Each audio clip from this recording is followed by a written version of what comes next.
Welcome, everyone. Good morning. Welcome. Welcome to the Allbrands booth and the Allbrands stage. And I want to say a special welcome to everybody out there watching virtually. My name is Aine McCarthy, and I am one of the team of dime educators, designs in machine embroidery. And so thank you so much for coming to the stage. All right. I want to know who does machine embroidery? Yes, machine embroidery, right? Right. We love that, right? We can customize and personalize so many things. And it is so important. Three things are very important for good results. You have to have a good design. You have to have it stabilized properly, right? And you have to have it hooped properly. What are the top things that are on your hard to hoop list? What is tough to hoop? Baby onesie. Kind of like that, a baby onesie. What else? What's hard to hoop? What about, you ever embroidered on a terry cloth towel? That's tough. That's tough. How about a tote bag? That's tough. Have you done quilting with your embroidery? Quilt your projects with your embroidery machine. You ever tried to put a quilt sandwich in a standard hoop? Hard, right? All right, so at Designs in Machine Embroidery, we are the solutions company. So I want to show you, yes. Can't hear me. Can't hear me. Now can you? Oh.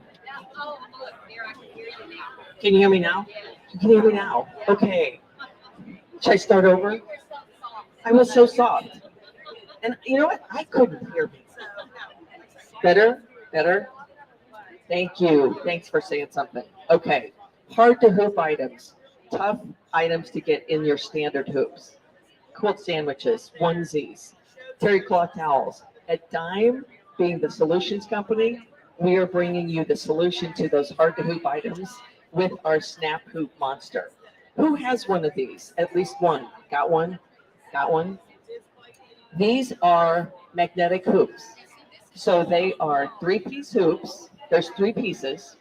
The top frame is plastic, and this is where all the magnets are, and they're quite strong. Now, when you get your hoop, you'll get it. This little piece of corrugated plastic is to be kept between the 2 frames just for storage. Got a nice little carrying handle. This is the bottom frame, and this is where it attaches to the machine. And they are specific to machine type, so you got to make sure that you get one that fits your machine. So it is so easy to hoop. One of the toughest things on our hard to hoop list, which is a terry cloth towel. So I'm going to try to do a little air hooping. Am I on? Am I on? Can you hear me? Nope, nope, nope. Hang on, hang on. Check, check, check that. There we go. All right, so I will put this on the hooping station, but I'm going to do a little air hooping so everybody can see me. Now you would put, if you're going to do a terry cloth towel, you would put a piece of tearaway stabilizer on there, just like that. And so I would just put the towel over there. I've got the design center marked. And I'm going to drop the hoop right on top of that frame. I'm going to adjust it to make sure that that top frame sits on the bottom frame and it's hooped. and it's strong enough to go right to the machine. So that is one of the easiest ways to hoop a terry cloth towel. But what fabrics that you want to embroider on are subject to hoop burn? Like if you put them in a standard hoop, then you have a mark. Velvet, right? Corduroy, fleece, sweatshirt. So your snap hoop monster will solve that. So here's a piece of fleece, because that hoop burn, if you push this in that standard hoop, that is going to permanently damage the fibers, and you can't steam those out with the iron. So the same thing, you've got the hoop, place that right on there, drop that hoop in place, and you are hooped and ready to go to the machine. It's just that easy. If you're going to do something like how are you going to hoop that? That little baby rompers, all kinds of baby items. How are you going to hoop that? So you would just put the bottom frame in here. And again, this one's going to be a little bit too big. And then you would drop your top frame right on there, and you're ready to go to the machine. If you want to do a tote bag like this, these are great to do because they are so easy to embroider and they make great gifts. Put that frame in there. Get that out of the way. Drop that right in place. And then when you take it to the machine on the bigger tote bags, you would then roll that up around the frame, and then you would be able to embroider on there. Anybody tried to embroider on one of these? They're awesome. They are lots of fun. You can make lots of decorations on them, and they are so easy to embroider. But how are you going to hoop that? If you put that in a standard hoop, then you're going to crush those fibers that make up that placemat. So with the snap hoop monster, this is the 8x8 size. All I have to do, now I would probably use a tearaway stabilizer on this one, but I would just lay that right down.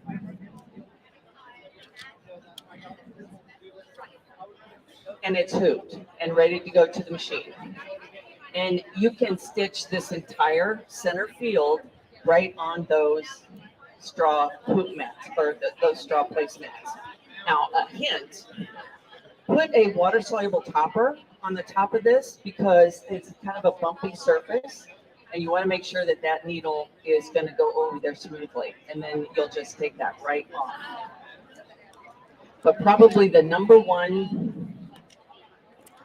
item that is hard to hoop is a quilt sandwich. And in the quilt sandwich, we've got the top, the quilt top, the batting, and the backing. Now, if you want to quilt with your embroidery machine, put your quilting designs on here, you don't need a stabilizer because these 3 layers are enough to support your run stitches. But if you've ever tried to put this in a standard hoop, you have to unscrew that clamp all the way out, put this in, screw it back in, and the minute you pick it up and take it to the machine, what happens? Pops off. So these are the key. So to hoop a quilt sandwich, again, you're going to put your bottom hoop on your hooping station, put that quilt sandwich on there, drop that right on that top frame,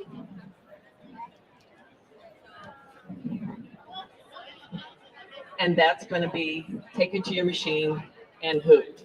Now I'm going to invite everybody to the booth, to the dime booth, which is just right over there, and you'll see a number of items that will help you quilt with your embroidery machine. Yes, we've got a question. Do we have that size in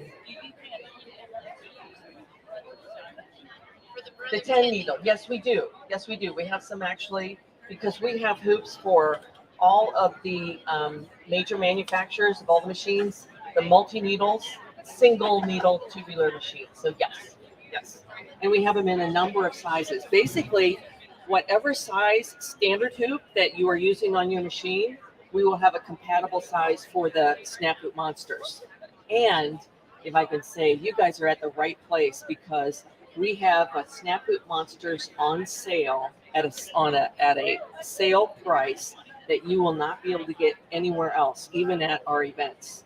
So this is a very good time to buy at least your first or second hoop, if not maybe a couple of 2 or 3. Because maybe you're thinking like, well, what size hoop should I get? Well, it really depends on what type of stitching and embroidery you're going to do. If you are going to quilt with your embroidery machine, and of course, that's one of the things that is so fun to do, then I would suggest you get the largest size hoop that fits your machine. That way, you can do larger hoop holes, you can use larger designs, and you won't have as many hoopings on a full-size quilt.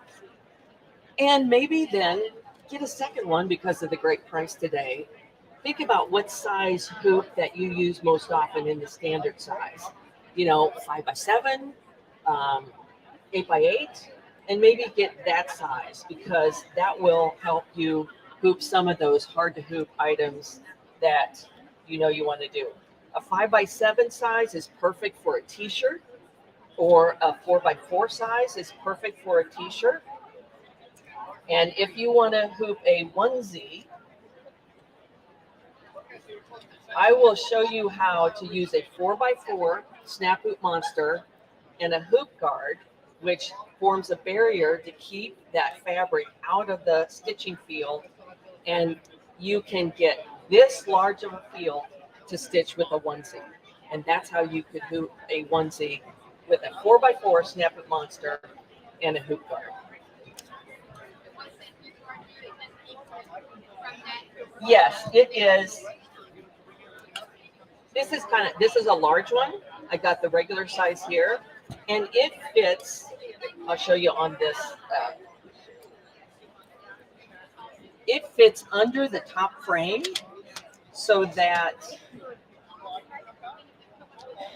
let's say you're stitching a big terry cloth towel or a big quilt or something like that, and you've got maybe a lot of fabric wadded up and rolled up in the throat of the machine. As soon as you step away, what's going to happen? That falls in there and it stitches it. Yeah.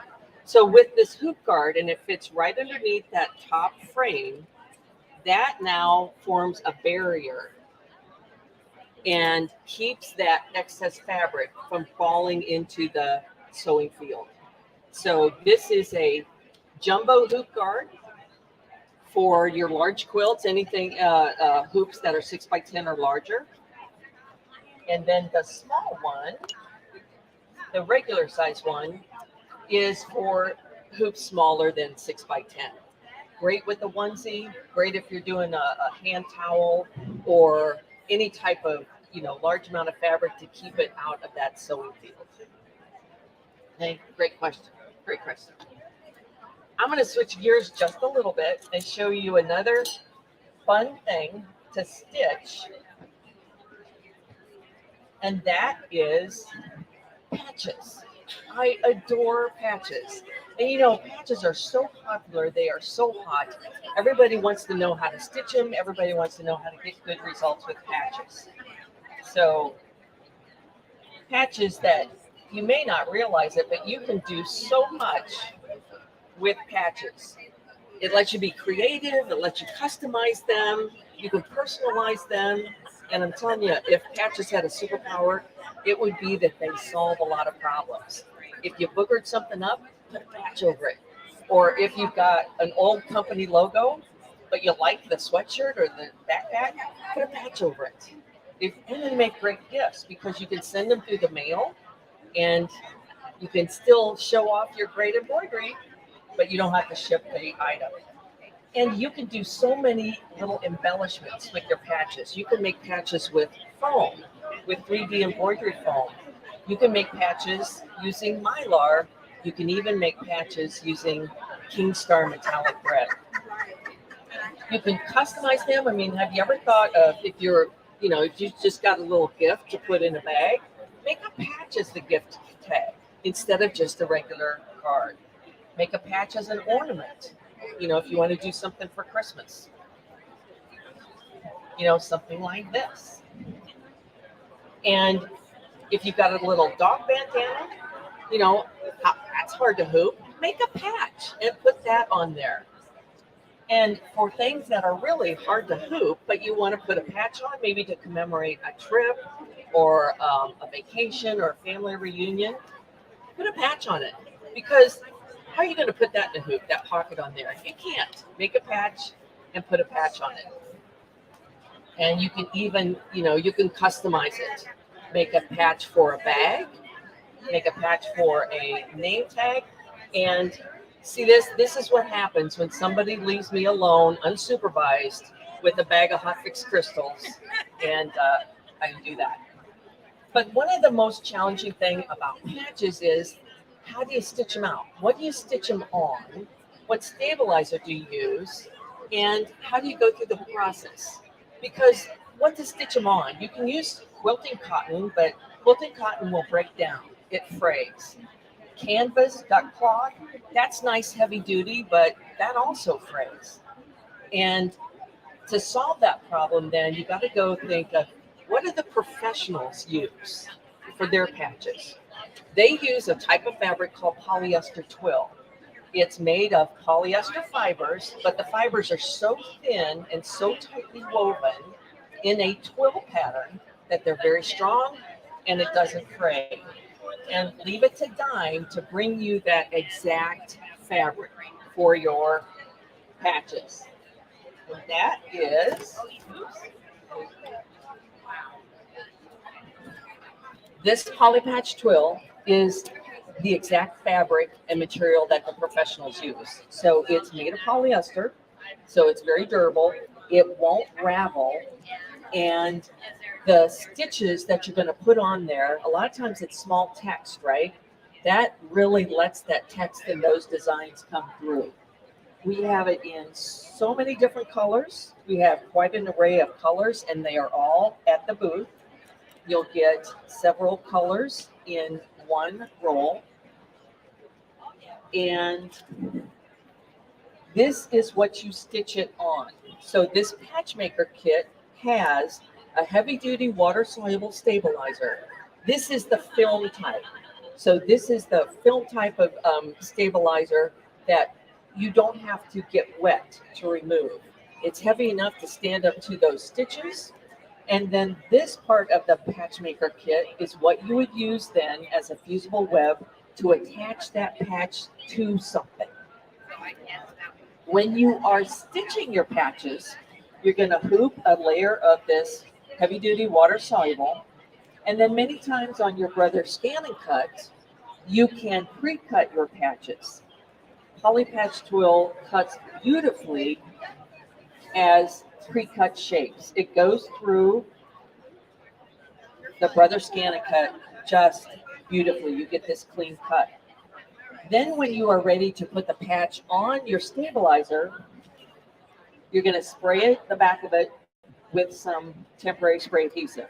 We love this stuff, right? We just love it. We use it everywhere, but it gets everywhere. It gets on our hoops, it gets in our nose, it gets on our floor. You need the little spray tent, because with the dime spray tent, you will put your patches in there. Spray contains all the spray so that it doesn't get all over your hoops or your table, and then bring your patches out and put them on your stabilizer. Okay, so I'm going to show you the colors of the poly patch twill. These colors are uniform, and these are great if you're doing patches like with animals or patches for guys, uniforms, school colors. These are great. These are the brights, and these are your pastels, your tropical colors. And these are the other colors. So you can see all the primary colors in there. And these are the athletic colors. great for school colors and school logos.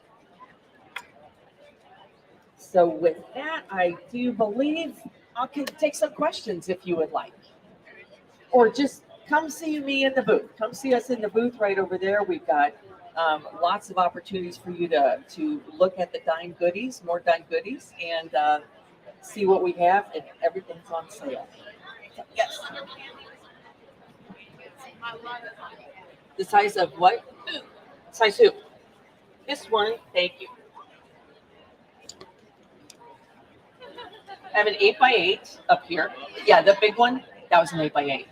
I also have there also for a brother machine, 9.5 by 9.5, 10 by 10, 8 by 12, 9 by 14. What brother machine do you have? What dream machine? 9.5 by 14 is going to be your biggest one. Yeah. No, that's a great question. What you do is in this half of the Patchmaker kit is called Patch Attach, and it is a fusible web. But the glue that they use is commercial strength. So you would iron this onto the back of your patch, and then that makes it fusible. Then iron your patch onto your item, and it's permanent and it holds great. What else? Thank you guys so much for coming. Come see me over at the dime area right over there, and thank you coming for the Allbrands booth. Thank you. Thank you.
Seems good.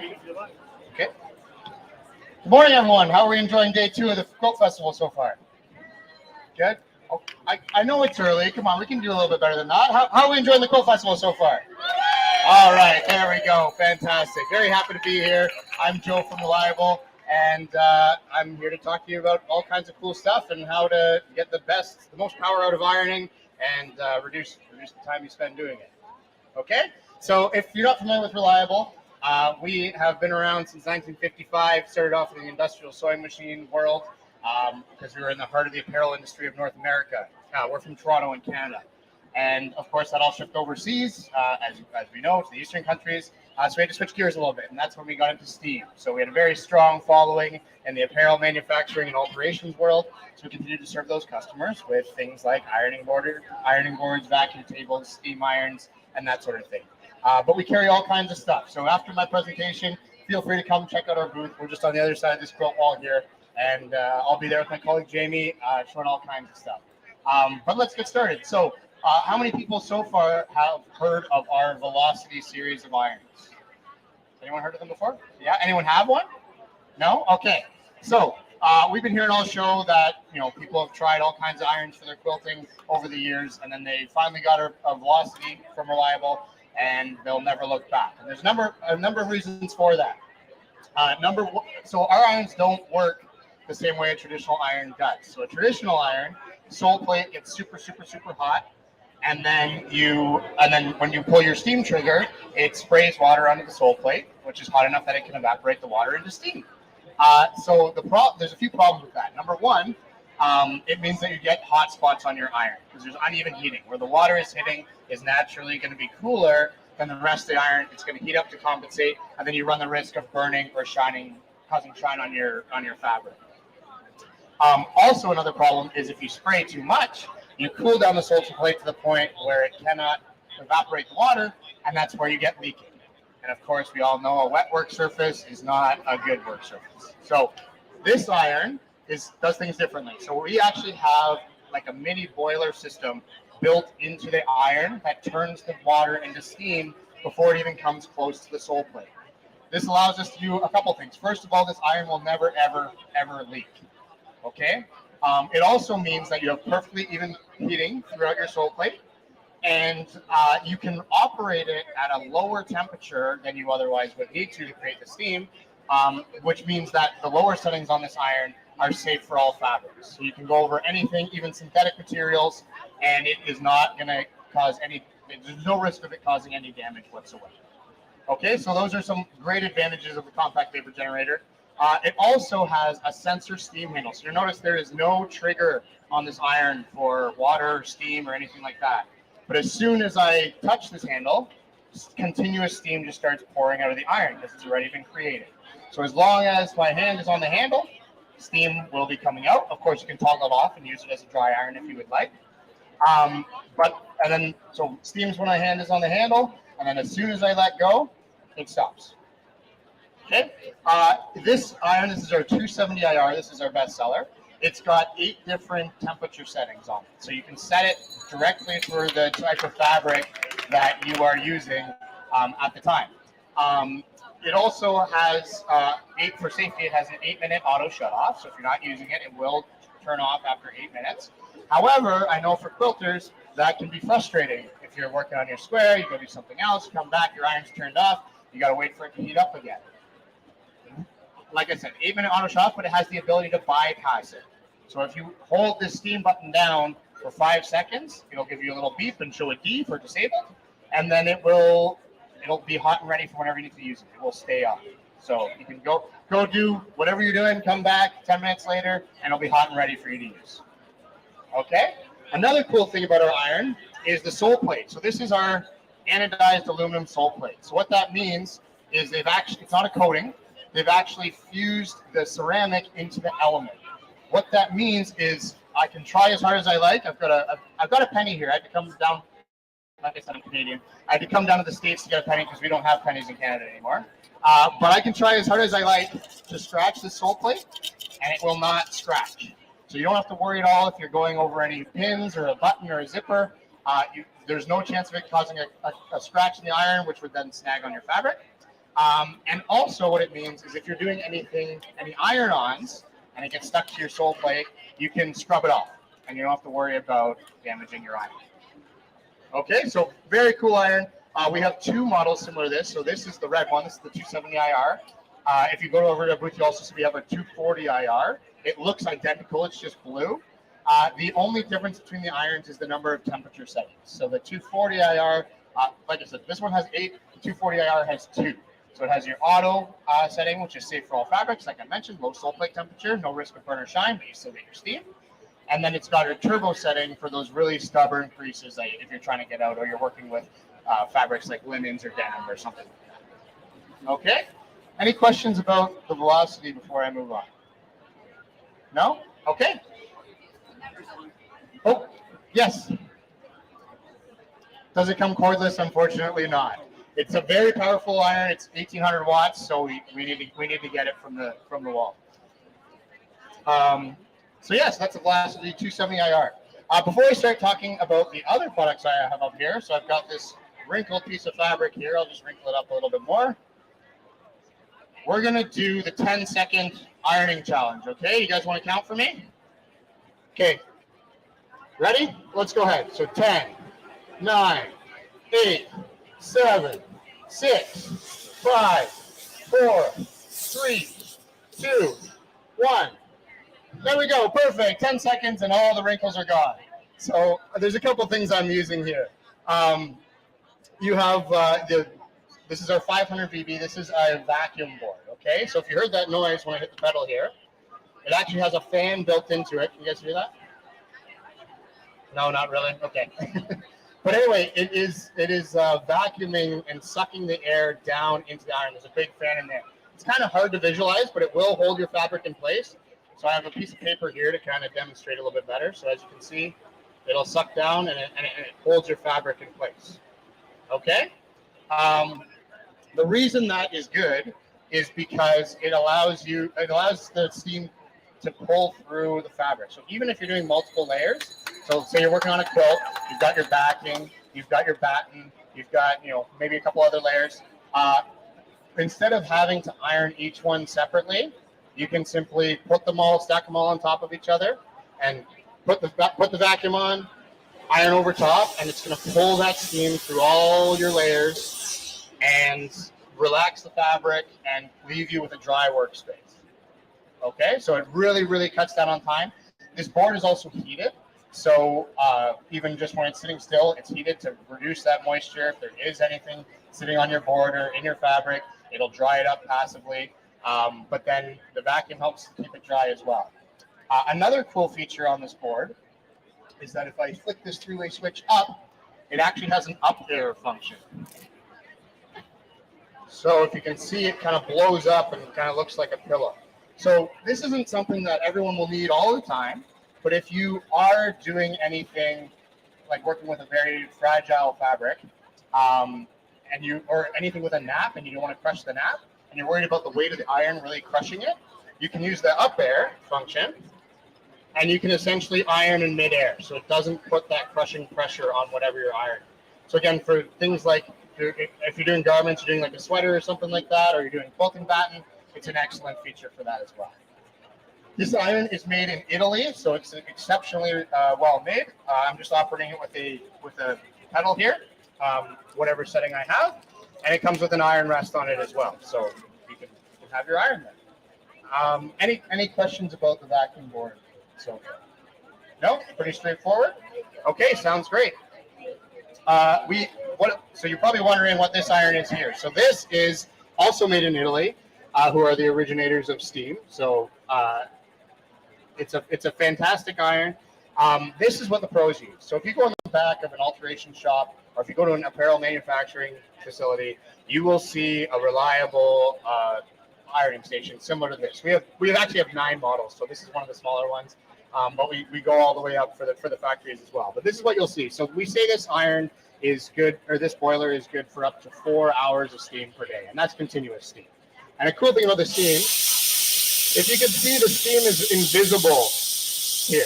What that means is it is very, very dry. Okay, I know that's been a surprise to a few people at the show I've spoken to. It's like, what do you mean dry steam? That's an oxymoron because steam is water.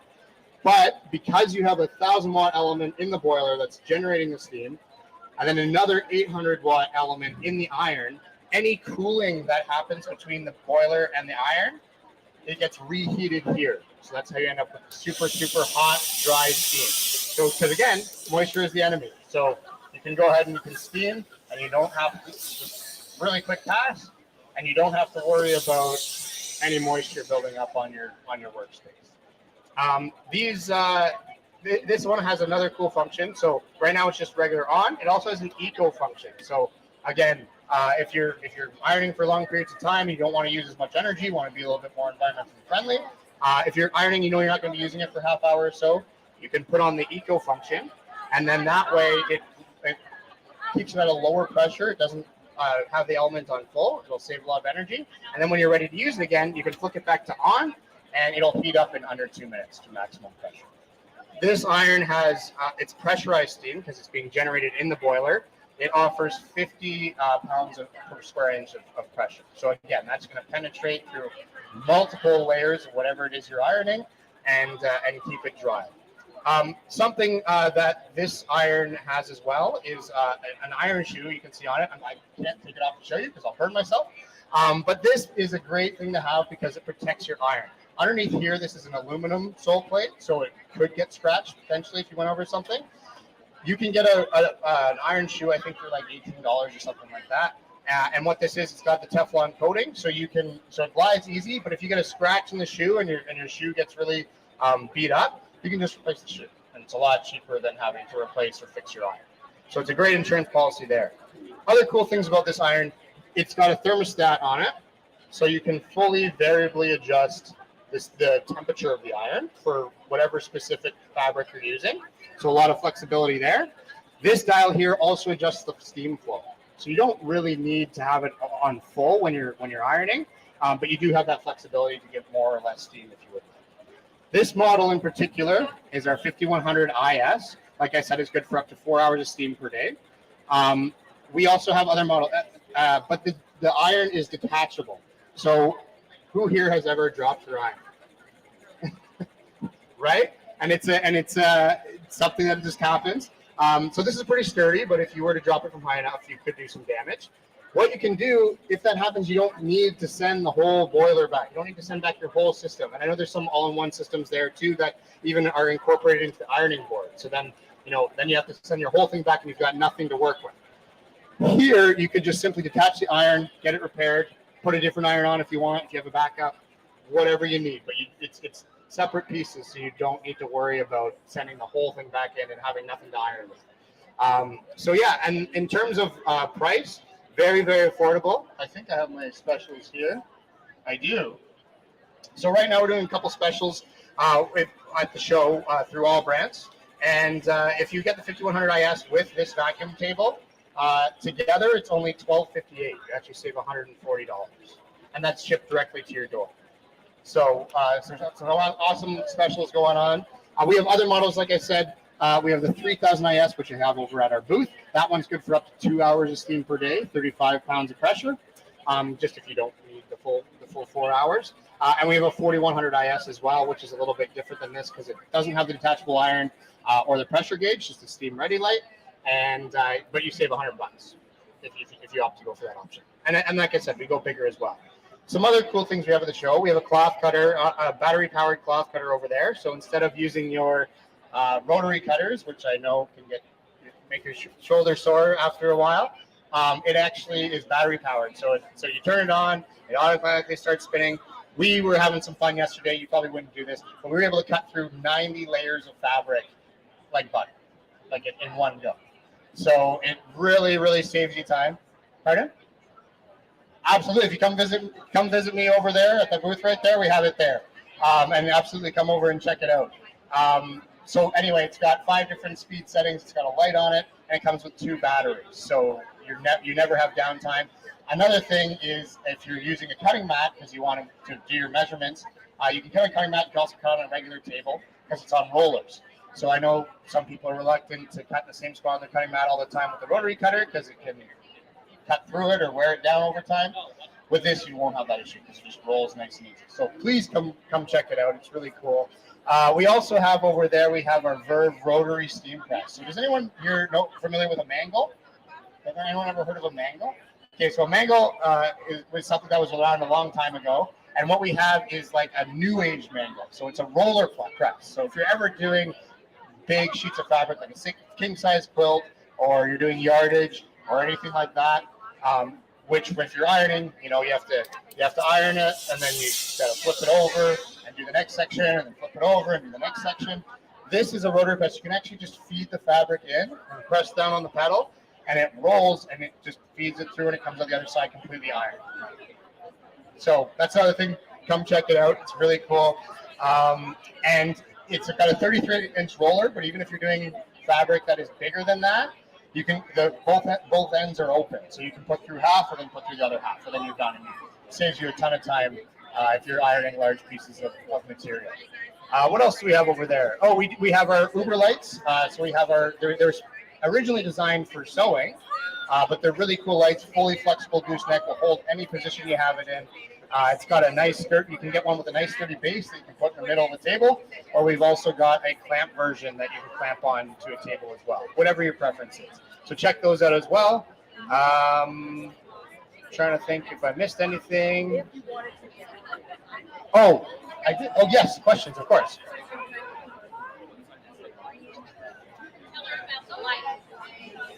Why is it so good? So it's got 9 different, so it's fully flexible, so you can bend it to any position you want. So if I was clamping it here, I could bring it right down to my workspace. Really great for seeing detail. It's also USB connectivity. It comes with a wall plug, so you can plug it into the wall, but besides that, it's USB, so you can plug it into a laptop, and it's great to have mobile. It's also got 9 different light settings. So you can use it for detail-oriented tasks. It has a bright white light function, so you can really see what you're doing. It also has a natural light function, which is great for seeing color. And then it has a warm light function, which is great, which is the easiest on your eyes and is perfect if you're using it for reading or anything like that for long periods of time. How much is it? The base version is $89, and the clamp version is $59. So very, very affordable. Yes?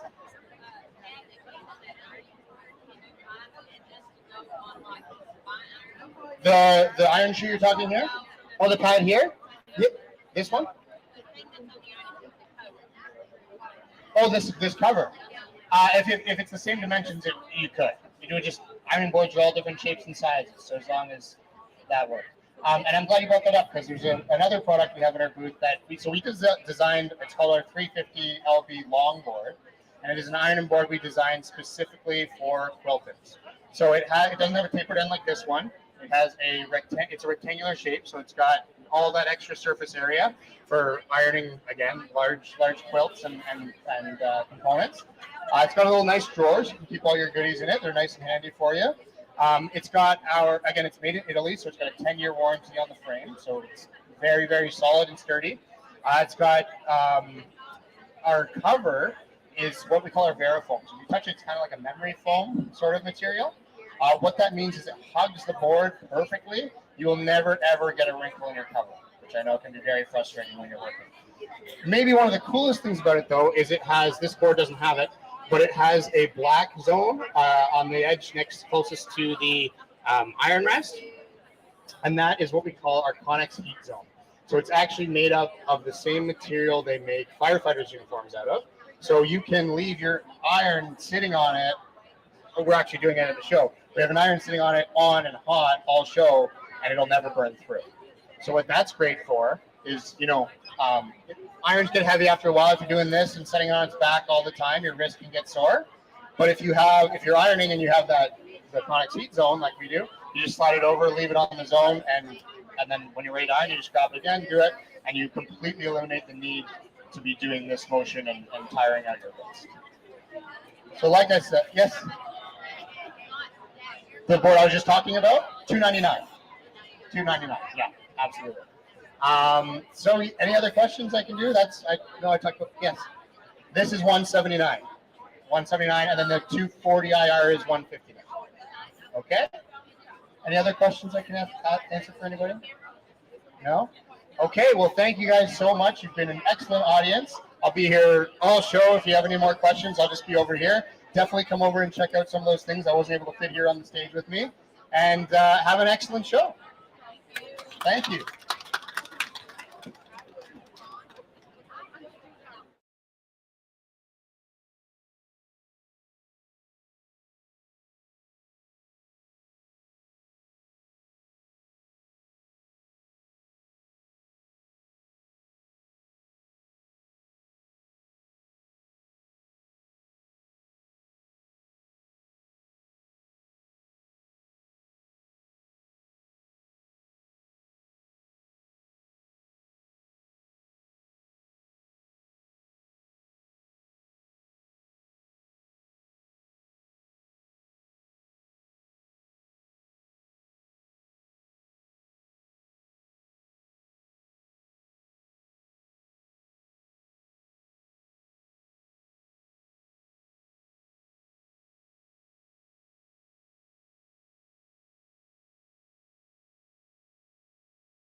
Test, test.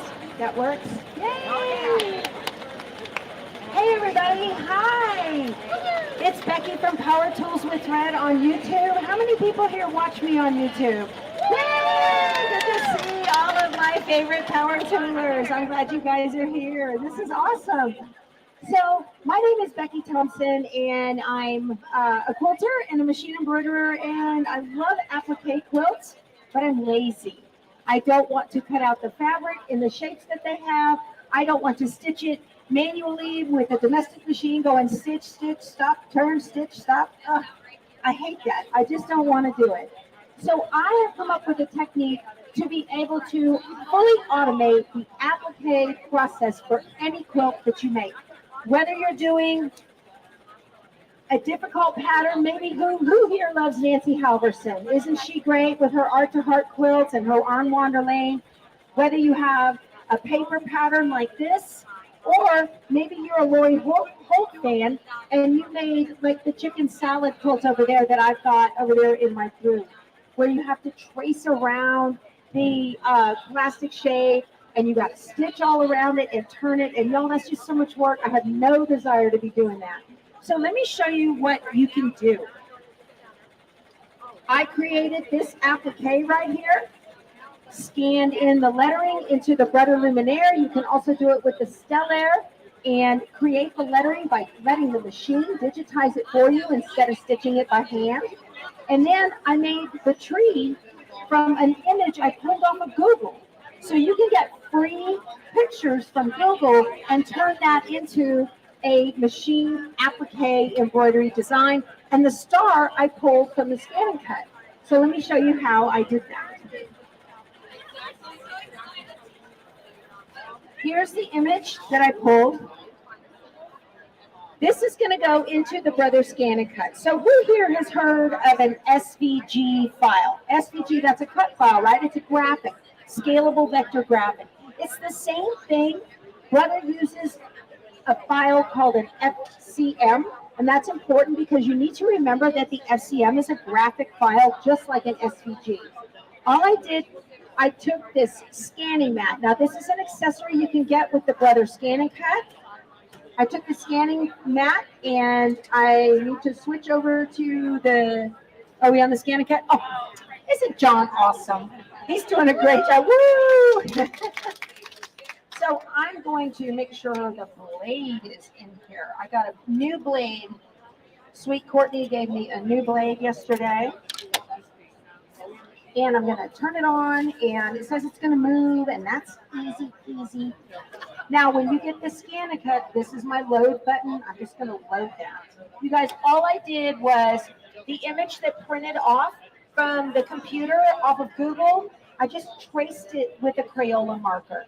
And whenever you're doing paper patterns, it's really important to get good, clean lines. So the Crayola markers are the best for that. On the menu, we have pattern and scan, and these are patterns that were in the machine when you bought it. So I want to go to scan, and I want to scan to cut data. I'm going to create data that I want to create a cut file. So here it goes. It's just pulling it in and scanning it. If you're making Lori Holt quilts using the simple shapes, you can just scan the plastic inside of the scanning mat. You don't even have to trace around it. It just works so incredibly easy. Okay. Oh, y'all, it's hot up here. Woo! All right. So there's my tree. Didn't that turn out nice? Now you've got a couple of choices here. You can do outside only, inside outside, or regions. Inside outside is great if you're doing lettering. Maybe you want the inside of a B for Becky or a P for Power Tools, something like that. But I want outside only. That's all I want it to look at is the outside of the line. And I'm going to move this up a little bit so that we don't have the bottom edge of the paper. And I'm just going to tell it preview, and it's going to say, are you sure this is what you want? Yes, and I'm going to tell it okay. All right. I want to save this. Where do I want to save it? I can save it to the machine. Normally, I save it to the cloud, but we are not connected to the cloud. And I was in the military for 20 years, and so we don't say pretend, we say simulate, right? That's what we do, is simulate, okay? But I'm going to save it to the machine. And now what I am going to do is use, I'm not going to have the same thing happen today that happened yesterday. So it's saved as number 3. I'm going to tell it okay. Now, one thing I can do, I can go to home. Oh, let me go to, okay. Let's see. Nope. Let me go back to home. Sorry. Get rid of that. We're done scanning. If I want to put a star on here too. So I'm going to go to retrieve data from the machine. Let me get my tree, the number 3 we just scanned. And is that the one you want? Yep. I'm going to tell it okay. And I'm going to add. And a pattern. And the shape. And let me go and scroll down until I get to the star. And I'm going to tell it set. All right. Now that's pretty big. I'm going to touch it. I want to edit, object edit. And then here's the resize button. Make sure the proportions are constrained. I'm going to size it way down, just like that. And then we move it over. Make sure I think it will look okay. That'll look fine. That's about the right scale. You guys, it's so easy to do this. I'm going to tell you, I know I'm going really fast, but once you get the hang of this thing, you'll be popping around on it like a microwave oven. Y'all be like, beep, beep, beep, beep, beep, beep, beep. Got it. It's so easy to do. And so I can tell it okay and tell it okay. And when I'm backing out of these menus, I can cut the fabric. So let me eject my mat. So there's my scanning mat. My fabric is quilting cotton. Hold on, I got too many things. My hands full. Let me go back to home, you guys. I'm gonna use the files that I have on my USB so that the cut size equals the embroidery design size, because we don't want that to happen. So what I'm gonna do, this has heat and bond light on the back of it. I'm gonna cut my tree right here and my star right there. So let me load the mat. I do pull the paper off of it. Yep, I sure do. If you don't want to pull the paper off of it, you need to put it pretty side down and mirror your image, okay? So I'm going to retrieve data. Where do I want to get the data from? From the USB. That's what I want. And I am going to take, let's see, number 2 FCM is this cut file. And then number 4 is my embroidery design, and they're supposed to fit. I'm going to tell it okay. All right. Now here's where the benefit of the Brothers ScanNCut is hands down far superior to any other cutting machine that's on the market. It's this little blue box right here with a bar across it. I'm going to touch this, and it's going to take a picture of what it sees on the mat. So it's going to know exactly where the fabric is. And that is so important, because otherwise you're kind of guessing where you're going to put your shape. And if you miss the fabric, you'll mess up your fabric piece. You don't want to do that, right? Okay. So look here. All right. It's a little bit dark. I see my star. I'm going to put it just a little bit better right there. That looks good. I can't really see on the green. So I'm going to touch the wrench. And let's see if I go to dark. Is that any better? No, that's darker, right? We need it. Whoop. Go back. Go back. Whoop.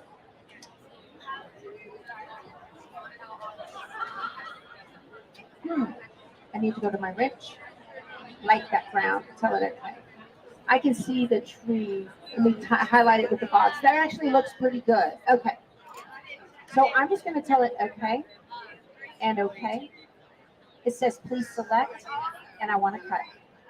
I'm going to make sure that half cut is off. You use half cut for vinyl. It says half cut off, and I'm going to tell it start. If you are ever doing a quilt like a Judy Niemeyer quilt, and you have hundreds of little leaves that you need to put around those vines or whatever, you guys, you can put a 24-inch mat in here, and it'll cut the whole thing. It's amazing. If any of you have ever played with what's known as a CNC machine, the technology here is exactly the same. It just is doing it's plotting what it sees from the design right into, but it's using a blade to cut the fabric. It works so incredibly well. Less than 1 minute. You guys, if I was to do this, it'd look like a 4-year-old cut it out, okay? Because I'm not good with the scissors. Uh-oh, my star. Uh-oh. Did it cut it? We've got a little bit of a jiggle. So I tell you what I'm going to do. I'm going to cut it in. It just wasn't on good enough. That happens. You can cut it again. I'm going to take my fabric and my tree off. There's my tree. Turned out really nice. Put that up there so I know where it's at. Because your applique pieces have a tendency to run away from you. So I'm going to go back. I'm going to touch the tree and I'm going to edit and I'm going to delete and tell it okay. Now I have just the star. I'm going to tell it okay. Tell it okay. Cut. As long as you don't remove it from the mat, it's fine. It'll just cut it again and it'll be fine. You guys, I make mistakes like it's my job. So I have a YouTube channel called Power Tools with Thread. Every morning at 7 a.m. on Monday through Friday, we have the Situation Room. This is where we have a virtual quilt retreat. We have coffee and pastries and breakfast tacos, all with no calories and no fat. You guys are welcome to join. Everybody's welcome. Get me eject. Okay. And if you can't watch, there is a replay. Okay, good enough. I'm all right with that. Let me put this mat down because I can trim that up pretty good. Y'all, that was operator error. It had nothing to do with the design. Okay. There we go. I'm done with that. My embroidery scissors. Oh.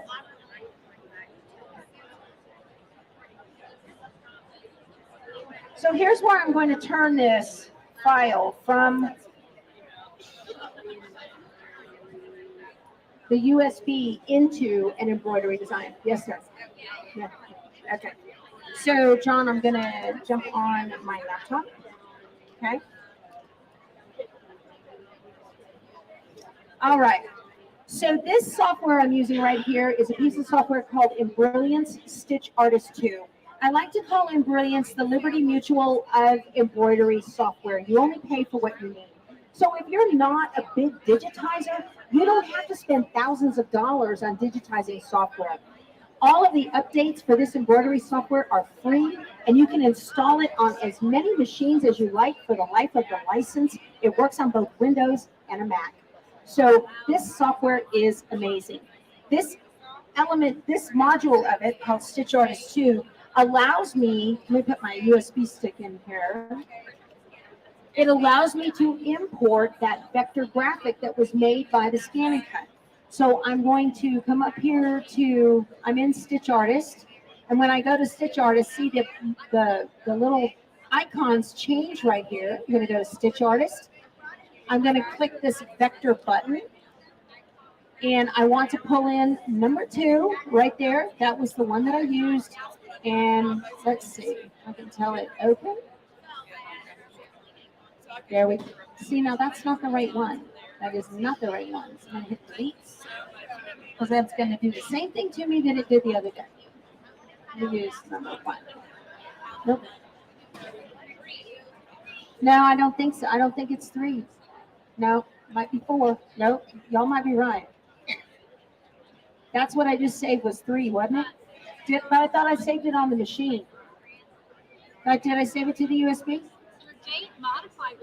You know what? This is not the right size because when I click that, that is not the right size of my star. I don't know what's going on with this. It was 2 was the. Let me go to new. Go back there. Yeah, that was all yesterday. Okay. Hold on. Oh, please. Oh, please. Oh, cancel. I want to go back. I want to add. Pattern. Nope. Okay. I'm not going to have this happen again, by golly. I want to add. I want to go retrieve data from the USB. Give me my tree. Okay. There's my star. I want to save it. I'm going to save it to the USB. By gosh, I'm going to get this right. Overwrite or new. I want to tell it new. Media 5. Oh yeah, that's right. If you ever watch my channel, you guys, you're going to know how to fix the mistakes. You absolutely will. Yes. Who here watched me iron the heat and bond to my cutting press? Oh, yeah, I know you saw me. I just like to provide a little humor in y'all's life. Let me go to Vector. Let me pull it from my USB. Oh yeah, I fixed it. 5. Look at that star. It's not retaining the size. Oh, it's not me. Ooh, okay. Don't know why that is not saving as. Why is that star not saving like it's supposed to? Okay. So here's what I'm going to do, if I can. Yeah, girl. I'm working that now, aren't I? So, I'll tell you what. Let me hop back over here to the ScanNCut. I'm going to show you how to. Let me go back. Let me touch that star. Let me go to Edit. Object Edit. The size. 2.10 by 2.21. All right, let me go back to here. I'm going to get out of Stitch Artist.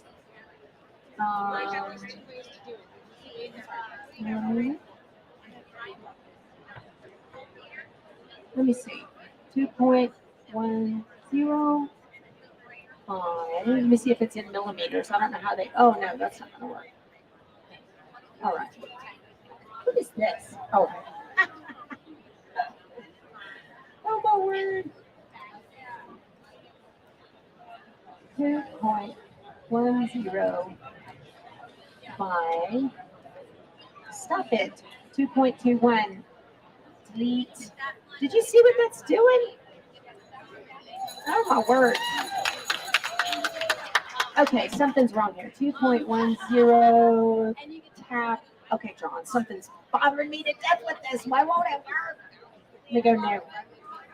Yeah, my lock button's on. Let me, you're smarter than me. 2.10 by, oh, well, hold on. I need to import vector.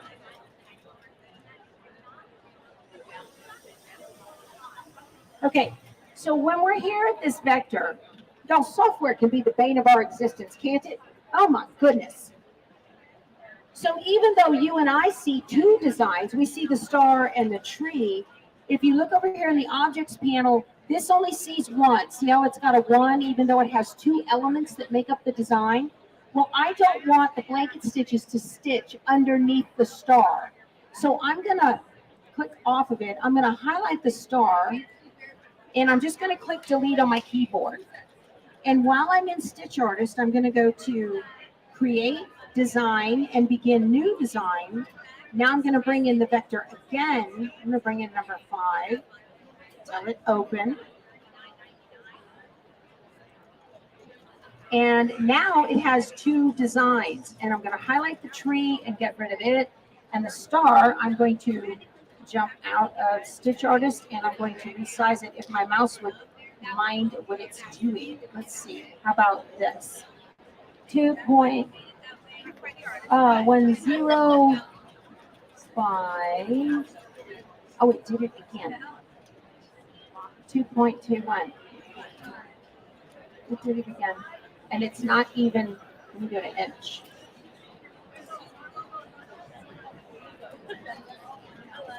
I do not know what's going on with this stuff, y'all. Okay. I'm tired of fiddling with this. We are going to just jump ahead. Go to new.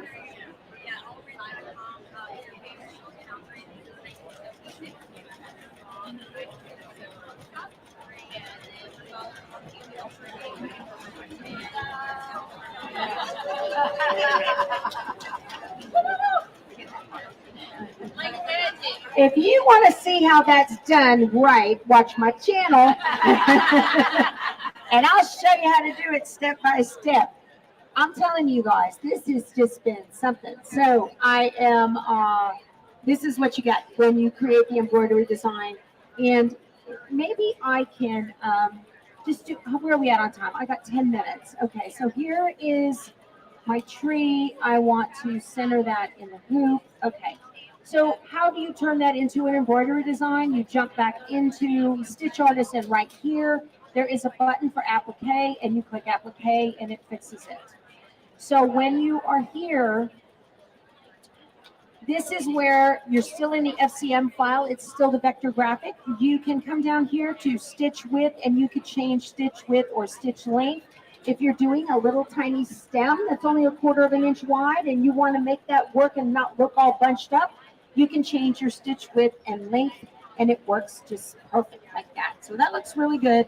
And then you go to File, Save As, Stitch and Working, and that's how you make the embroidery design. So we're just going to take the embroidery design off the USB. We're going to pop it in here and prove to y'all that it works.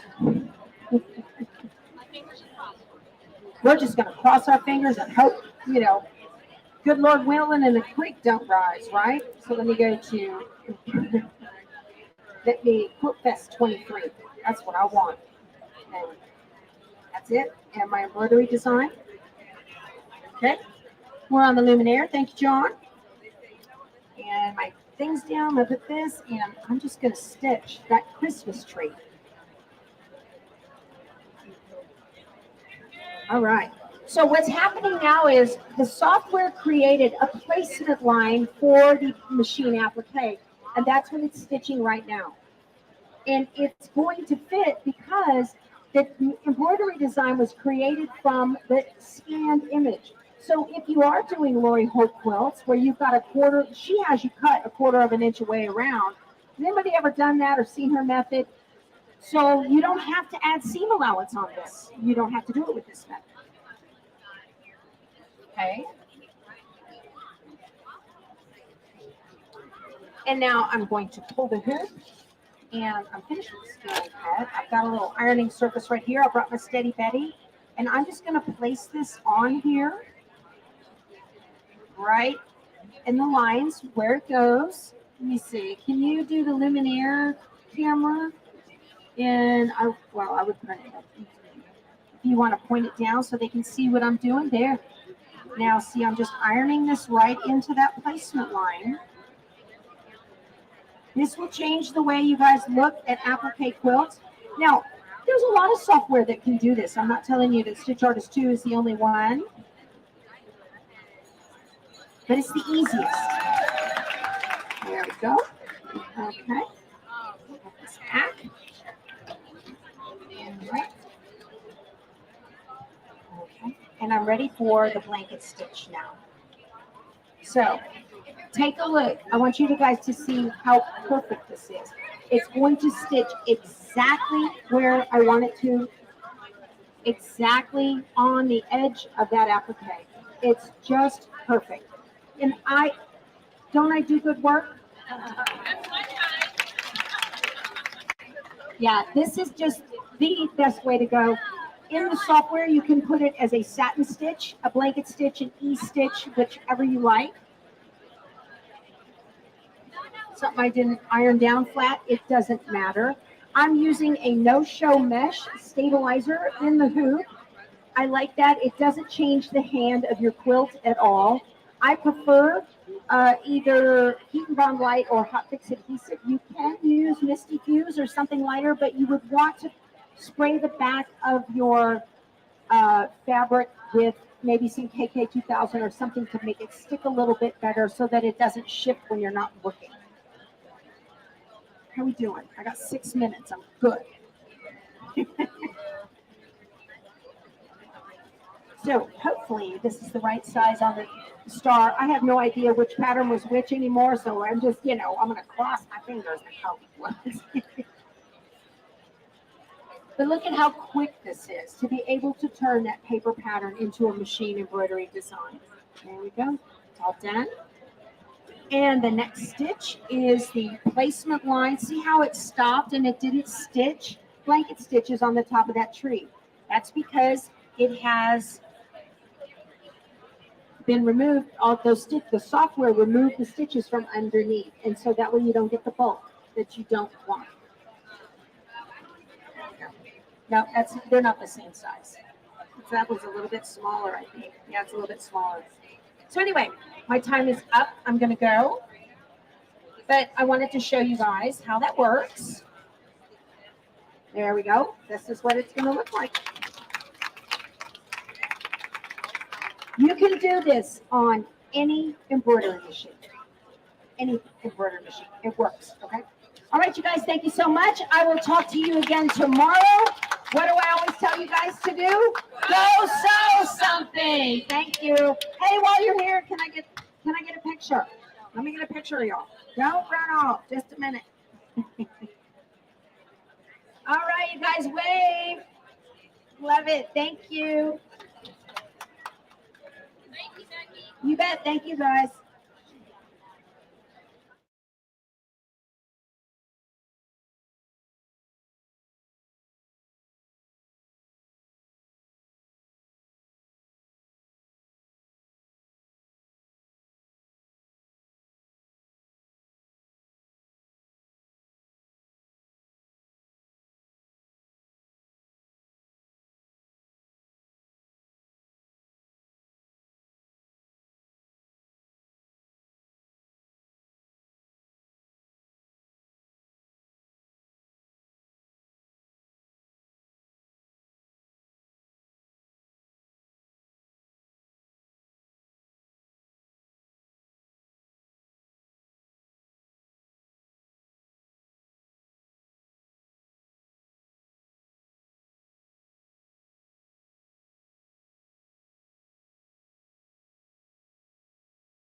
Don't be shy. Don't be shy.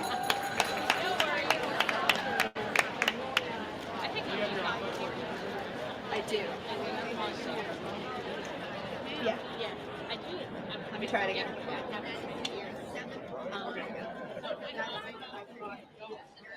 All right. Hi, everyone. Good to see all your beautiful faces. I'm Sara, and I'm here to tell you all about Brothers' new Printmoda Studio. This is their new inkjet ink fabric printer. So Brother has taken their amazing printing technology and they have designed a printer that has a dedicated tray to hold a roll of fabric. Woo! Can I get a woo?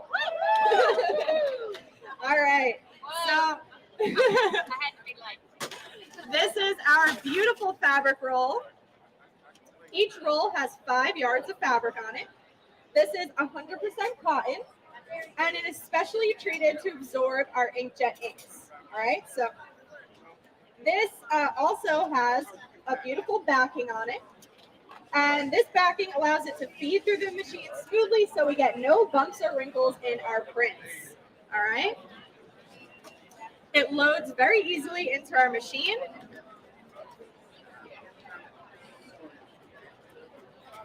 Slides under there.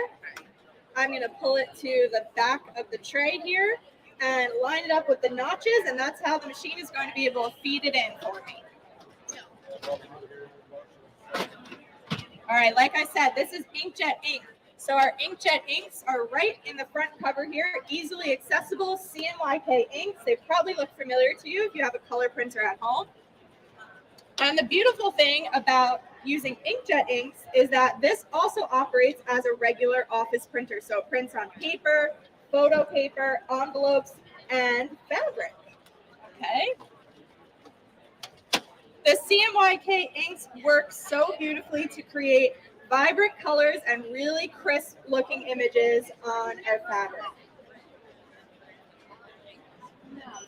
And that cotton, once it comes out of the printer, we can peel off that plastic backing. There's no residue, and it has a really nice soft hand feel. All right, I'm going to pass that around.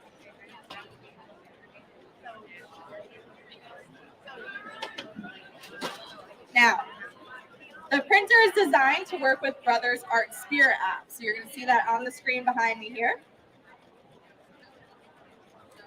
The Art Spirit app is free to use for Apple or Android users, and it runs on your phone or your tablet. And within the app, we have access to lots of different printing projects and templates. So we can go into our printing designs category, and we can take a look at different frames. You can swipe through, look at all of your different options. And once you find one you like, tap on it. It tells you the dimensions of the product or the project, so you know exactly how big it's going to be. You can tap create and then select the different elements within the project to edit them and make it custom. All right, so I'm going to swap out this illustration that's in here with my own photo. Then I can easily go into the crop tool. What's up? Yes, the question was, can you pull photos off your phone to use in the app? Absolutely, that's exactly how it's designed, so you can create your own personalized projects in a snap. All right, so I'm pulling my photo straight from my phone. I can pinch to make it wider and take out all that ugly white stuff that was going on. And just like that, I have a beautiful project ready to print. Once it prints, I let it dry for 15 minutes. I take off the backing and I can sew and I can wash this and you're ready to go. All right? Yes. You have the other picture up there, printed all of the colors around that picture. Yeah. Onto that picture. Okay. Yeah, the question was, did the printer print all of these little graphic pieces around my image? And yes, it did. So these graphic pieces are part of the template that I pulled up from the Art Spirit app. So it's already designed that way for me. And I happened to be playing around with this template the other day. I put this photo in here and it matched so perfectly. I just had to print it out and make it into a pillow. All right, I'm going to pass this around too so you guys can feel how soft that fabric is. And look at how crisp that image came out. It is a beautiful print quality.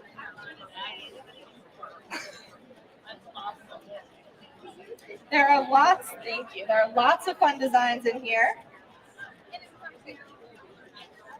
We even have some quilt labels. We are at the quilt show after all. So there are quilt label templates in here. And these are individually editable, so you can select your size, small or medium. It gives you a template with 4 to 6 different quilt labels in there. Our minimum print size for the printer is 8.27 inches. You have to print at least 8.27 inches. So Brother has optimized this quilt label template to fit as many labels as we can in 8.27 inches, so we're not wasting any of our fabric. All right, but they also made it so that you can individually edit the names of each label. So you don't have to just make 6 labels for Jessica. You can make one for Sarah and one for Jessica and so on. This also works in conjunction with your ScanNCut. How many of us have a ScanNCut? Anyone? All right. So if you print this out, these labels with registration marks, you see those little swirly guys in the corner up there? You can then scan it into your ScanNCut. It will recognize your label sizes and shapes, and it will cut it out for you, the size. Isn't that awesome? All right. Now, if you're looking to just print some fabrics to add to a quilt, we can go down to New in the Art Spirit app, go to our design editor. Thank you. Choose the size of fabric we'd like to print. I can't believe I didn't mention this yet, but I talked about the minimum print length, but what about the maximum?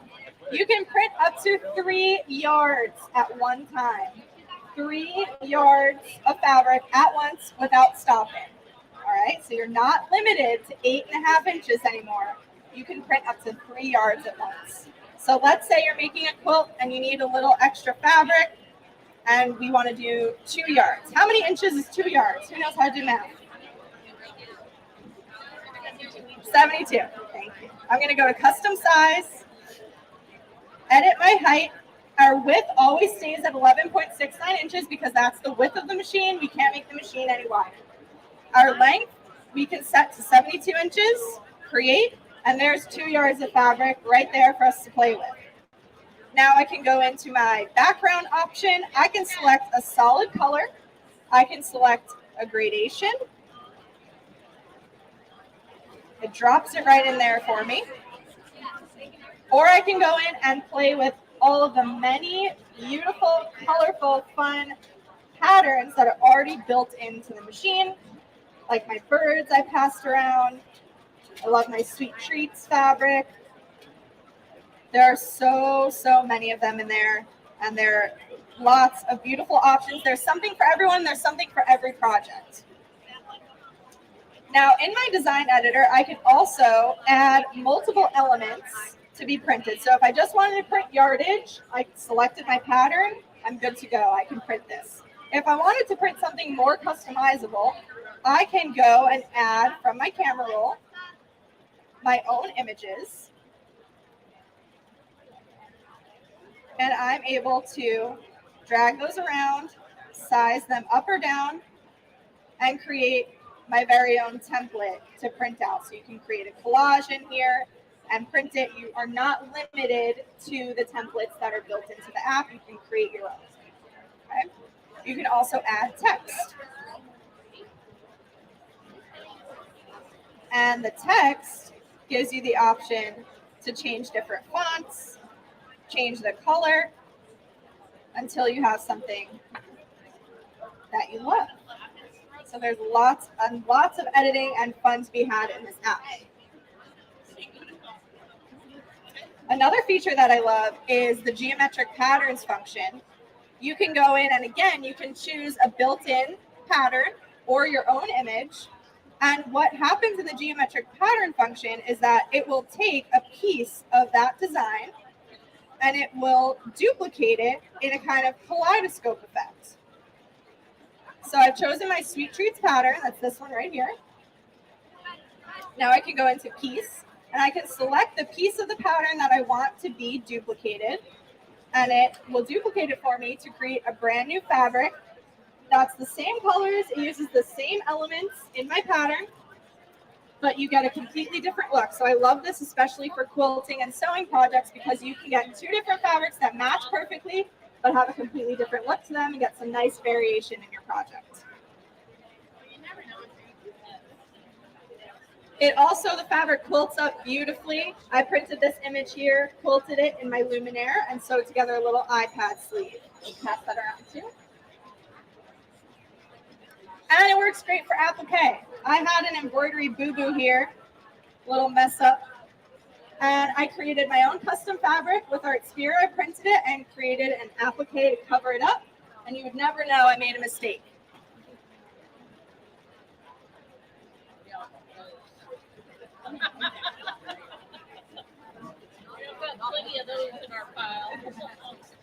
All right, let's print something out. And I want to show you how quickly and quietly it prints. It also has a built-in trimmer. So depending on the size of the project that you're printing, it will trim it exactly to the size that you want. And it pulls out all trims, and the rest of the roll stays in there, and it's ready to go for your next print. So let's pick a beautiful fabric here. I like those oranges. Those are fun. So I have an option to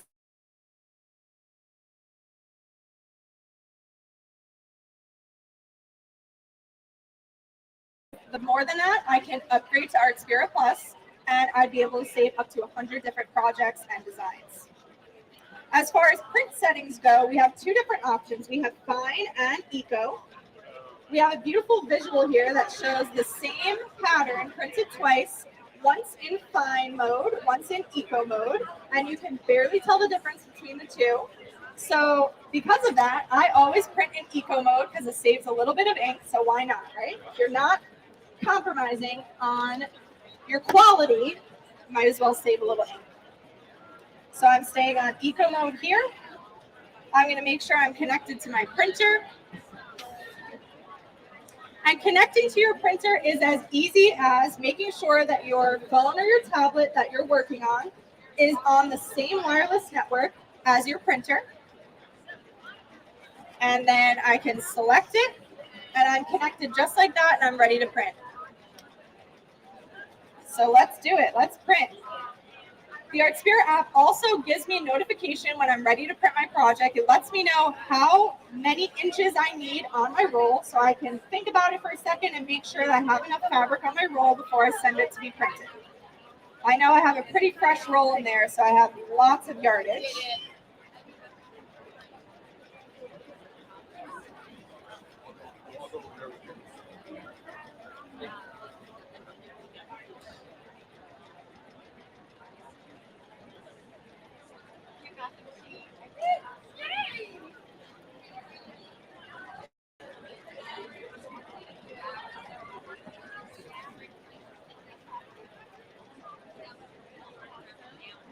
All right, I'm going to restart my app really quick.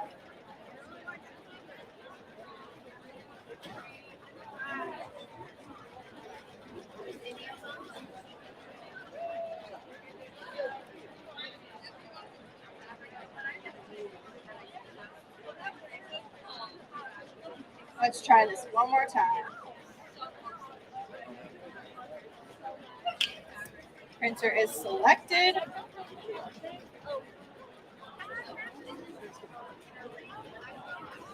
Of course, our Wi-Fi is giving us problems here. Yeah. I'm going to save this really quick. I'm going to go back to my machine settings, see if I can get it to cooperate. Bear with me.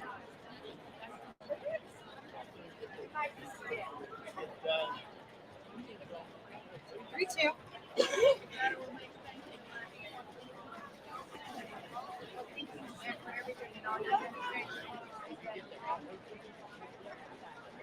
There it goes. All right, technology. All right, so it has transferred my printing file over to my machine, and it has started printing. Do I have any questions so far while we're waiting for it to print? I love questions.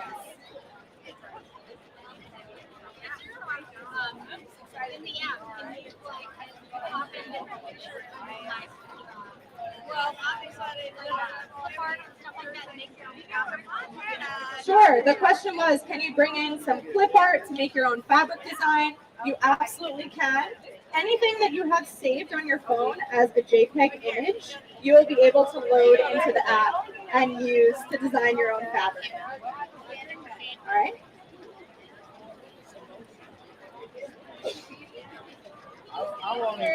Yes.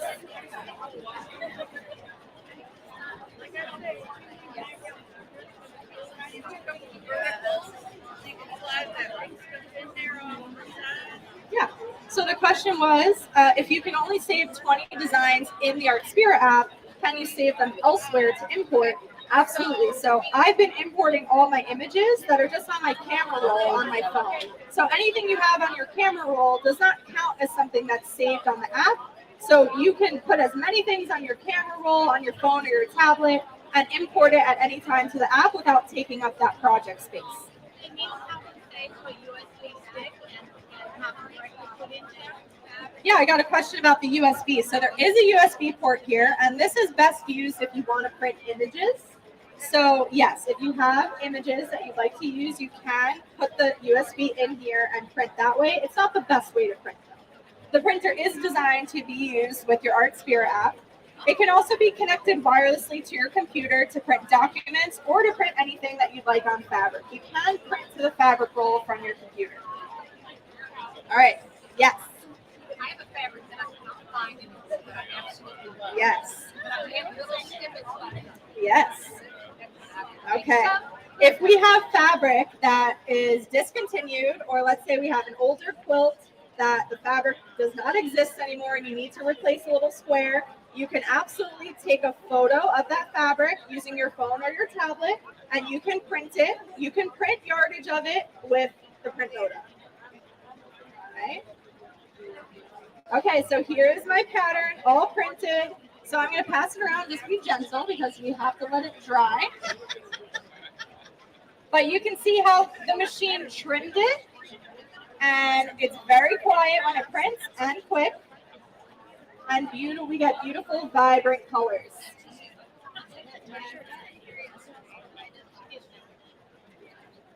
What other questions do we have?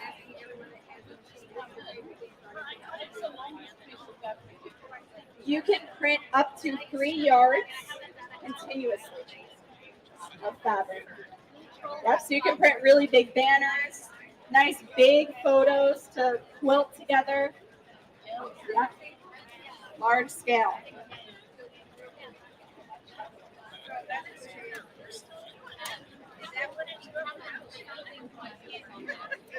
The inks run about $30 a cartridge, and there's 4 cartridges in there. I think the black one is closer to 50 because it's twice as big.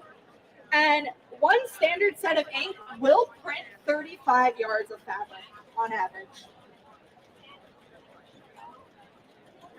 It's in eco or fine, either. Yep. I believe it was tested under the fine setting. Yeah. So those inks go a really long way. And they wash beautifully. They feel great.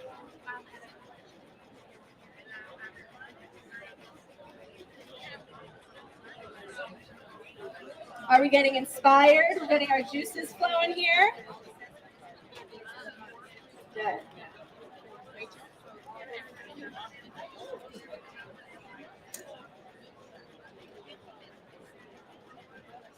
Yes. There is a bundle deal. Thank you for asking. So the normal MSRP is $1,500. Here at the show, Allbrands is offering it for $9.49. They're throwing in a roll of fabric, which is a $100 value. That's 5 yards of fabric to get you started. Brother's also offering a $100 rebate. So you fill out a little piece of information and they send you a $100 Visa gift card. They're shipping it for free. They're offering classes in store. And what else? 25% off any additional accessories you want to buy here at the show. So you can get yourself all set up and ready to go, because once you start printing on this thing, you're not going to want to stop. So get the printer, you get a roll of fabric, so that's about 6.5 yards of fabric just to start with. And then you get 25% off any additional rolls, and I definitely recommend stocking up. You can print from your phone or your tablet using the ArtSphere app or the Brother Office Printing app. You can also print from your computer, just like you connect to a wireless printer in your office. You can connect to this as a wireless printer and print documents on paper or anything you'd like on fabric from your computer as well.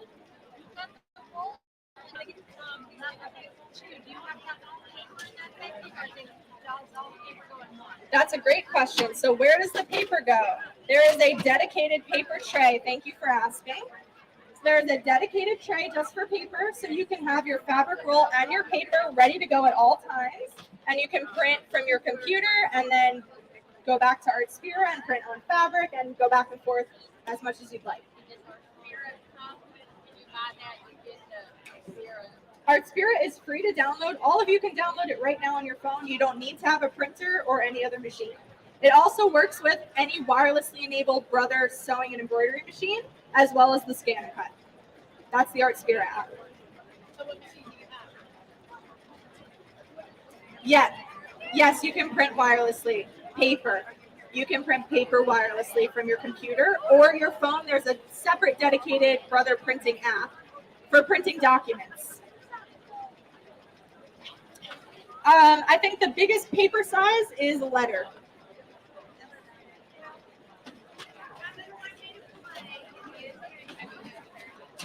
So the distance that you could send information to the printer to be printed, you have to be on the same wireless network as the printer. So you have to be in your home. Yes. Can you be downstairs in your house and the printer's upstairs? Yes, it'll work. As long as you're on the same wireless network. Yeah. So JPEG images are best to print on fabric. And as far as the other document files, I'm not 100% clear, but anything you'd be able to print on a regular printer will print to this. PDF, JPEGs, yeah. Whatever you, that's a great question. I'm not sure. Yeah. Sorry.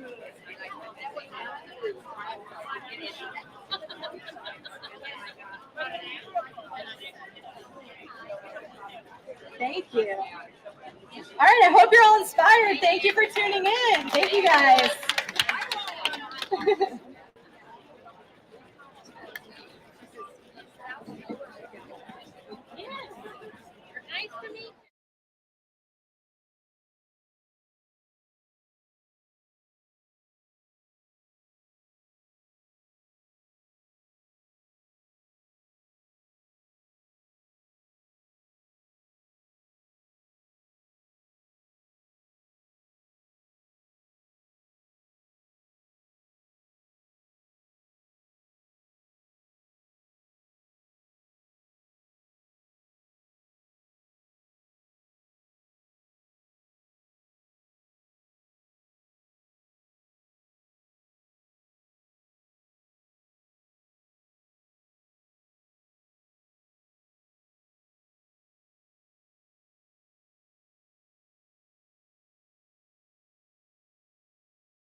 from Embroidery Garden, and today what I'm going to do is I'm going to show you how to create a custom name keychain directly on the Brother Luminaire XP3. This is Brother's top of the line machine right now, and I'm going to be going into part of the machine called My Design Center, and that's kind of a little, it's a little software kind of built in on the machine, and that's how I'm going to create this. You can use any name you want, or you could use a built-in design if you wanted to, but I'm going to do the whole thing just on the machine. So to get started, the first thing I need to do is create the name. So I'm going to go into Embroidery, and you have two font categories here. Whoops. You have two font categories, and this one, though, are fonts that are really large, so they're not going to work. So we need to pick one from category number 2, and you have a choice of fonts. I'm going to go ahead and pick 24. And now it's time to enter the name. So I'm going to go ahead and type in my name, R, lowercase, E-E-N. You can't get too more custom than that, can you? My name's kind of unusual. But you'll see the name comes up, and let me kind of zoom in a little bit for you. So I think that looks pretty good right there, but you can still edit if you want to.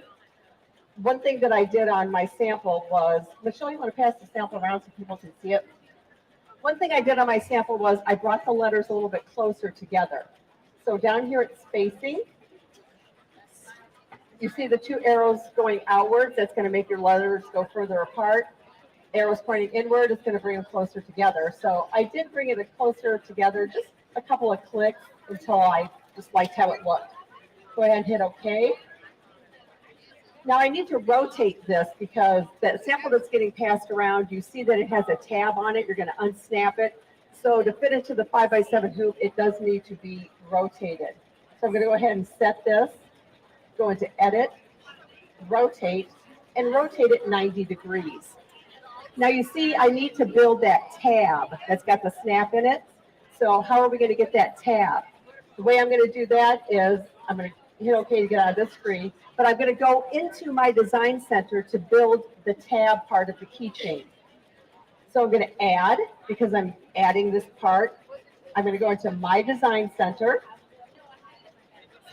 And what I'm going to do is I'm going to pick a shape. I'm going to take the rectangle, the square, and I'm going to change it into a rectangle. I'm going to make it skinny and long so it'll make that tab part. So I'm going to hit OK. Now, when it brings the square in, the machine will default to a zigzag stitch, putting a zigzag around there. I don't want a zigzag. I want a regular just running stitch. So these are your line properties, and line properties are zigzags, running stitches, triple stitches, blanket stitches, motif stitches, all those kinds of lines. So I want to change it to a running stitch. And I'm going to change the color. It doesn't matter what color I pick, just as long as it's a different color than the name. And I'm going to hit OK. Now I've chosen it, but I have to apply it to the square. So I'm going to click the bucket up here. And when I touch the outline, it's going to turn red. It turned red. Now I need to size this because that tab is real skinny and it's a little bit long. As you can see, though, right now, my size is grayed out. So all I have to do to grab that shape again is hit that trace down there and just draw a box around it, and it will select it. Now you see my size has been highlighted again. So what I need to do on this, and this machine is in millimeters, so I'm going to have to go in and change it to inches. Let's say I'm going to have to find where inches are. Here it is. So I need to change the size of this. Right now you see it comes in 6.19 by 6.19. I could use these arrows, and change my size. But on the XP3, it actually has a little keypad I can use. So I need this to be, it needs to be 2.25 inches high. So I just type that in and hit set. And it needs to be 0.30 wide. And these numbers that I'm choosing them for a reason.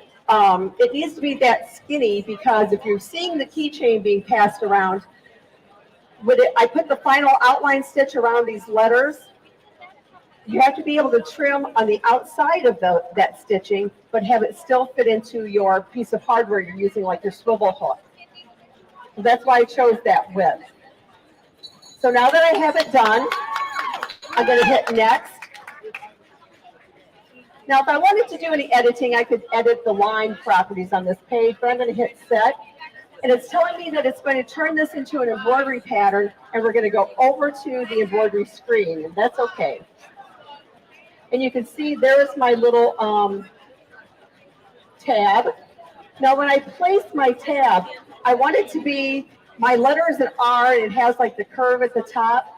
I need that tab, I need the end of it to be down inside like the, what would you call it, the back or the leg of the letter that makes the R. And I'm going to zoom in here a little bit so you guys can see a little bit better. So you can see how I place my tab. And the next thing I need to do is I need to group these together. I need to group the name and that tab piece. This tab piece right now is actually just kind of a placeholder. So let me go ahead and group it. And just to group these two shapes together, all I have to do is hit this button here. And you can see everything turned pink. I'm going to go ahead and hit OK. And now what I need to do is I need to create that outline around everything that's going to go perfectly around my letters and around my tab piece. So if I go up into edit, this little flower design right here, it's called the stamp. So if I click it, see that it put a black line kind of around everything? I can't zoom in on the screen, but what you want to do now is, this is the distance, and it's the distance of the black line from the letters and my little tab holder. You can see it's all separated right now, like the R is separated from the E. So I need to bring the distance up, and notice that black line, it's filling in more. And I think I want to bring it up to about 1.4. Now you can see that it's completely around, and it's gone right around the letters, and it's gone around my little tab placeholder. So I need to save this. So I'm going to save this outline in memory. So I'm going to click memory. And what it's telling me is to retrieve this outline that I just made, I have to go to my design center into the shapes or the stamp icon again. So I'm going to say OK. So I need to go get that outline I just made. So I'm going to add it. I got to go into my design center to retrieve it. And I have to go into the shapes icon here. Back to that little flower. It's telling you exactly where it is. So it's underneath that flower where I created it. And here is my outline. So I'm going to choose it and hit OK. And that's my outline. That's going to sew my two pieces of marine vinyl together. And we're going to get into that here in a minute. But I need to take this part over to my name and everything over on the embroidery side. So let me hit next. Oh, I'm sorry. First, I have to assign this a property, a line. Right now, it's just sort of like a drawing. So up here again at the line properties, I'm going to choose, this time I'm going to choose a triple stitch, just because I like how that looks a little bit better than just a single run. So this is the triple. And I'm going to choose a different color. I'll pick green and say OK. Again, now I have to apply this. I've only chosen it. I haven't applied it. So I'm clicking the bucket and touching the outline, and it turns green. So now I'm going to hit next. Now on this, I can do some editing on this page if I want. And when I do a triple stitch, I like it to be just a little bit longer, the stitch length a little bit longer. So here I can change my stitch length. And let me just move it up to 0.1.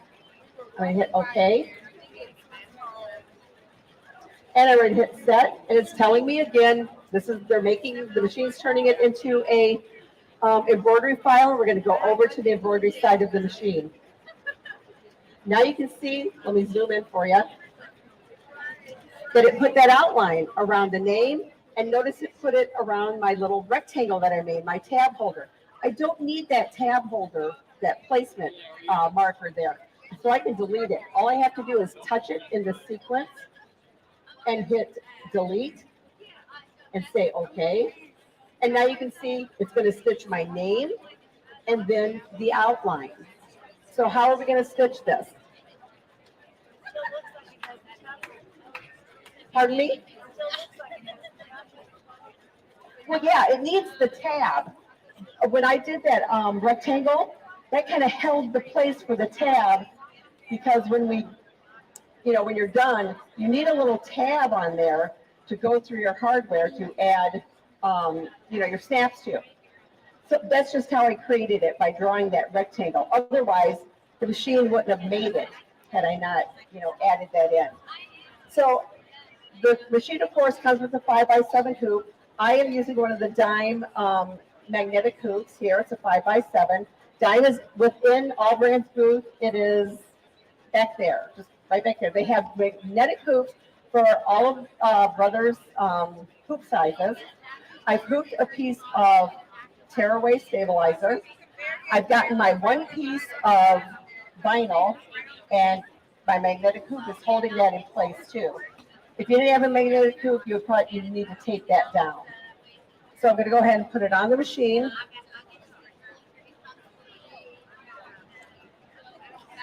And go ahead and start. They have black thread in the machine, so I'm going to go ahead and it's telling me to go to a larger frame. I need to take this. Whoops.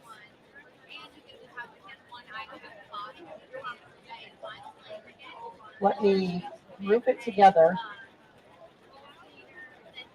and move it down.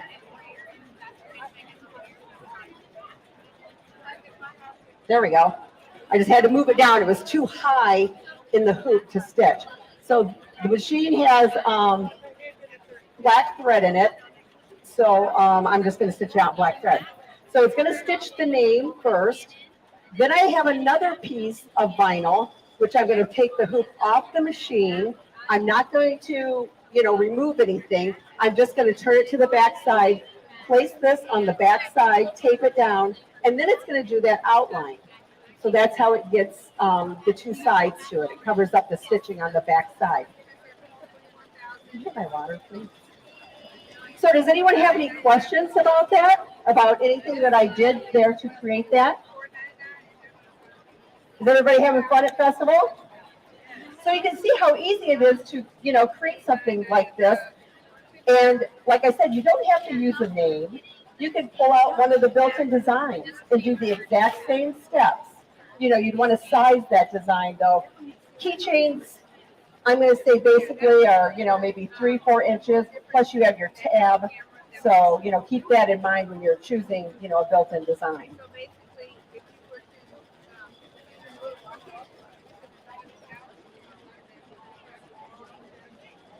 Do any of you have the luminaire? All right, we got it. And here's the new buyer of the luminaire just today. Oh yeah, over there, they've got the luminaire too. So in my design center, that's what I was in when I was building that little tab placeholder. You could do all kinds of things in there. That's where you access all of the beautiful built-in fills. Some of these samples around here that you see that are those quilting fills that everyone is talking about. That's where you access them from, is from my design center. So what I did was just something very simple and easy in my design center, but any of the brother educators around here can really go into more depth on the my design center for you.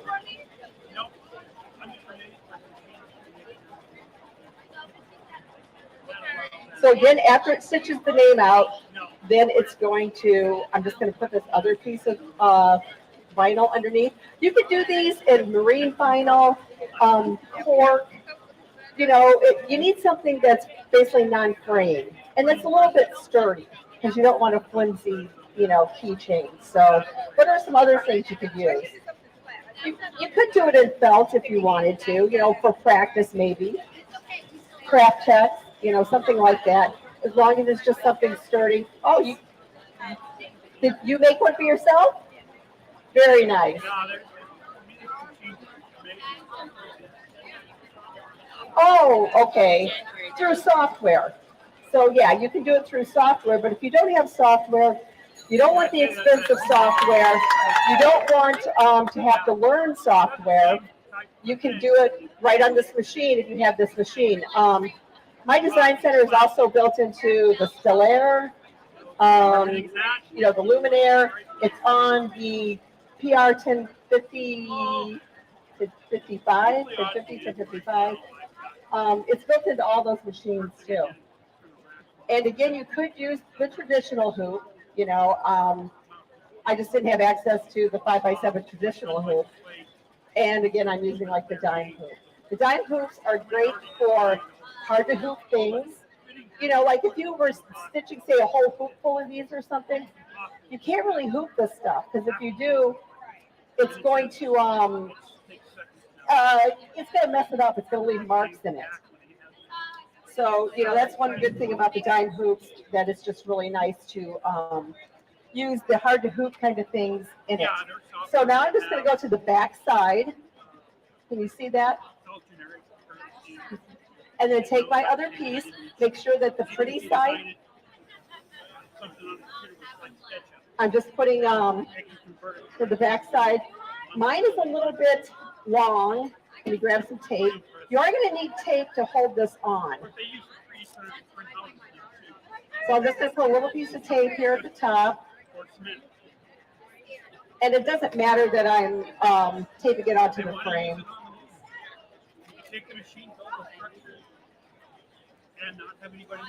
But just make sure that you have the nice pretty side out. Carefully put it back on the machine. And now it's going to stitch the outline. So it's stitching the two pieces together to make the keychain. And I was going to show you a little tip, but I just forgot to do it. But how many of you stitch like these little keychains or anything that you're going to be able to see the back side, and it has like a line stitch, a triple stitch going around it, and on the back you get that little knot, that aggravating little knot. So to avoid that, what you do is right before you start, you press your, let's see if you can see this, you're going to press your needle down button, and you're going to hold the end of the thread, the top thread, press the needle down button, then press it again, and it's going to bring your bobbin thread up, and you're going to grab it. You're going to hold both tails in your hand. So then you start doing the outline, and it's going to avoid getting that little knot on the back, you know. So that's a little tip. So you can see it's all done here. And mine did pretty good. I can clip that off. Normally, I would use a matching thread on the back, a matching bobbin. But now we're just going to take it out. And you can see it's very easy to pull the top hoop off. I got my tape on the back. And then what I would do is I use tear away. So first I like to tear it close to the stitching between the two pieces. Because if you just, you know, start trimming it out, you're taking a chance of seeing some of this stabilizer on the edge, and you don't want to do that.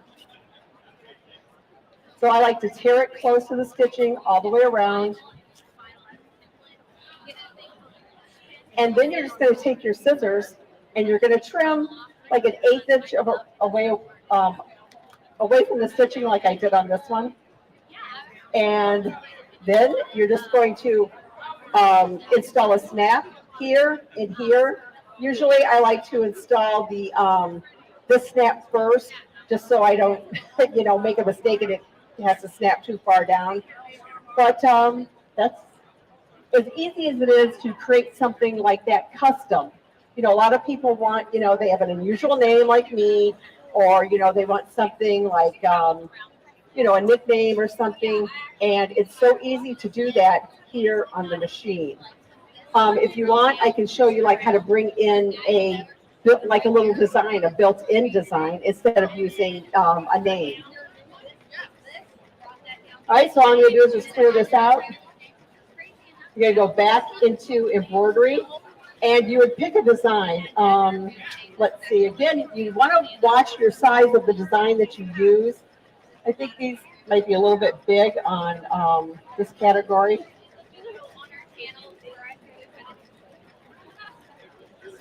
Oh, let's see, what do we got? Oh, I know what would be good. Disney. Do a little, if you're going like to Disney, you're going to do a little keychain or something. See, this is the perfect size. It comes up as 2.26 by 2.17. So that would be a perfect size to create a little keychain. And again, I would go back because I need to create that tab. So I've got to add it. I'm going to go into my design center and I'm going to take the shapes. There are lots of built-in shapes, so you can do all kinds of stuff. You know, I specialize in doing in the hoop designs. I can create in the hoop design through my design center. Excuse me.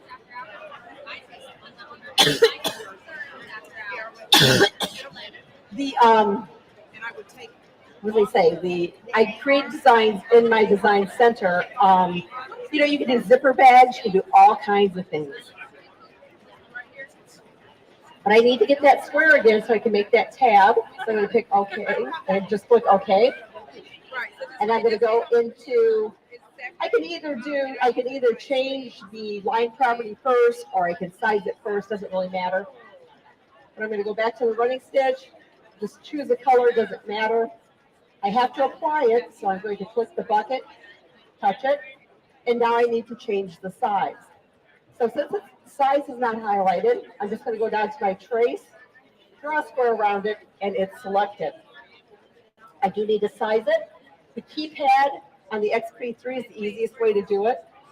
And again, I make those little tabs about 2.25 inches and 0.3 inches wide. And again, the reason is because you make that tab, when you do that outline, you got to take into consideration how wide your tab starts, how much the outline is going to go out, and your trimming. Otherwise, you're going to have a keychain and you're going to have like a 2-inch piece of hardware on there. So that's the reason that I chose those numbers. So again, I'm going to go to next. Hit set, tells me I'm going over to the embroidery side, okay. And then I'm just going to move my tab, or I can move the head, doesn't matter. But you just have to have, and let me zoom in here so you can see that. See where I have my tab? It's kind of like over his head. It has to connect. Otherwise, when you go to do the outline, it'll do the outline of the tab and the outline of the head. You want them both together so that it'll make a continuous outline. All right, so I do need to group that again. And you can see that everything turned pink. Go to edit. And this little flower is what makes the outline, the final stitch outline. And let's see, I need to increase it.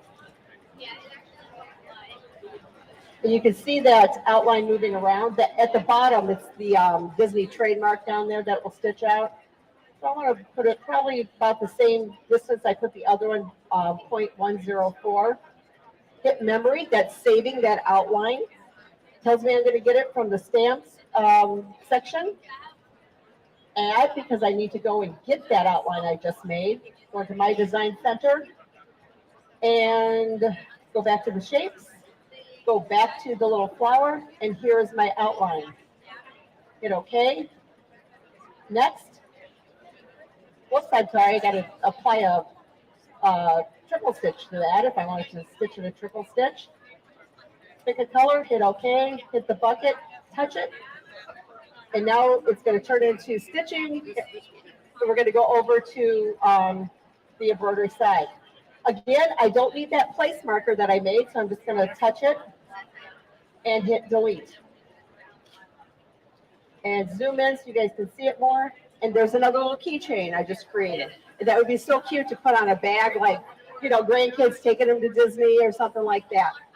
Are there any questions? I think my time is about up, right?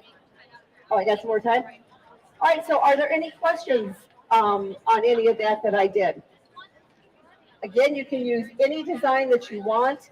And again, there's so much more in my design center than what I just showed you. And I believe Barb is probably coming up next to show you guys a lot more in my design center and the Luminaire. So you want to stick around and watch Barb's presentation. Yes.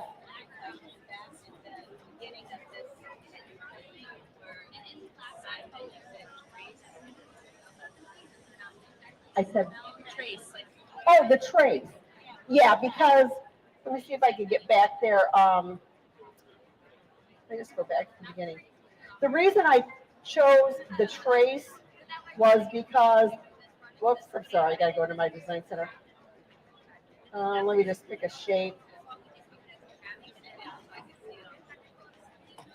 Okay, so I just have a shape on the screen right now, and you can see there's a red box around it. So that means it's highlighted. I could use the size button, I could rotate it, but let's just say I decided first I wanted to apply the stitching to it, because remember right now it's just a drawing really. So if I apply stitching to it, and let's just say I'm going to use, let's go to the motif stitches, because they got built-in motif stitches. So I'll just pick one of them here, say okay. And let's just change the color, and I'll say okay. And hit the bucket to apply it. Now let's say I want to change the size. But see, my size is not highlighted right now. I've kind of lost that ability. So that's why I use the trace button. So I just click it, I can draw a box around it, and now the size button comes up. So I can go in and, you know, change the size to anything that I want. So really, that's the only reason I did that. Pardon me? Right, and there's different ways you can trace. Since I just had a simple shape, all I did was just drag a box around it and it selected the whole thing. If you had more than one thing on the screen, and maybe I had a triangle and a circle, and I only wanted to grab the circle, and it was really close to that triangle, there are other buttons down there that you could use to make sure you select exactly what you want. How are we going out of time? Got a couple of minutes? Okay. Okay, yeah, great question. I'm just using a 7511. It will go through this vinyl, you know, fine. I don't slow the machine down when I stitch these. Really, there's no reason to. The vinyl is very pliable, you know, so maybe if you're using something a little bit thicker, you might want to change, you know, maybe an 80-12. Maybe if you're using like cork, but there are different qualities and varying thicknesses of cork. So maybe if you're using a really thick one, you might want to bump it up to an 80-12 needle. But the machine stitches beautifully with metallic thread. Kingstar metallic. I don't know if Dime sells Kingstar. They may have some here. Again, they are here in the booth. That's where the magnetic hoop came from. Let me just pull this apart here. So they do have these for all brother hoop sizes. This one was perfect for this because you could see that it held my piece of vinyl when I started. It held it down at the top and the bottom. I didn't need to use a full piece of it here and waste any.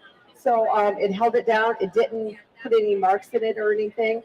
These are great if you're like embroidering on something like velvet, because if you use a traditional hoop, you're going to get that hoop burn. So these are great for that.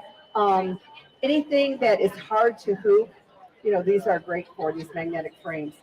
You just got to watch your fingers on them. Oh yes, edge-to-edge quilting. These are perfect for that. Yeah.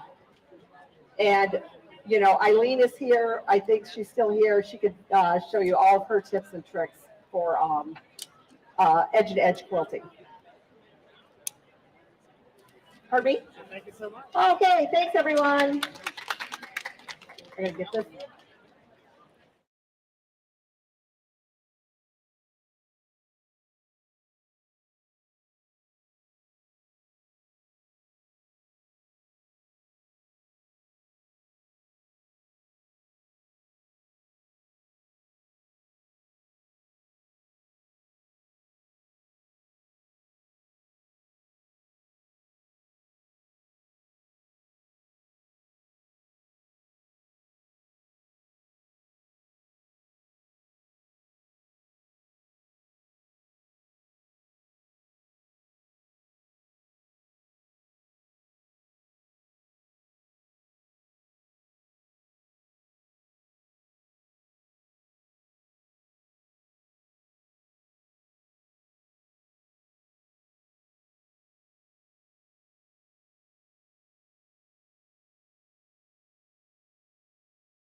everybody. You've seen this already. Okay. My name is Barb Mikolajczyk. I'm a brother educator, and I've been assigned to show you all about the Stellaire 2.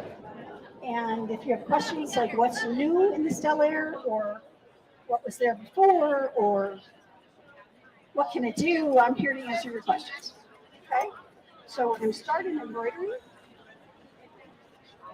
Okay. If I'm showing something on the screen and we're not on the screen, tell me, because I can't. I don't have eyes in the back of my head. My kids thought I did, but you know.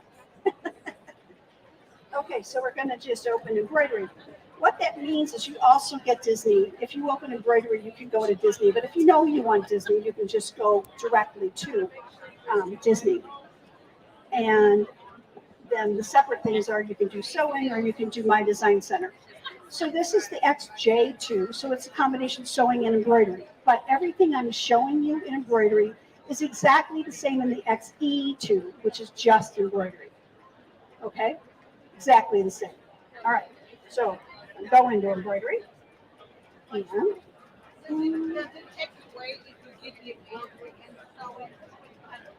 very easy. Let me show you that. No, just add sewing. Otherwise, they're the same in embroidery. And now I'm looking for my folder, and I don't see it. Hold on. You know what? I'll be right back.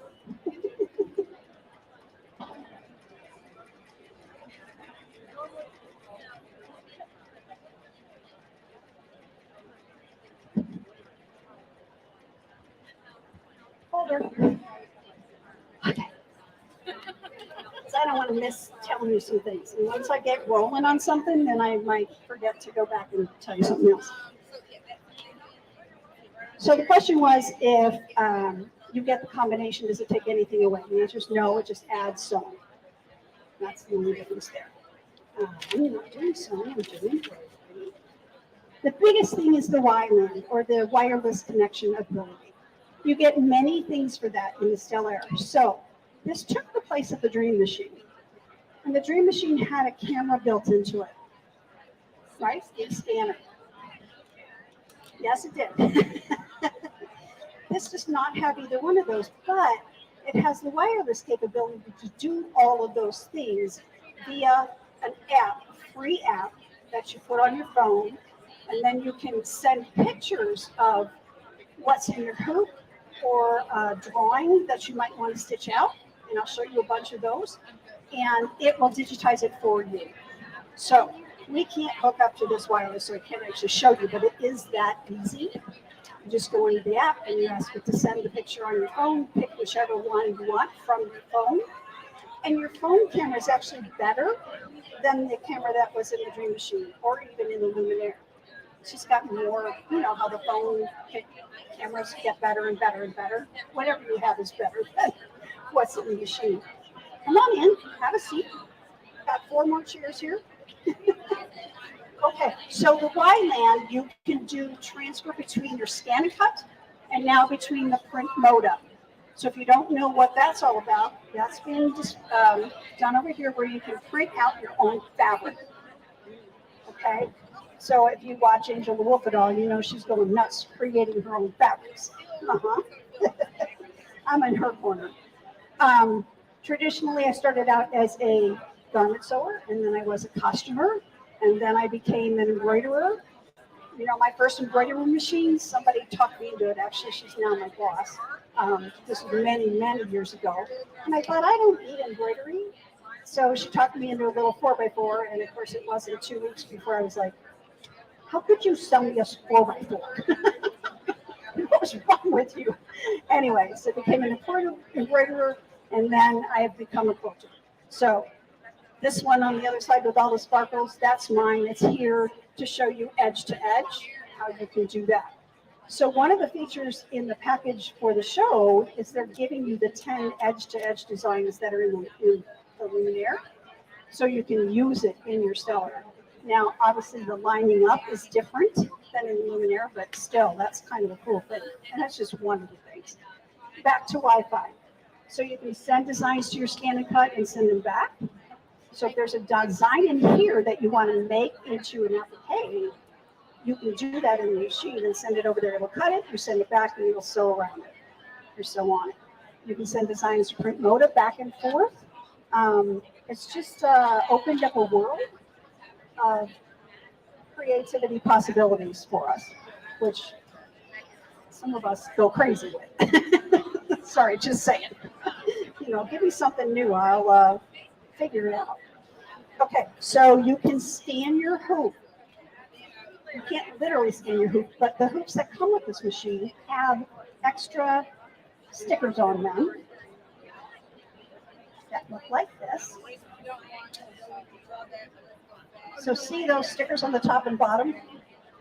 Those go to the Stellaire because that's what your camera reads in that app when it comes to the machine. So I've taken a picture of what's in my hoop and I have sent it to the machine, and now I can see exactly what's in my hoop on my screen. And then I bring up my design and I can place it, size it, rotate it, move it until it's perfectly where I need it in my hoop. So you get that feature without having the actual camera scanner in the machine. Thank you, sir.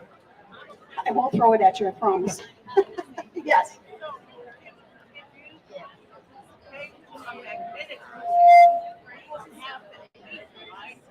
Correct. Her question is, if I use a magnetic hoop, I won't have the feature to take a picture because it doesn't have those stickers on it. Correct. Now, I got to tell you, even this quilt, I did not do it in a magnetic hoop. So I did it in the regular hoop. Why? Because it's bigger. And I want to do as much as I can at one time. And you think, well, that's too hard to do. It's not. You loosen that screw like crazy. You lay your quilt in it, and then when the top just sits, snugs right in there, you're good, and it does not come out. I have not had it come out. And here's the caveat. If your hoop, you're on the very corner somewhere, and you're letting all the weight go somewhere else, it's going to pull, and it's going to take your sensor out of whack. So you need to roll it and clip it so that the weight stays here.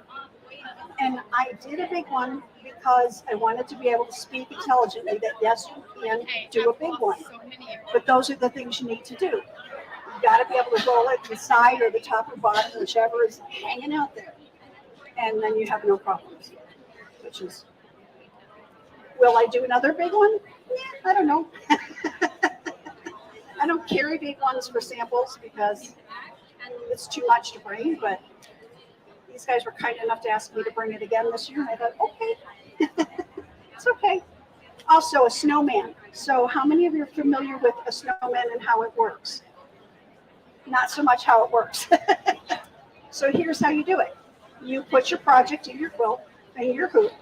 You have the snowman on your project because you did that on your work table. You know exactly where you want the center to be. You hoop it, it's not so straight, right? Because we don't ever get it perfectly straight. But the snowman tells you where center perfectly straight is. You take that picture in those hoops, you send it to the machine, you ask the machine to find the snowman, and guess what it does? Your design is exactly where you put that snowman. So you have that option without the camera built in, okay?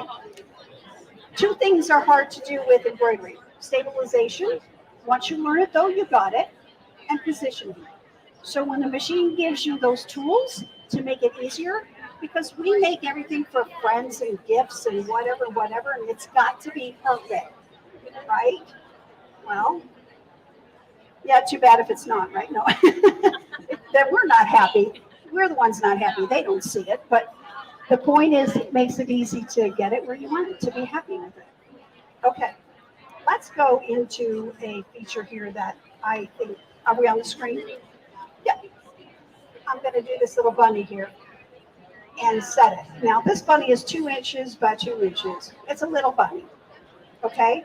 I want it bigger, right? You guys probably have this, but you don't know you have this. I opened up edit. That makes sense. Let me go back. And yeah, I opened up Edit, and I'm going to choose size. That makes sense. Yes?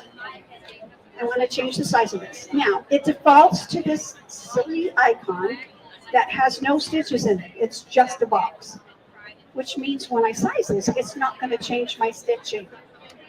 Think about this.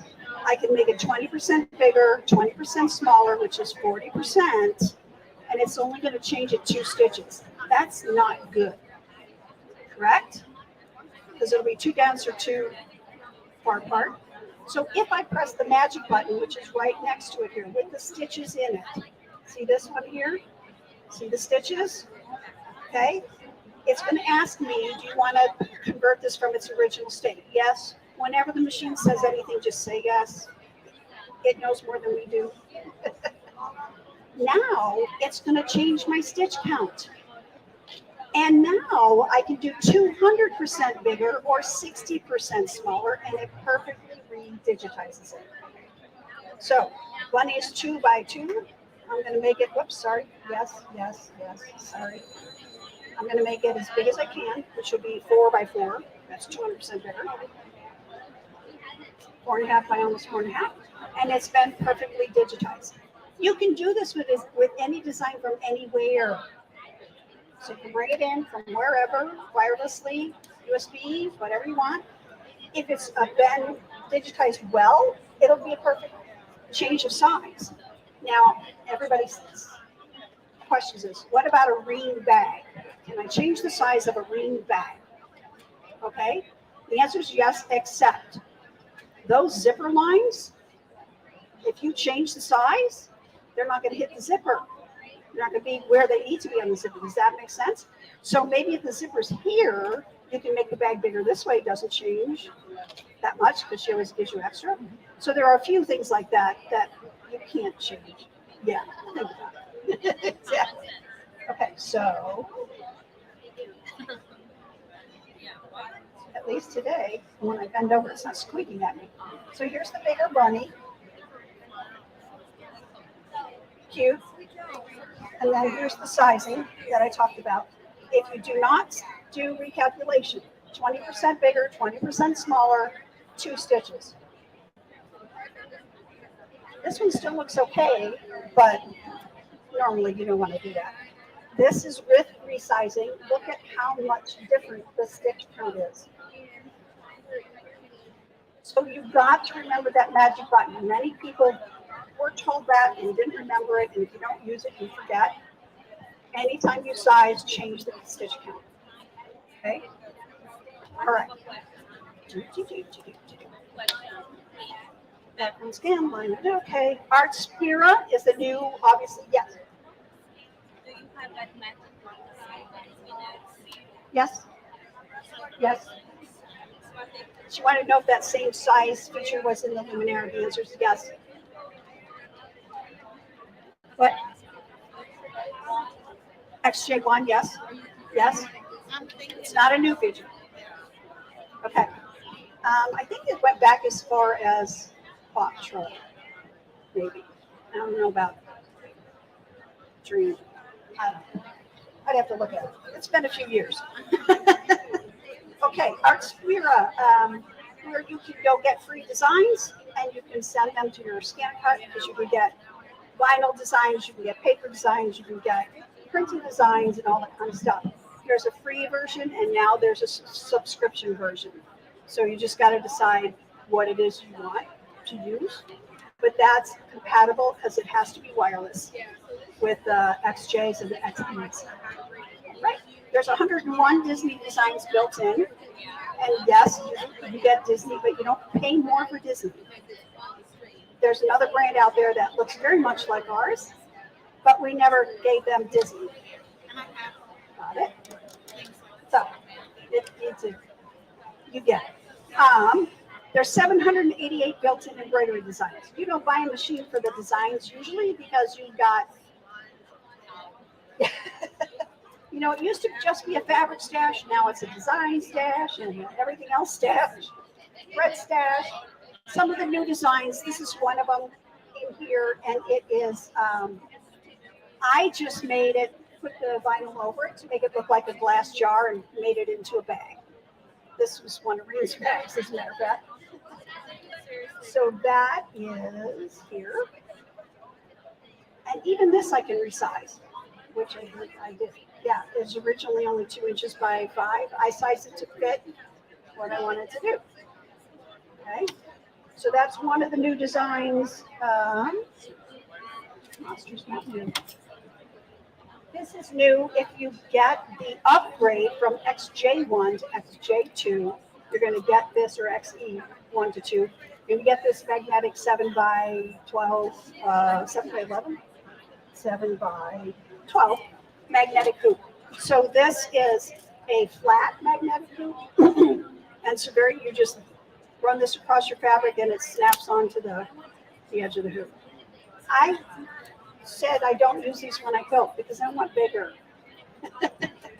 Just saying. But I love them for lots of things. Like if I want to do netting or organza or anything like that, those magnetic frames hold that. You don't need all that stabilizer that you've got to wash out or tear out or whatever you have to do. I just do it in a magnetic frame. Obviously, I'm not doing a dense thing. I'm doing a looser design, but yeah, just do that. So here's another, just some fun new designs. This is an applique. I didn't do it as an applique. It's a pink applique in the machine, but I needed something for a boy. You know, it's always easier to find things for girls. Just saying. So this was, these are the funny kids animals. I don't know where all these are. There are more designs, by the way. You've got to go to the second page. And in the XP2 or the upgrade, XE, there's projects here. So one of them is a pin cushion, one is a scissor holder, and one is a thread catcher. So it's in the hoop designs built in, which is okay, cool. So the hedgehog is the pin cushion. So we were saying how cute that might be on suede or something like that. All right, let me go back. One of the new features is called no soap. And people look at me with this blank look like, what do you mean no soap? So what that means is you can take colors out of a design to change the look of the design. Okay, so here's 2 samples of that. This is the original design on the top with the butterfly and the little swirly gig. I took the butterfly out and I added a bunch of flowers. So let me show you how to do that. Where is that swirly gig? Don't I remember where these are? Here. No. Come on, brain. You can do this. Where is the swirly gig? Well, let me show you this one. This is the deer that's on the back of that jacket. It's like a sketch. Okay? And the writing on it is actually couching, which I'll get to in a minute. Cancel that. Go back. Oh, I could do this one. So I don't think anybody has seen it, but on that jacket right there, if you pick that jacket up, sir, and turn it around, that's a nice big butterfly. That's this design right here. And all I did is take some of those flowers and added them to the lapel on the front.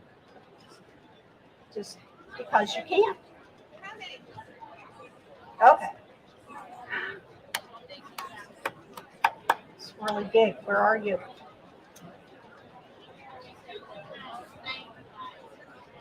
What? What kind of stabilizer? I just did a tearaway. Actually, no.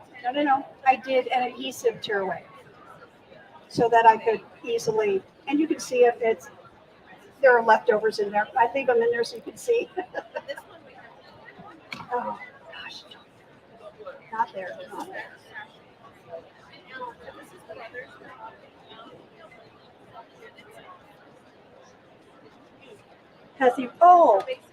No, that's where the matrix is. I do remember that. So you think it's in there? She watched me yesterday. I'm so sorry, guys. Not that you need to know this, but I still have a little bit of widow's fog. Literally. Go back, go back, go back.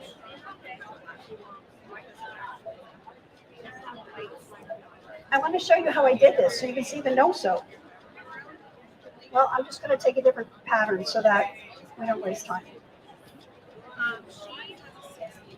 All right, let's say we're going to do this one. And I'm going to show you under edit this is the new icon. And it's the stitching with no-sew. So I choose that and it brings up the list of colors in this design.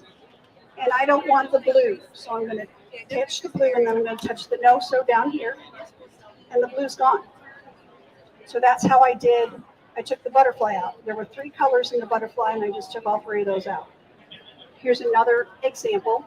This is the original design, just a butterfly. I took them out and I put a bird in.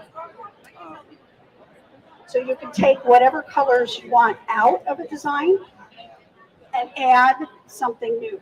So let's go ahead and say add to this little thing, and I will add a silly kid's animal. Here we have a monkey. So there's a little bit of thing that I left, and there's a monkey. Obviously, this would not be something I would actually do, but you get the idea. Since I need to go back and write down exactly where that is. One thing I did do was when I added the flowers to this one, and they are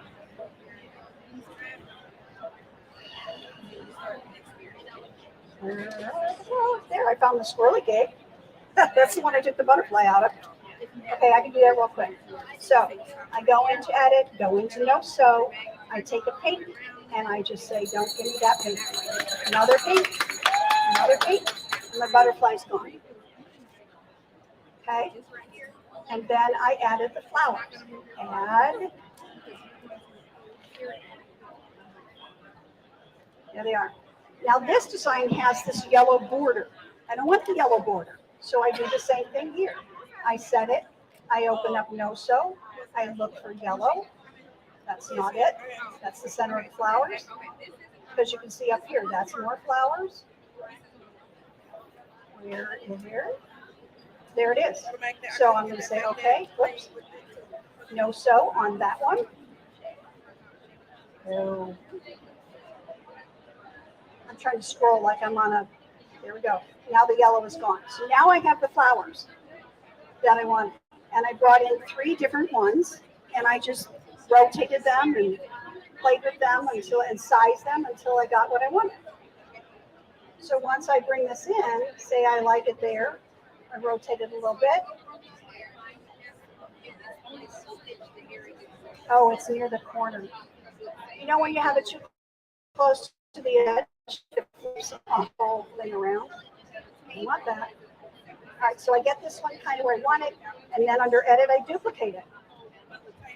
Bring it over here. This time I mirror image it. Mirror image. System function cannot use it. Oh, when they overlap. Okay, okay.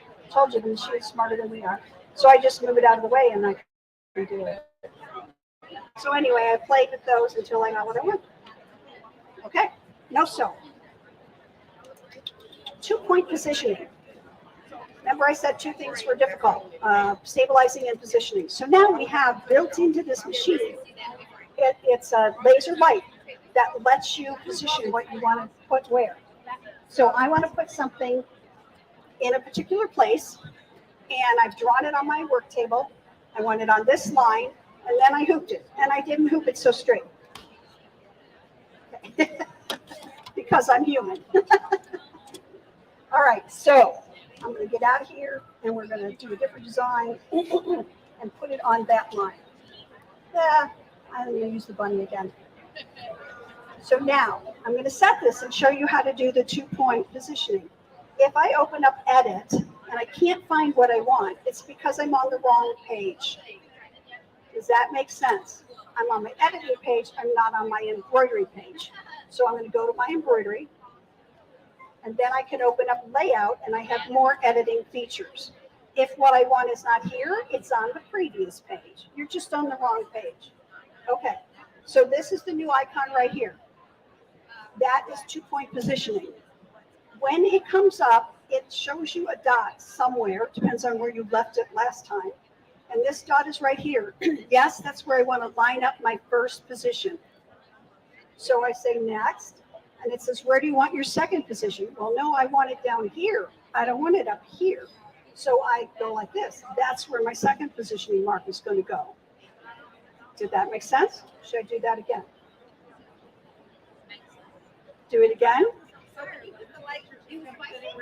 Yeah, I'm going to show you that next. Okay? I forget I have these 2 ears on. So next is going to let me position that first laser.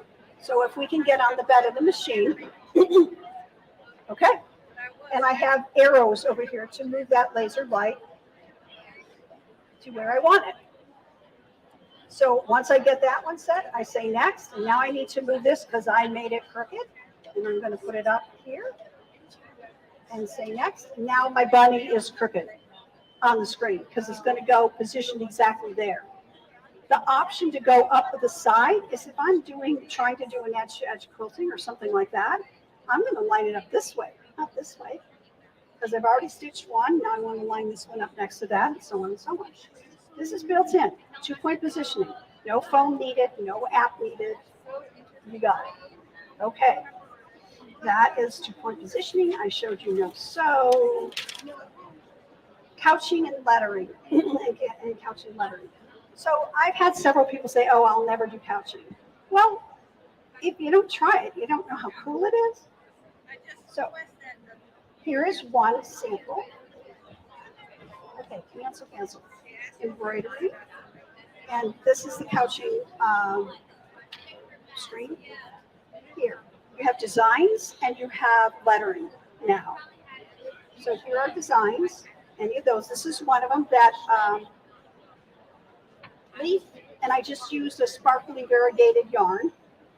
Okay, here's one of them. And I did the butterfly, and then I did some lettering too with a variegated yarn. Okay, and I want to probably pass this one around. Here's a different butterfly and roses. And see the lines? Those were done couching in the sewing side. So in XB2 or the upgrade, XE2 or the upgrade XE or XJ2, you get the tools to do it. You get the arms, you get the foot, and there's a video in the machine showing you exactly how to set up the yarn and the thread and go. So I want to pass this around. Now I'm going to pass this around so you can see how it stitches and why you can put it on a jacket and not have a problem with it pulling out, because it's really well done. Okay, thank you. Good catch. Catch yourself. So there's the deer there.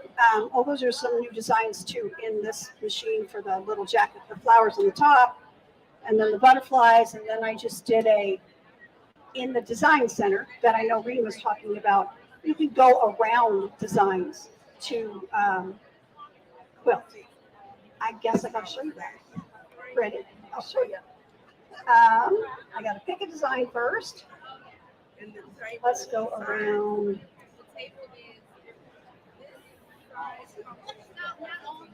Let's say I'm going to stitch this on a block. That's big. Let's go back. I don't want to go that big.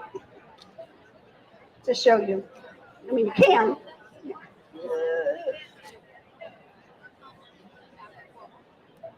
This is an applique. These are appliques. Look at the gnomes built in.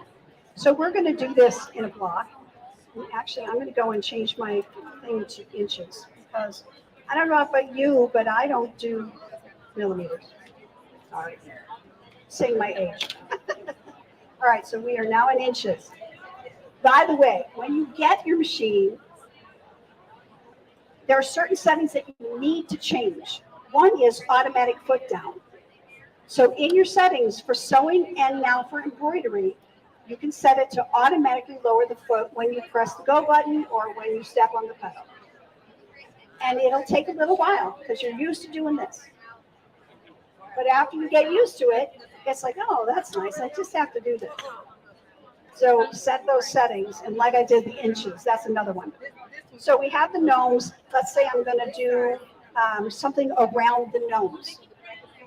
So I am going to put an outline around this to bring it into the design center. Under edit, I have a flower. And it's just an outline of a flower. So I'm going to do that, and it's automatically going to put an outline around my little thingy. When I do an outline or some fill around, I give it space because your fabric moves, and I don't want it stitching on my gnomes. So right here is where I give it space. It's up to you how much you do, but I do a good bit.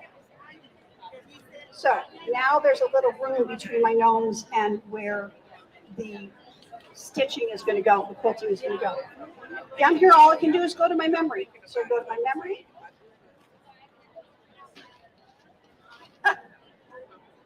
Okay, and then I'm going to add in the design center. That's where you do your custom stuff. And I'm going to go get from the design center those gnomes. They're under the shapes or the stamp key, and they're under the flower. That's how I got them in there. That's how I get them out of there. So I get the flower, and they're on my gnomes, and I say, okay. And so now I have gnomes. But I want to put a fill stitch around my gnomes, all right? Kind of like I did on that jacket between the butterflies. So I'm going to add a box, just a shape, the size that I'm going to do this fill stitch to. So I'm going to do a square, say, okay, come back here and size the square. In this case, I don't need to change the magic button because your letters and your squares automatically redigitize when you size them. Okay? So, that's as good as I can go with that. Why? Okay. Oh, I know why. Silly me, I was sizing it in all directions and it stopped the one. It wouldn't go any bigger in the sides, so it stopped going. All right, so now I have it as big as the hoop. And now I'm going to add that fill around my gnomes. The fills are all in here. And they're under this icon. And then you got to open up your select, choose your fills. You now have more fills to choose from. All of those. So,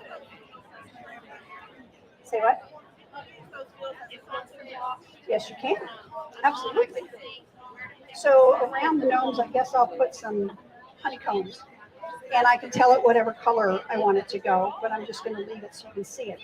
Now all I have to do is fill between my gnomes and the outline. So I have several quilts here I'm going to show you, and I did a lot of that in my blogs around designs. That's all you have to do.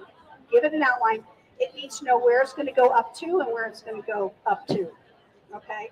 Now, right now, it's going to stitch that box I put in there. You can either skip that or you can tell it not to stitch it. I'm not going to do all that now, but that's part of what you can do in your design center. Okay. Another brand new thing is matrix. Even the Luminaire does not have this feature.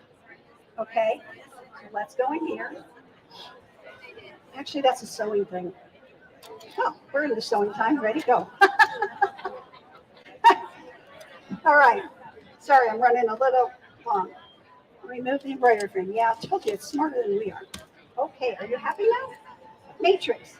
You can take a stitch and usually, am I supposed to be embroidery? I told you, I'm not all here.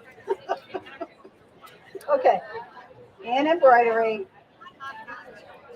Okay, what do you want? Thank you.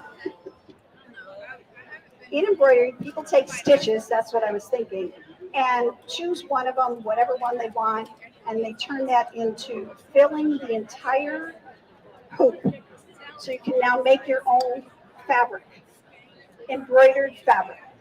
So I'm going to set this, and here's the new way you do this. The 9 patch that we had before, which still does what it did before, now has a new 9 patch And when I touch that, it's going to populate this design on the whole page, on the whole thing. Okay? So here's what I did with it. I took some fabric, just some pretty fabric, and I didn't choose a stitch. I chose a design in the machine. And then I cut out pieces to make a bag. So when we did the edge to edge on the luminaire, I made a vest. I took a yard of 3 different colors of fabric. I did the edge to edge, so I had custom fabric. And then I cut out my vest pieces and made a vest, and I had custom. So now we can do stuff like that in here. So along with this, you can change this to be farther apart,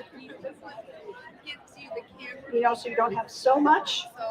And you can play with that in any way you want and get your custom look. So matrix is very cool. I already talked about the snowman, a little bit about Barb Spear. So here's the snowman in one of these hoops. If I took that picture, that design is going to go right in that egg. I was going to put grandkids' names in each egg. This is an easy way to put it where I want it. Artspira, here's a picture that was in Artspira, a design in Artspira. I just printed it out so you could see it. Send it to the machine, and there's how it's stitched. So you can do things that are done, or you can do your own things. We like to do our own things, don't we? Here is just a simple bib, and I went in Design Center and I made a pumpkin with what is built into the Design Center. This started as a circle. I made it shaped more like a pumpkin. I brought in the leaves and positioned them, filled the leaves with a different stitch, brought in a stem, brought in that. That's all in Design Center. There's so many things in there that you can just create from and have fun. And if you'll notice, each one has a different assignment for what stitch that outline got. So you can change the stitch and you can change the fills. You said that? There, better throw. Okay. Line fills in the Design Center. Okay. Going in the Design Center, here are your choices for line fills. Under this icon, it's the same as the area fills where you get it. So these are some of the line fills you can assign to all of those different places. My bike here, I did a ton of line fills in the Design Center on this. Upside down? No, that's right. So if you look as you pass this around on the actual appliques are all different line fills or fill patterns. And I did that to learn Design Center. That's one way to do it. Just keep playing. You could bring in a circle, which was a wheel, and I brought in a smaller circle to do the other ones, and you just match it up. So that quilting is also what I did custom. I've done things for fall with leaves. These are the bikes that I used to quilt that little hanging with. And I just traced what was on the cover of the pattern. I didn't draw it. I simplified it, took the basket out, stuff like that. I learned that, because I wasn't a quilter, you need to connect your things. Because that was not connected, see? So I learned eventually. This was actually the first one I did just quilting in the Design Center. And he's just a little soldier boy. He's quilted with stars all over the background. But then on the soldier are all different built-ins in the Design Center. And the biggest question is, how did you get it just to go on the hat? Well, I erased everything that went around the hat. So this was in the hoop, took a picture of it, sent it over to the Design Center so I could see this on my screen, and then erase around it. Want me to say that again? Okay. I need to know where this is in the Design Center. So in the hoops with the stickers on them, you hoop this, take a picture of it, send it to your machine, goes into the Design Center, and then it comes up on my screen, I bring it up on my screen and I can erase where I don't want that stitch to go. Okay, so I just played. And that's where I've fallen in love with this stuff. I like to do custom things. Yeah, okay. So I told you I wasn't a quilter. I was a slow learner. I did this one with snowflakes that were free clip art, just free clip art. Okay. What? Thread? Embroidery thread. Nope. That's in the fabric. That's in the fabric. But you'll notice each block has quilting around it. That's what I just showed you with the gnomes. All of those patterns around these blocks are built in. And you can size them so they look different. You got all this in the machine. Okay?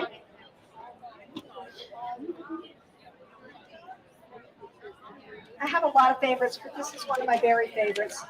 So this was a same idea. I filled around the designs that I embroidered, filled around them with the background fills that are built in, and then I wanted to do something special on the border.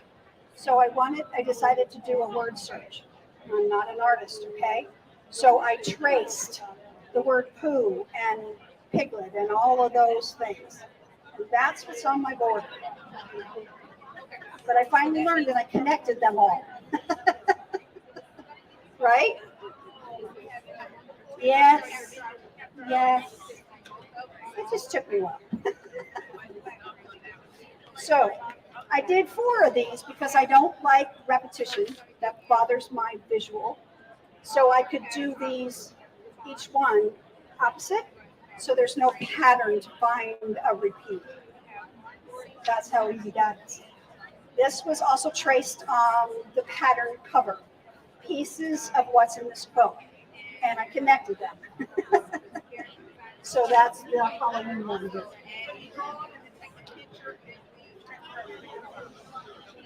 Yes, ma'am. All right, so this guy is all quilted with those witches' feet and the pumpkins and the hats. It's an applique. And I did some of the same stuff in the design center I do on the applique pieces. But the fun thing was the quilting. Okay. Last but not least, it's my gnome for Christmas. Pom-pom gnome, there we go. So I did stars up here and they weren't connected. That was stupid, but I did connect more of them. But each piece of the gnome has a different built-in background film. So his nose has one, the pom-pom has one, his hat has one, his shirt has one, but they're all built in. The only thing I brought in were the stars. So the way you do that is you embroider your top, whatever you're going to do, you piece it together, you give it your borders, you sandwich. When you sandwich, you have extra backing and extra batting because you want to get to the edge of your top. I mean, you might have some top left over, but that's how you get it in the hoop. And then you literally just re-hoop, take a picture of each time you do it. You see what you've got. You see what you want to work on with it. Add it. Let it go. Yep. And when I bring it over, I leave some of the stitching I just did in there so I can see how I'm matching it up. Because if I overlap, I don't want that. But I can erase what overlaps because I can see it. Okay? All right. I'm supposed to be talking about sewing, so let me do that. Okay. Yeah. Let's go to sewing. So you can sew with this embroidery arm on, or you can take it off. I don't know what I'm grabbing here.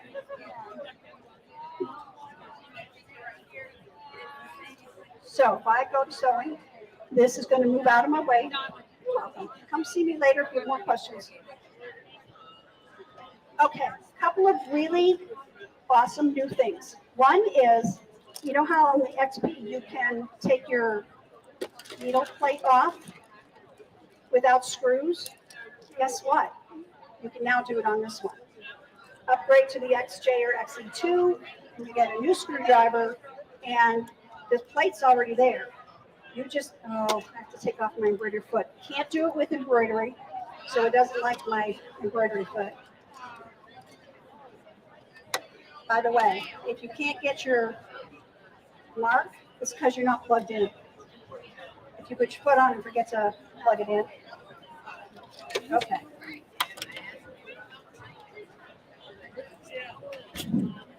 I knew I had that. Okay, now we're ready for sewing. And that's all you have to do is change your foot. So you take your new screwdriver, you put it, there's a hole up here. Can we have a bed picture? That's good. All right, see the hole right there? I'm going to put my screwdriver in that hole. I'm going to move it to the side, and my plate just comes right off. Let me change my foot. All right, hold on. Hold on. Your plate's off. Now you can clean without the screws. So it's just this little hole right here. And putting it back on is very simple.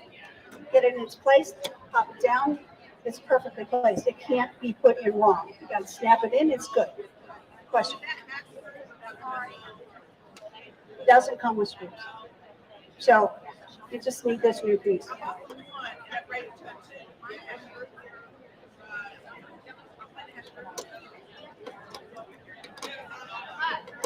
I will ask when we get off. Because that's not what I understand.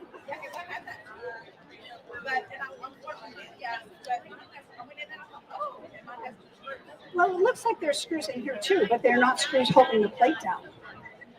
So I think you're good. Thank you very much. Okay, so easy removing of the plate, 11 inches here. We love the light, we love the space when we're sewing.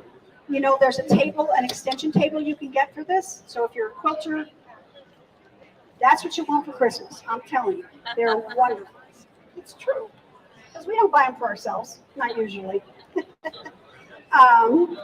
760 built-in stitches. Well, why do you need that many stitches, right? Because you like this scant, and you like that scant, and you're welcome. And you like this, so there's enough in there for everybody. But one thing that we don't do much of is the character and decorative stitches. So when you go in here, you can find all kinds of pretty, pretty stitches to decorate with. And I know that we don't do a lot of that, but if we choose to, we can take a blank dress and we can dress it up with decorative stitches. That's not embroidery, that's decorative stitches. This is embroidery, these are not. So you can really change the look of something just by having fun with what's built into your machine. Sashiko. You've all heard of Sashiko stitches. Looks like it's hand stitched. Well, guess what? You have those in here, but they're not, you don't have to do them by hand. You get to do them with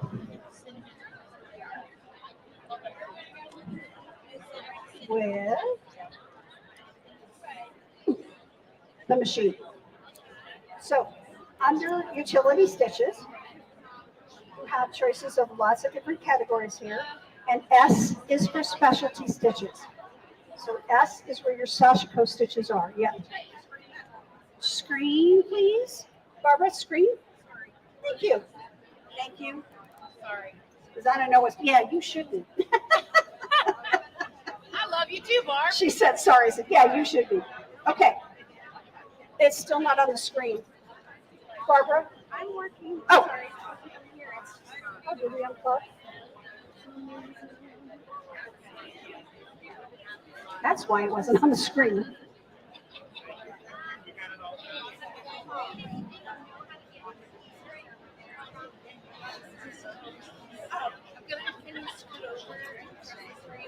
I'll be in the way, won't I? Let me go get Sashiko stitches is it makes it look like it's hand stitched, but you have to do something to make it look like it's hand stitched. What you have to do is put monofilament thread on the top and a colored bobbin or whatever color you're using on the bottom. So,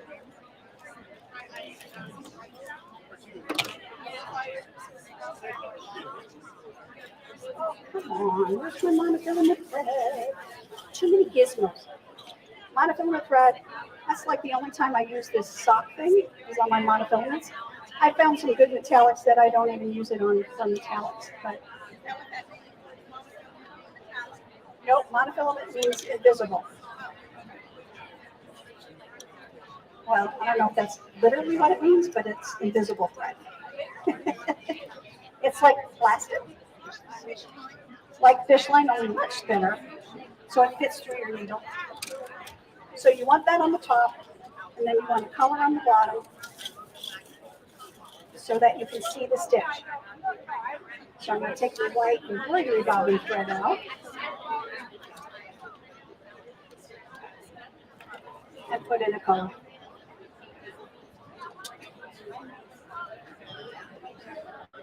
Yellow, thank you.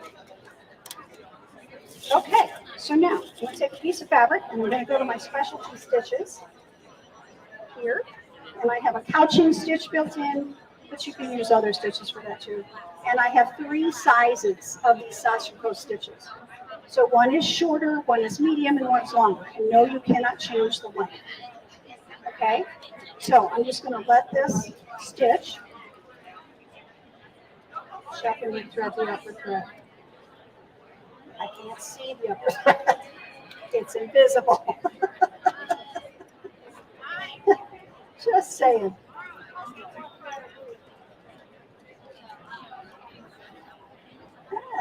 What's that?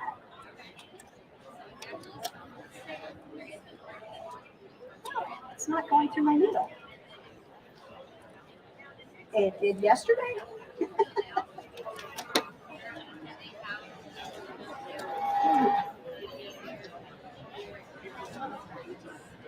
Hang on, I don't know why it's not going in my needle. So I'm going to just cheat and do it myself.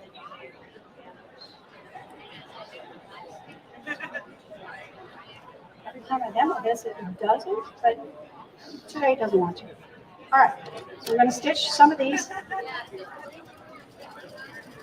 And I'll do all 3 sizes. I'll pass this around so you can see it. That's good enough. Change to the medium size. Some of those. So you can either get a machine that does nothing but Sashiko stitches, or you can do it on a machine that does more.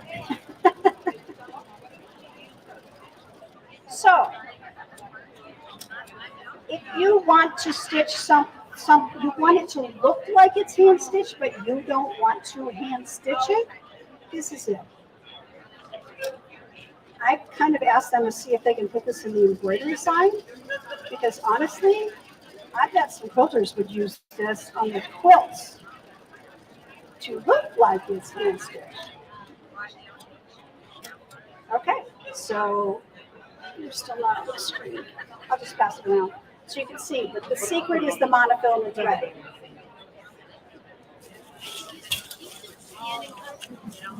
Okay. Moving foot. How many of you have one? Do you use it? Okay. Do you sew? You got this one. Okay, so I'm going to tell you the secret for hanging up. All it does is hangs up right here. That's what they changed. They put an angle on this one so it feeds easier. So once you start, just gently feed it through till it's under the foot, and it's good to go. So it still works great. But here's the thing with these feet. This is your walking foot. And I know a lot of people want an integrated walking foot and all that kind of stuff. But this is belt driven, so your project never leaves this bottom of this foot, which means most walking feet do this. They grab and let go, grab and let go. And when it lets go, it can and will scooch ever so much. This never scooches. Either one of these never scooches. I do, like I told you, costumes. So I do organza on velvet, or chiffon on velvet. If you've ever stitched chiffon, all it wants to do is gather. If you've ever stitched on velvet, all it wants to do is fight. So you put chiffon on velvet and you use one of these feet, and I want 12 inches perfectly, not a single pin, lay it down, let it stitch, it's done. Because it never leaves this surface. It can't bunch up, it can't move. So it's the way you want to go. I even leave mine on one of my machines to piece with, because that means my pieces are perfectly matched. I don't have to pin them, I don't have to fuss with them, I just have to visually line them up and go. Feed. So if you've not used it, try. You'll be surprised. Actually, you'll be thrilled because it's that good. So any difficult fabrics or just plain cotton that you want to match up, that foot will be golden. Okay, let me put a foot on here because I want to actually show you. So being a garment sewer, I often have to match stripes or patterns on the pieces. Well, if you're matching stripes and you line it up, then you pin, and then you sew and it's still scooched. Am I right? So let me show you how this doesn't scooch. There's a stupid hole back here. There it is. Not so hard if you need a foot. By the way, you know there are lots of different feet you can get for this, for either one of these. You can get a stitch in the ditch, you can get a 1/4 inch with a flange, you can get the open toe. I love the open toe. I'm so used to these days being able to see that center. We always learn to stitch on left needle position. Now we do most everything in the center. Just things have changed. Okay, you also get the enhanced J foot with the upgrade.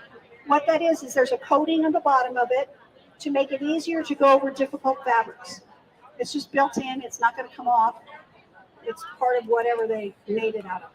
And you get these stabilizing pieces on the ankle. So if you're doing decorative stitches fast and it's jiggling your foot, it won't do that anymore. So sometimes they actually listen to us and give us something we need. Now, here's my open toe. I'm just going to stitch a couple of pieces of stripes together for you, but I probably don't want to use monofilament thread because you won't see that. Okay. And of course, you know on these machines, these threading and the needle threaders are awesome. The only reason the needle threaders mess up is if you put a new needle in there and you don't put it all the way to the top, and the needle threader hits the shank and bends. Otherwise, you're golden. I've had these machines forever, and I haven't had to change the needle threader. So that's usually the problem. All right, let's go back to a standard stitch. By the way, these icons here are pretty important. Oops, you can change the color of your stitch if you want to, so you can see better on your whatever. These, if you turn them on, that will automatically give you a knot or a back stitch, your choice, depending on what you choose for a stitch. This automatically cuts your thread. This automatically does a pivot. Stops the needle down, foot up, go. This is your laser guideline. Okay, so laser guideline. Whoop. I don't know how to get out of the way. Am I out of the way? Can you see that? There's a red there. Laser guideline. You can move that, so you can set it at a 1/4 inch, so your edge of your fabric is on that line, and your needle's a 1/4 inch in. Okay, I love the expression.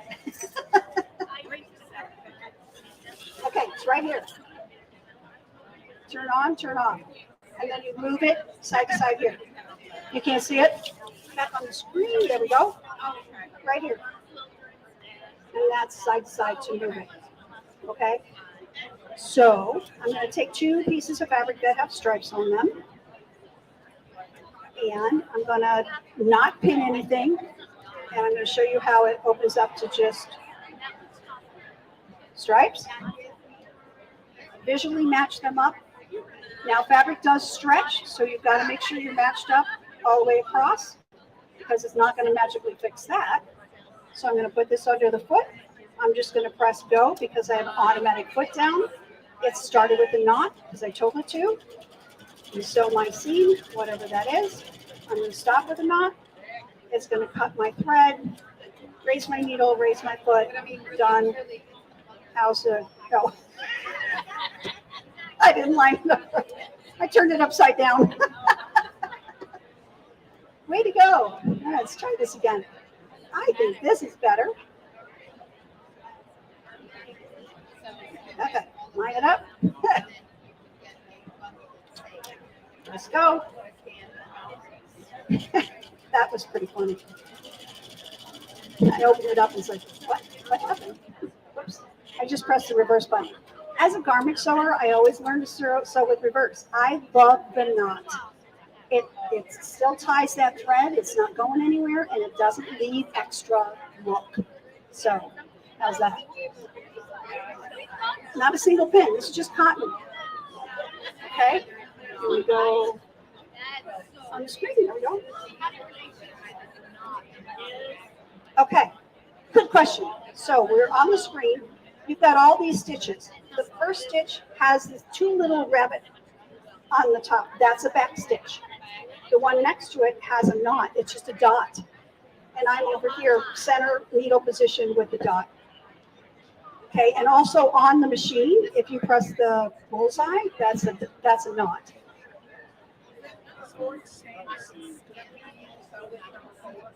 I do number 4 a lot. I don't, because I'm now back in the center of the foot for everything. Yeah. Okay. Can I get a little bit of a shot of this button here? There we go. Can you see that? So you've got your foot, stop, go. This is your reverse. That's your knot. You press that when you're sewing, and it's just going to tie a knot in place. Yes, it is. Not on the Dream Machine. You are correct. Okie dokie. Another really cool feature. Oh, if you're sewing difficult fabrics, this is Minky, perfect for patch, no pins with this foot. Okay. Way to go. One of the other things in the upgrade is you're going to get many more stitches compatible with this foot. Usually you have a lot of things grayed out, like this one only has a few. Before we had more. So many more compatible stitches with this foot. So the next thing is tapering. Tapering is where you take a stitch. You have 20 stitch choices.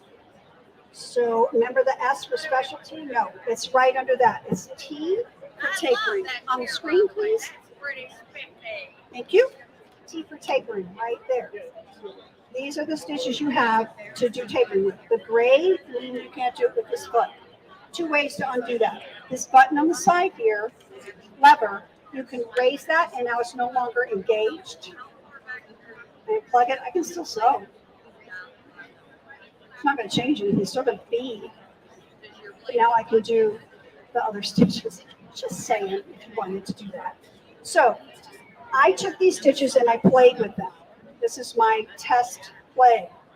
And I just did different stitches, and you can give it different angles to start with or to end with.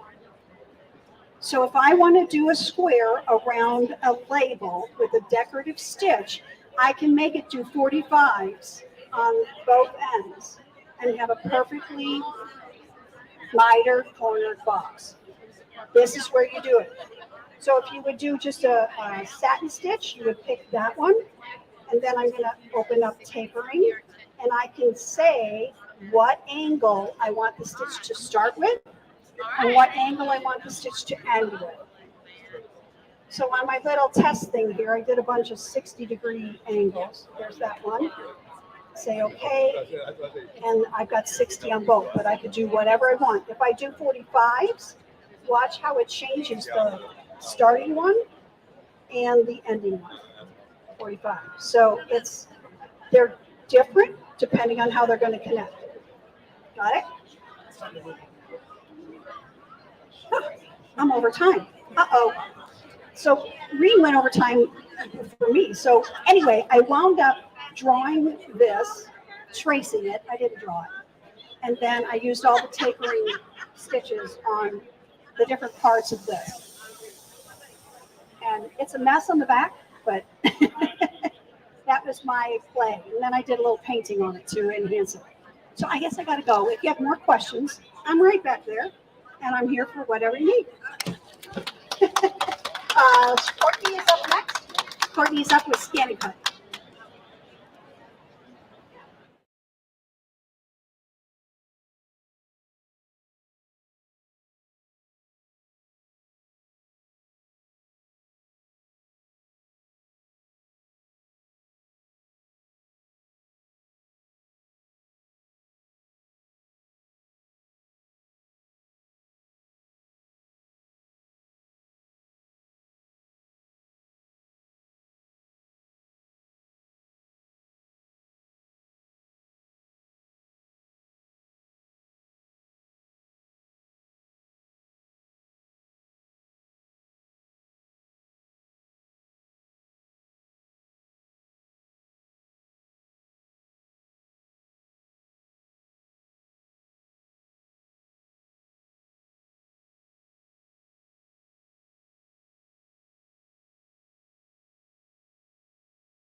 Alrighty. Testing, testing, 1, 2, 3. Can we hear me okay? Alrighty, so just so we can get some more people over here real quick, not that I don't love you guys. Alrighty, if you're not over in the Brother Allbrands area during the main stage, we're about to have more fun than anyone else in this building. Right, guys? You heard that? We're going to have some fun. Alrighty, guys. Hello, my name is Courtney Douthat. I work with Allbrands, and I am a ScanNCut nerd. The first step is admitting it, and I have admitted it. So a lot of times I get questions on what's the difference between the Silhouette Cricuts and the ScanNCut. And they're very similar, but very different. The ScanNCut is an amazing machine that can do up to a 3 millimeter thickness. So think puppy foam. leather, pork, anything that's very, very thick, then balsam wood, acrylics, you can do on your ScanNCut with no problem at all. Now, since she is a brother machine, one of my personal favorite things that she does is she will read an SVG, a FCM, and a PES. Now, if we're familiar with embroidery and applique, we know a PES is the brother embroidery file. So she can automatically turn any of those files into a cut file for you. There is no software that you have to bring her in. Does she have software? Yes, and it's free. Do you have to use it? No, because she is an all-in-one machine. What does that mean? She doesn't need the internet. She is Wi-Fi capable, but she doesn't have to. You don't have to use that if you don't want to. Everything can be done in-house right here. There is a beautiful editing screen. I swear, probably. There we go. There's a beautiful editing screen. When you get your machine home, I always recommend to open the box. I want you to click around. There are so many beautiful things built into your machine. Am I blocking that? Okay. There's so many things built into your machine, so many different designs, not even just basic shapes. There are also more intricate shapes. And my personal favorite are the holiday ones because I love a good holiday. There we go. She has 140 built-in quilt blocks, if I remember where they are. They're right there. 140, 120, that's not many. Click in. That's a category. Scroll down. Scroll in. So I'm going to select this one right here. Now, the really awesome thing is you can tell it exactly what size you want that end block to be. So if we're custom making a quilt, well, I know that, okay, well, this is how much space I want it allotted in my quilt for this block.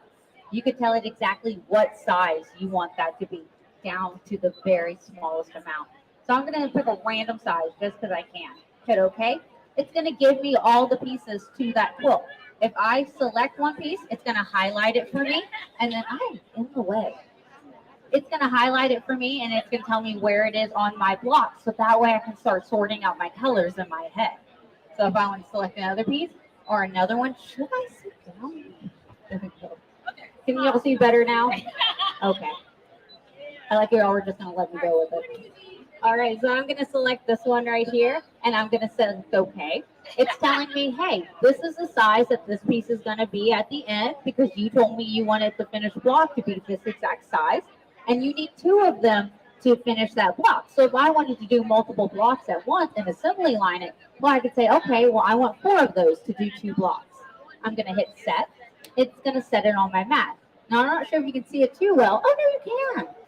There is an outer line and an inner line. That inner line is your draw line. That is your seam allowance. She's already added seam allowance for you that you can draw because not only can the ScanNCut draw, she can also, cut. She can also draw. In there, they give you your little drawing folder. They also give you a water-soluble and an air-soluble pen. And if you know where my air-soluble pen went, you could let me know. That would be great. I don't know where I just dropped it. So those come in the box with the machine. So now we can actually draw our seam allowance and cut them out as well. I had a class of 4-H students. They were brand new to this, brand new to quilting. I had them draw and cut their designs on there because usually I have them missing a lot of pieces towards the end. But it's a sticky mat, so it stayed on the sticky mat. They brought that over to the sewing machine when they were ready to piece their quilt. So it actually, I do that for my own self because I lose things. Hello, where is my purple air-soluble pen? I don't know. But it's super easy to have that. It's not a function that I think Brother thought of, but it's actually a helpful thing. So we have our pieces right here. Now, it is on a 12 by 12 mat, which your machine comes with 2 12 by 12 mats. It comes with a standard mat and a fabric mat. However, there are 12 by 24 mats that you can also do. When I'm quilting and I'm cutting out my pieces, I load them all on a 12 by 24 mat. And I will take different fabrics and put it all over the mat, drag and drop whatever it is that I'm wanting to cut out on that particular color. And I will literally cut out everything, applique pieces, anything like that, and go ahead and assembly line them. Because you know, if I make one applique shirt for my son, I get a call from my sisters asking where are my nieces and nephews' shirts. Because of course, I don't love them if I don't make shirts. So we have this right here. Now the fun part is it is a touch screen. I'm going to move it around willy-nilly. But if we selected this item right here, we could tell it, hey, I want you to arrange it in a way that it's going to use as little material as possible. She thought that was a good idea, but I can select the other one, and that's even better. Now it's condensing it in. And they're like, Courtney, that's really close to each other. Yeah, it can cut this itty bitty close to each other. It does a great job. So I'm going to go ahead and tell her I want her to face them all up again, like this, just because I can. Let's hit OK. I'm going to bring this one on over, and I'm actually going to take another part of my design. I'm going to shrink it down just because there's not a ton of room left on here. I'm just going to keep bringing them in. Courtney, why are you doing this? Because I like to prove a point of how many you can put on your mat. A lot of times there is that chicken glory hole pool over there sitting near me, and everyone's like, I've had to do that one by hand. Do it on your ScanNCut. I think that's a lot of reason that people get ScanNCut is that you're now able to cut out all these things that you would have had to do by hand.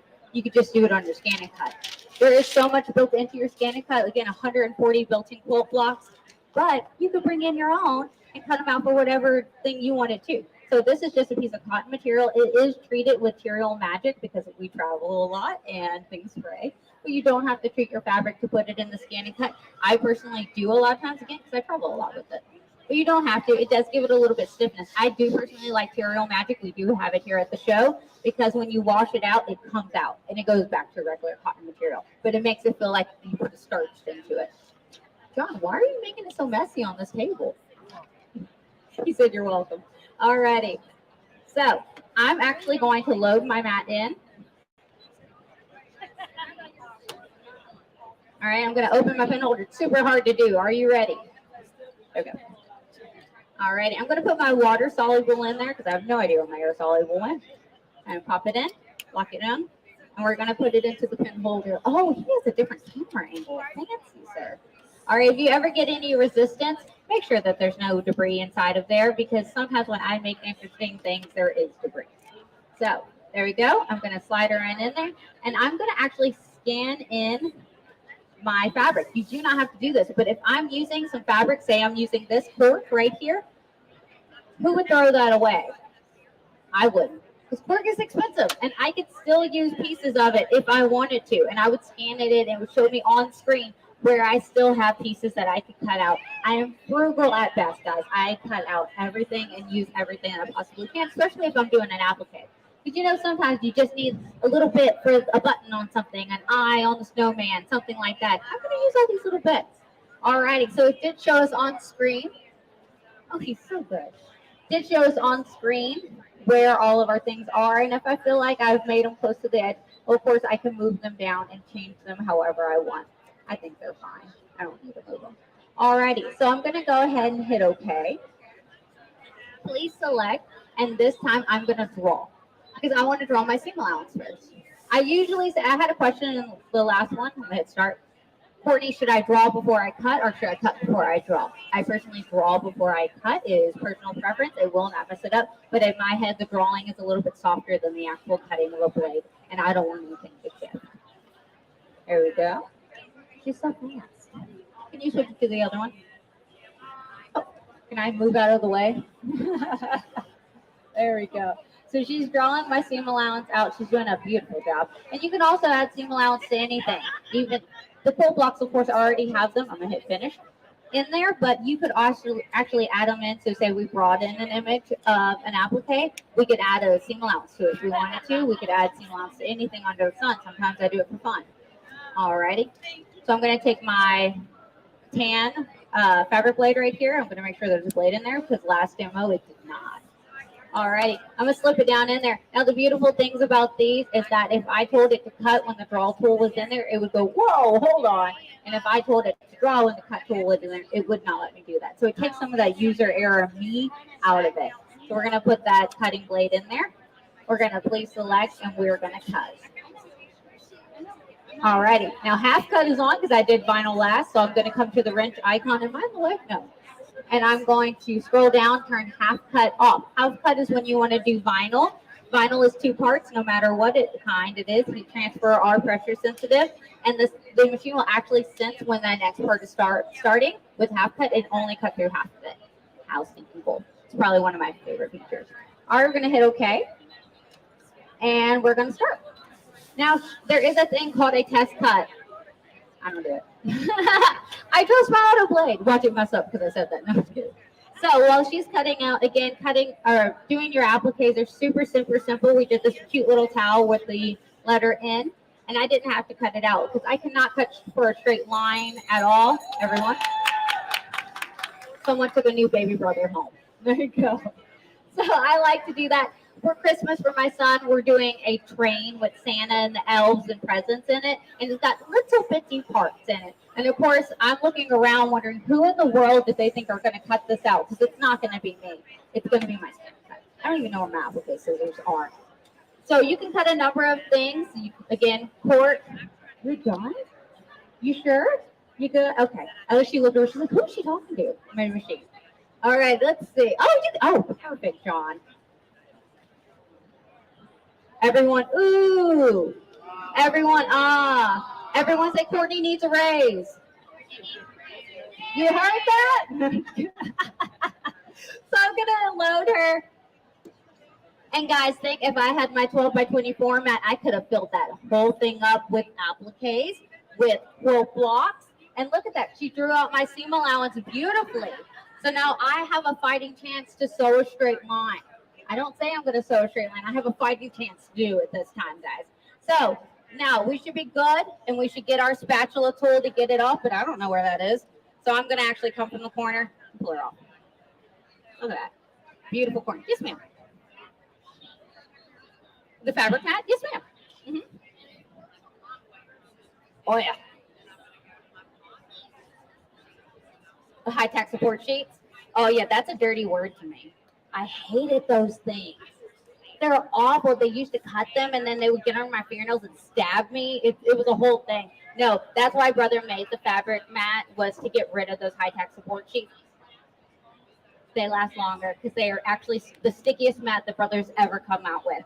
And so currently all the mats are available in a 12 by 12. However, this is 12 by 12 and a 12 by 24. However, this is the only mat that brother has not done in a 12 by 24, Pam. It's a brother rep. And I want that one. This is my best mat because I don't just see it as my fabric mat. I see it as my most sticky mat.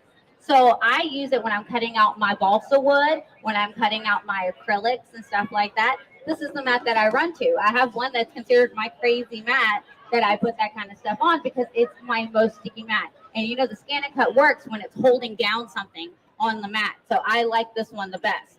So again, look at all these pieces. It took me seconds. If I stopped talking more, it would take me less time. But but it actually does them really well. Now, a lot of times people want to ask me, Courtney, how I'm gonna walk down because of course I can. Courtney, how often do I need to buy a new mat? It depends on what you're doing with it. You do not have to buy a new mat very often. If you're doing something crazy on it, well, it's water soluble. I can kind of see through the fabric, but if you prefer to do that, you totally can. It's 1,000% up to you. Now, how many times does someone do a demonstration from far away and then show you the things up close? Because I'm that confident in it. Yes, ma'am.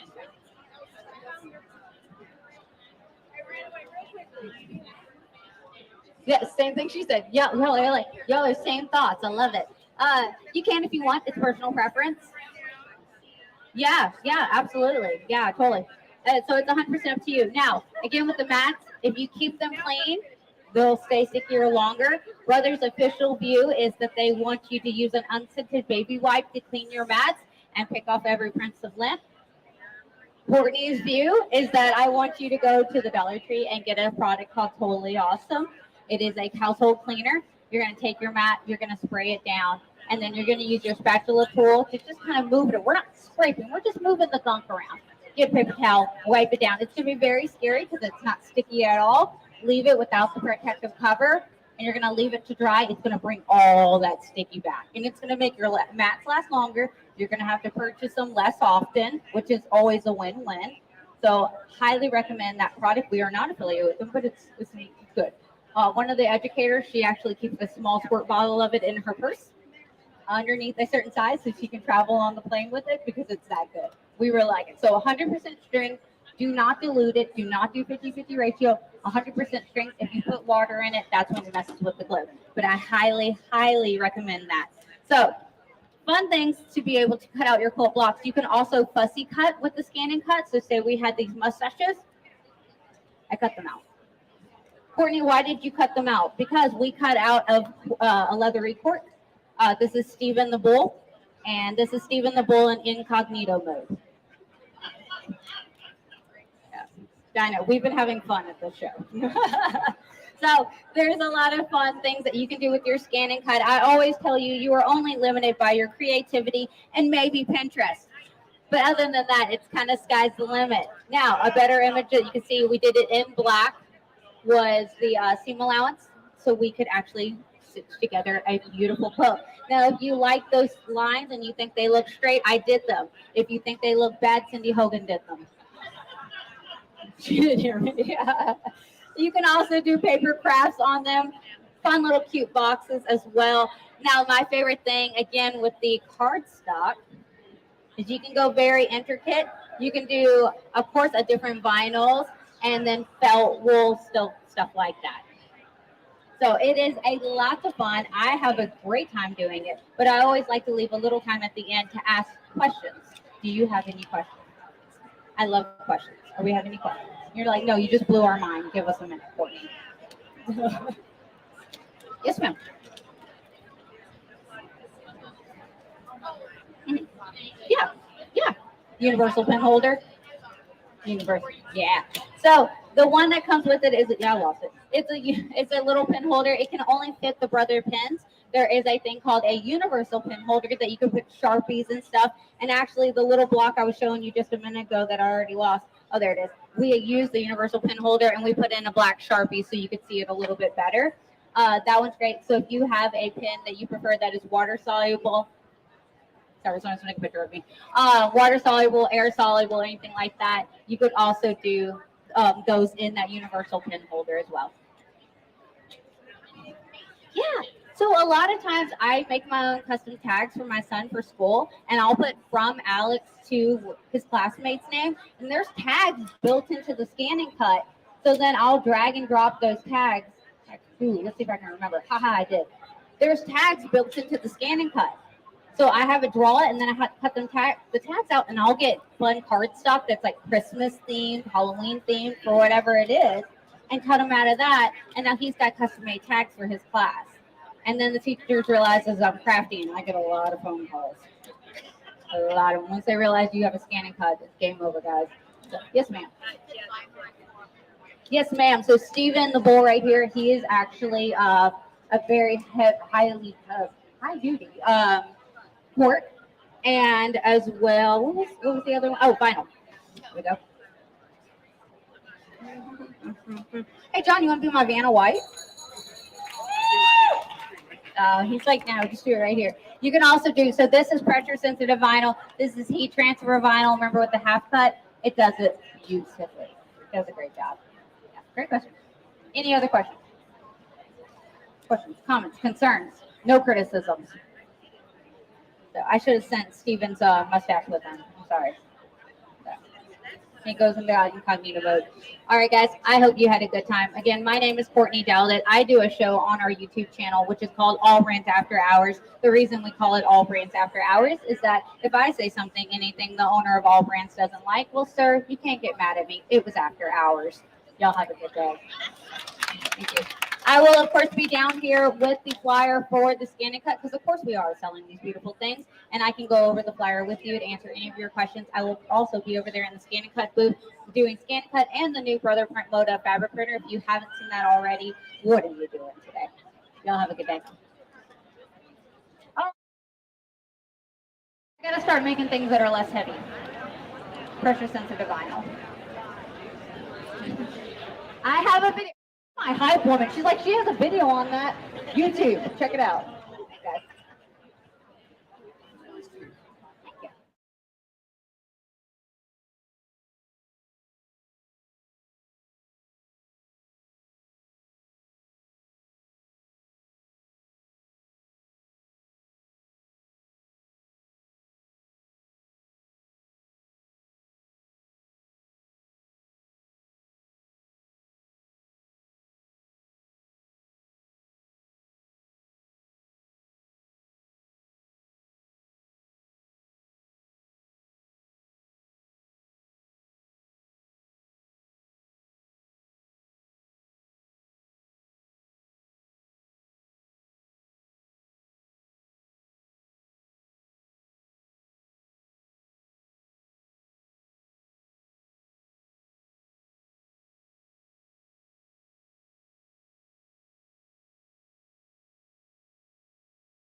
are you?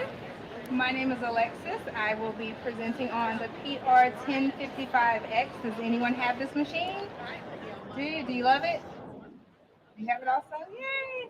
All right, so this presentation will be for ones that have the machine and that don't have the machine. So everyone will win in this quick tutorial. So I want to just show you how easy it is first to use your camera, because as we know, the beauty of this one is it has a camera along with the 10 needles that we have up here for stitching. So I want to bring in something like a name. So I already have something that I stitched out. So let's say you have a design that you stitched, or someone brings you something and they say, can I add a name in here, especially a stocking? Holidays are coming up. A stocking or a table runner, and they want to add a name on a specific spot. We're going to use our camera to add that in. All right. So I'll start off with a font. Okay.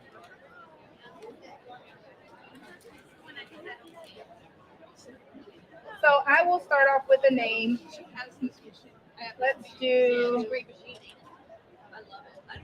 Let's just shorten my name and do Alex.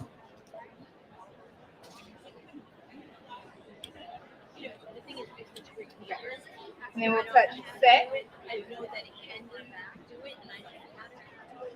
And then I'm going to bring up my scan, because I want to scan in my frame, use my camera to match up my design on the fabric that's already hooped. So it's going to go through it saying that it's recognizing it. Don't worry, stay out of the way of it. Notice I have my table up because it takes the weight off of my arm. You want to make sure you don't have too much weight. And this isn't much on here. It's the hoop that comes with it. But me personally, I just like for it to have the flat, smooth surface. Okay, now I can take the name and manually move it. But I'm going to also change the color so that you can see what it is. So that's the name we just typed in. I'm going to manually move, and someone yesterday, she was floored because she did not realize that we could touch the screen and drag it down. That's the beauty of this screen. You can touch it. I have a stylus here somewhere that I'm going to use for later. But you can use a stylus also and drag it into place. But if you don't want to do that, you can always use your directional key. Now, it's a little big to fit inside of one of those, so I'm going to resize it. I'm just going to bring it down and move it into one of my hearts. Now, if I want to put my name in all of them, that's fine. I can change the name and do different ones in each one. I'll just touch add, start from there, type a name, and do the same process over again. Okay? Any questions on that feature? That was pretty cut and dry, right? All right, so I figured we kind of build on our knowledge here. Who has used my design center? Okay, and you've used it? So in my design center, I was able to create this beautiful fill. So it's one of, I don't remember which number it is, but I can go in and show you exactly how I created it. But I also used variegated thread. So not only did I change up how the fill looks by either increasing it or decreasing it or turning it or making the thickness lighter or thicker, I used the variegated thread, and that's always going to give it a different look to it. So let me show you how I did that. First, let's delete what we have on the screen. If anyone ever wonders how to get it off the screen after you've already scanned something in, it kind of saves itself there. On page number 4, you go up to background image display and just delete it. It took me a couple months to figure that out on mine at home. You're welcome. All right, so then we're gonna go, okay, let's go back to my design center. So all I'm gonna do is create a fill. So I'm very new to quilting. All my embroidery life, I always did like logos, left chest placements, patches, and all that stuff. I fell in love with the 1055X because then now nobody knows that I'm a newbie at quilting. Because all I have to do, I can come up here, select my hoop size. I'm going to automatically be using the A-frame because I'm going to be using the 8x14 hoop. Okay. And I want to fill the whole screen in. That's how I did this. I used the whole stitch area, the whole screen to do it. I'm going to select my fill. And then this gives you, let's see, 36 fills. All right, I have a little book over here that I can grab and pass around if you all would like. And it gives me the different proportions if I were to increase it, decrease it, use a thicker fill stitch. But let's try, so we've already done that one. Let's try that one. That was good. That's number 25. I can change the color. I think red will be okay for what we're trying to visualize. And once I select it, all I'm going to do is use my bucket. With your bucket, it's telling you, you're going to fill this screen. So once I touch it, it fills the entire screen, okay? Just as easy as that. But what if I wanted to have an outline of something? I'm going to clear all, so we're going to start over. And How did you tell it was husband? I did, and all I did with that, this square and circle overlapping each other, and inside there was a hoop with a crosshair in the middle, and I just selected which one. So also in that same area, I can choose a square, a rectangle, a circle, an oval, whatever I have here, or I can use a fill that I've already saved as a stamp to my machine. All right, but what did I say I was gonna do? Okay, so let's do a heart. I love hearts. So I selected heart, touch OK. We're gonna do the same exact thing. This time I'm gonna change the fill just so we can get to see some different ones. Hearts and roses are always cute. That's actually what I did on this. I must have a thing for roses. I think so. I think I like roses. Actually, I like tulips. Okay, so we have the heart in the middle there. I'm gonna touch my bucket that's going to basically fill everything in, and wherever I touch, it's going to fill it in with the stitches. Now, it's gonna look a little different, but follow me here, okay? What if I wanted to fill in the middle portion with a different fill stitch? That's very possible. So I'm going to go back to my stitching, to my fills, select another one. Let's do some circles. Touch OK. OK again. Make sure we're still on our bucket fill, and then touch the center there. So now when we get ready to stitch, we're going to go to next. This is where we would do any of the, if we want to distort it and go in different angles, let's see. We could do that. You would choose whether you're going to, oh, that's the outline. You would choose whether it's going to have any directional angles to change. Actually, circle is not a good one to display because now that we know. Okay, but anyway, any of the other ones, it would change it. I usually use the bricks, and you can really see where the bricks go horizontal. So that's a better display. So then you touch set, and we're ready to stitch. Okay, I didn't show how, but we can also take away that line. So the possibilities inside of my design center are endless. So let me show you one more. I may have time for more than just one more, but I want. Okay, so I'm going to talk about this scan mat, and I'll do another display on it this evening. But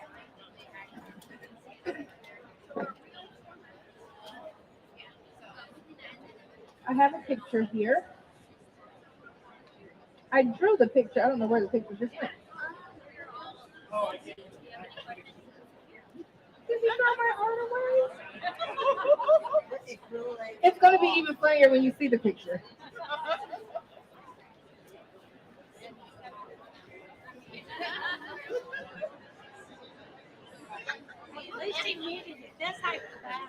So you know what's funny? I've been drawing the same picture since the third grade. Like literally this picture is in my dad's home office, a picture very similar to this.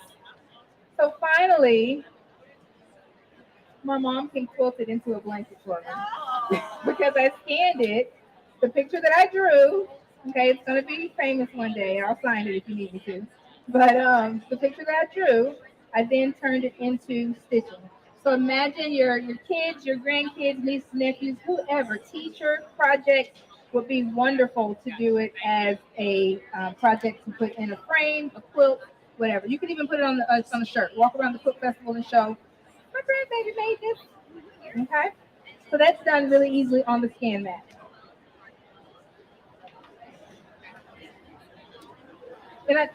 So you guys, let me tell you a little secret. Don't tell everybody. Maybe the live stream they're not paying attention because this is just for us here, right? I'm new to this, and I learned all of this easily. It's easy. It's just if you have a luminaire, if you have a luminaire, the interface is almost the same. There's a couple of buttons that are different as far as what default. You can pick this up in a snap. I promise. All right. Now, do you still use your hoop and clamps? I do. I use any. Brother has great hoops, great accessory hoops. I personally use anything that makes my life easier. Yeah, I love. So this one, speaking of magnetic hoops, let me show you this. So this is our magnetic hoop. It's actually a sashing frame. And what makes it lovely, once you stitch, you remove all except for the large ones on the middle here. You pick up one corner of it, you hold the metal part of the other side, and you slide it. So once you have gone into your sashing borders, you plot it out, and it's going to tell you how many that I know for sure. Like if you do this one in a 10 by 10, you'll need like 8 different placements. So you just slide it over, and it's going to, depending on what size hoop you're using and you've already programmed in, it's going to tell you exactly how many you need. And I'm just going to use this and slide it right back over. So now all of the re-hooping, it's a thing of the past. You just slide. Just a little slide. All right, and then to attach the magnets, I usually start at probably the middle and I slide them back. Are you all able to see the motion that I'm doing? I slide them over, and that gets all of your wrinkles and your puckers out. And there's a tool that you can use for it. I believe I have it underneath here. It just helps to lift them. I already have something on it, so I didn't necessarily need to use my tool. But when you don't have, if you don't have anything on here, if you don't have a quilt or anything heavy on there, it is very beneficial to use this little lifting tool. And just put it on the side, and it lifts up for you. Can you buy pictures of those? Of these? I believe so. I believe this is a replace. There may be a line item for a replacement. I can find that out afterwards if you like. We don't have any to show that. Okay, so this attaches directly onto your machine. So you would remove your 8th arm, keep up with your screws,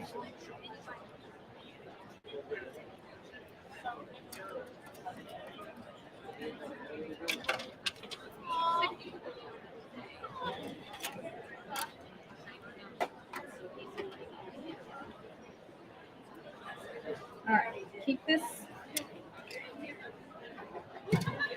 and then you attach this directly on just like you do any other one of your arms. I usually go to the opening on the end just to make sure I clear all of my needles. I promise it's really easy to put on. I'm just at a strange angle. I may have to block you all for a moment.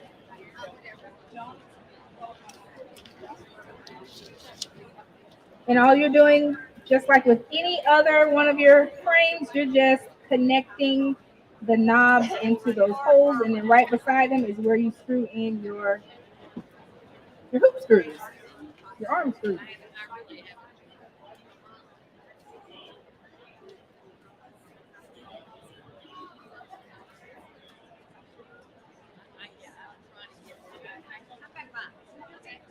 All right, so let's go back home, my design center, and all before I had been doing the fox, but I think this little owl might be a little easier to do. So I'm going to scan it in. I did image scan. I'm going to make sure all of my magnets are down securely.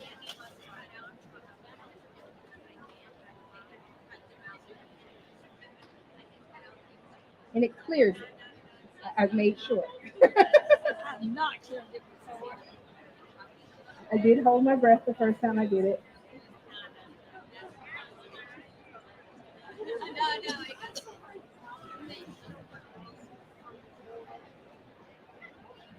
How are we feeling about this? You all feel like you can do this?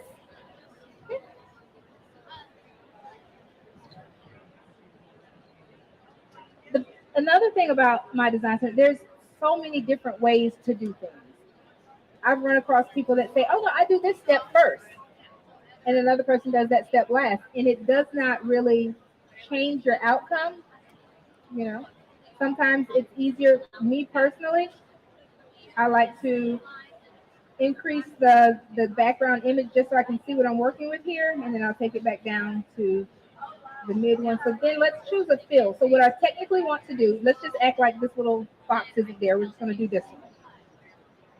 So I'm going to choose a fill. And let's choose one we have not used yet. What is that? Owl. So there's some fish here. Owls, do owls eat fish? Do they? You think they swoop? I don't know. I don't know. Maybe I'm hungry. I don't know. All right. So I'm gonna do the same exact thing that I just did, where I fill in the whole background. All right. Now the way it's looking right now, if I just stitch it out, it's going to stitch all over the top of them, and I don't want that to happen. I want them to be the star of the show, and I want the stitching, I want it to be quilted around it. So I'm going to take my handy dandy stylus. You know, everybody, you still know where this is at, right? Yours is stored at the top of your machine. Okay, don't lose that. So then I'm going to take my eraser tool. I can increase it.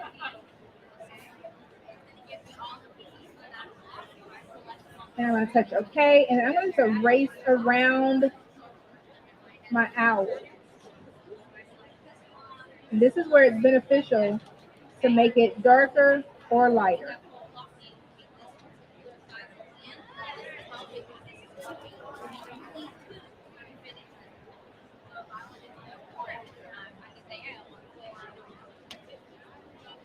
And you might find yourself holding your mouth a certain way, and that's okay. We won't judge you.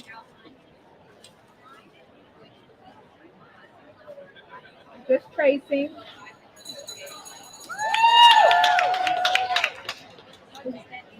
That means a sewing, embroidery machine or a machine found a new home.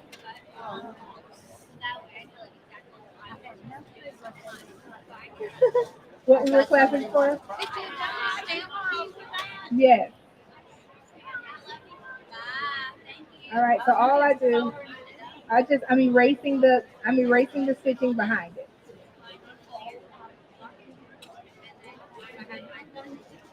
Yeah, and that's why I like to show a lot of different ways, because you may not have known.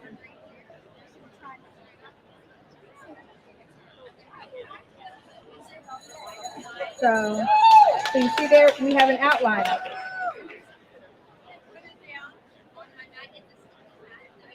And then, so we're acting like this one isn't there. So and then I will go ahead and start stitching. I don't want to change anything around with it. This is lovely for me because I've learned to buy panels, and I just do panels. Yes, so I like to do panels. The one on the other side here, I'll grab for a moment and we can show that around. That's a panel, and all we did was made rectangles and squares around it, and then we stitched it. So there was, let's see, converted to embroidery patch in my design center. Okay. So now you see that cutout on it? Had I done the other side too, we would have a little cutout of the fox. Another thing you can do, and this one was actually, I didn't do it, but you can add a running stitch around it so that it defines it even more, and all you're doing there is just tracing. That's why this tool is important. It's beneficial to keep up with and to have. Where would you put the running stitch around it? So I would just go around, let's see, let's unhook this. It's okay. It's okay. I have your files. We're almost done. So if you look on here, you can feel that there's a running stitch around it that just kind of makes it more defined. And I'm going to grab this one from out here.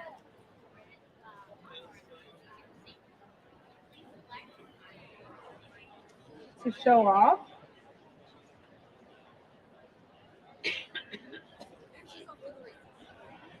You guys, I'm proud because I just learned that these are called flying geese. I told you I've been taking a quilting class.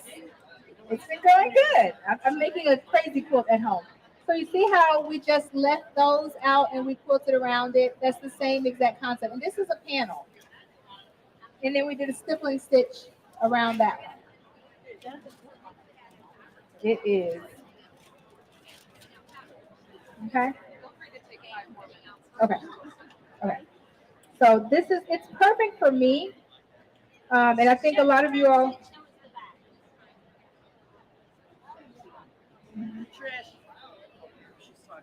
Okay. So let me know if you all want me to pass this. Do you need this one? All right, let's talk about a couple of accessories, a couple more accessories. So every time you use the magnetic frame, the magnetic stashing frame, I suggest having your table on because it's a sturdy magnet.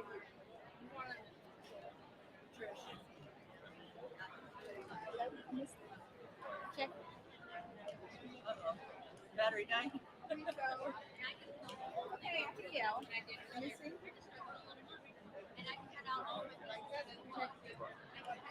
Okay, we're back. Okay. So what was I saying? Oh, so you want to use this table every time you use this hoop because it is a sturdy hoop. Look, you can sit right there in the corner. Yeah. And I'm going to take this off quickly. Maybe. There we go.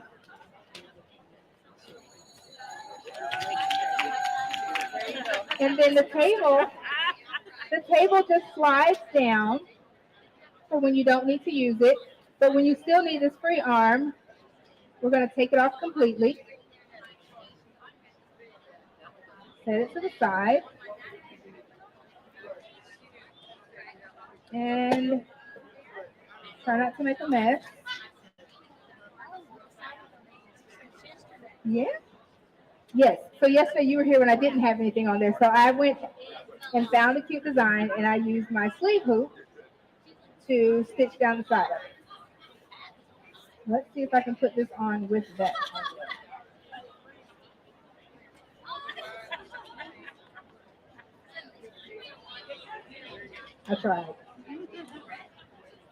I tried.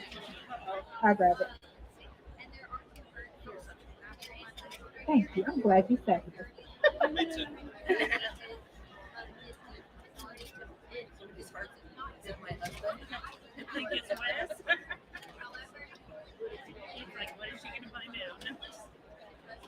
All right, so once you put that on, secure it with your sleeve.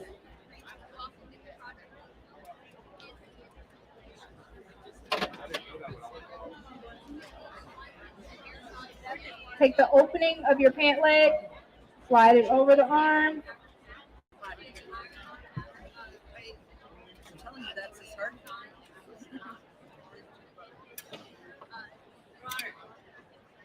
Here's someone calling me. Hello. Here's my last thing. And then the last thing that we will do is use our extendable table. So technically I could put this on before. Raise it back up.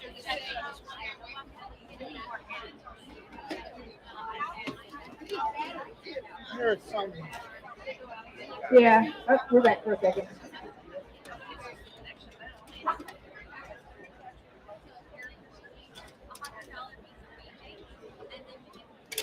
All right. Once we get that on there, you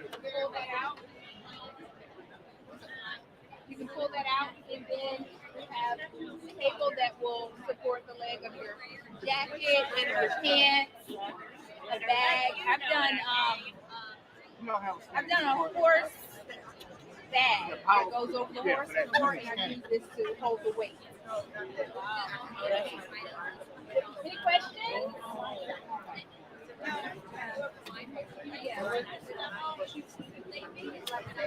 And I dropped it down there. So that's you, I know. Test. Yeah, well, I will be doing another demo on this, and if you have a question in the audience for me to cover something, I will. I kind of prepared something different for each time. What did we do in the beginning? There's no way I'll have We time. did my design center. Yes, and I will be doing my design center again. 5:30. Somebody Somebody- got a machine too. We'll give Alexis a Yeah, that too. It's Alexis's birthday month. It's my birthday month. I woke up yesterday to her Alexis saying, "It's my birthday month," and I'm like, "Well, happy birthday!" I didn't see the month. Reading is fundamental. That wasn't my fault. A birthday year. Yeah. I had to laugh. What's your name, Miss Jack? She's our rookie. We can give her a really hard time. Yes, I think I just covered under. I'm the newest brother. I don't know answers. I say, well, I'm the.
I am, okay.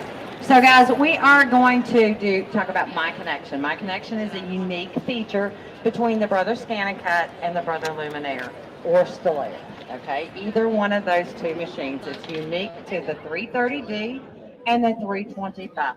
Those are the only two ScanNCut machines that have My Connection. This is the bomb when it comes to upgrading your machine, because I consider it an upgrade to my embroidery machine, not necessarily an upgrade to my ScanNCut, but an upgrade to my embroidery machine because of what it unleashes on there. It allows these two to wirelessly talk to each other. There is a misconception out there that if I have an FCM file, I could save it off my USB stick and put it on here. I cannot, okay? That is not how this works. It's a wireless transmission. So that was the segue into my next part of this. It's a wireless transmission. We are in the room. You all are sending a gazillion signals all over the place, and my wireless things are not working nice with each other, okay? So when nobody's in the house sending all of their little pictures to each other, I send a few things to over here so I can demonstrate it, but we're not going to be able to do the back and forth. I can tell you about how that's going to work and what it will do for you, but the actual bouncing is not going to happen. So for those of you that don't know me, I'm Cindy Hogan. I am from Tennessee, and I come here most every year. It's been, except for COVID, I've been here for probably the past 12 years. It's been a few years, okay? So we are going to talk My Connection. What does it do for me? So which screen am I? Can you see this one? Can you actually see the screen itself? Really? Lift it a little up higher. Can I pop this up just a little bit? There, perfect. There we go. All right. So on the left side of your ScanNCut machine, when you touch the left navigation area, it takes you to My Connection. This is where you send and receive stuff between the Luminaire and the ScanNCut, okay? So we're going to touch My Connection. On the first leg of this journey, we're going to send something over here to use. So we can touch the Send button.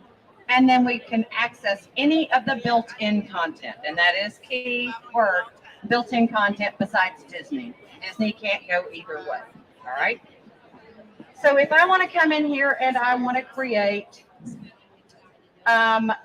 something, I've got a cut sew press over here. We'll do that one. Let's say I want this sewing machine.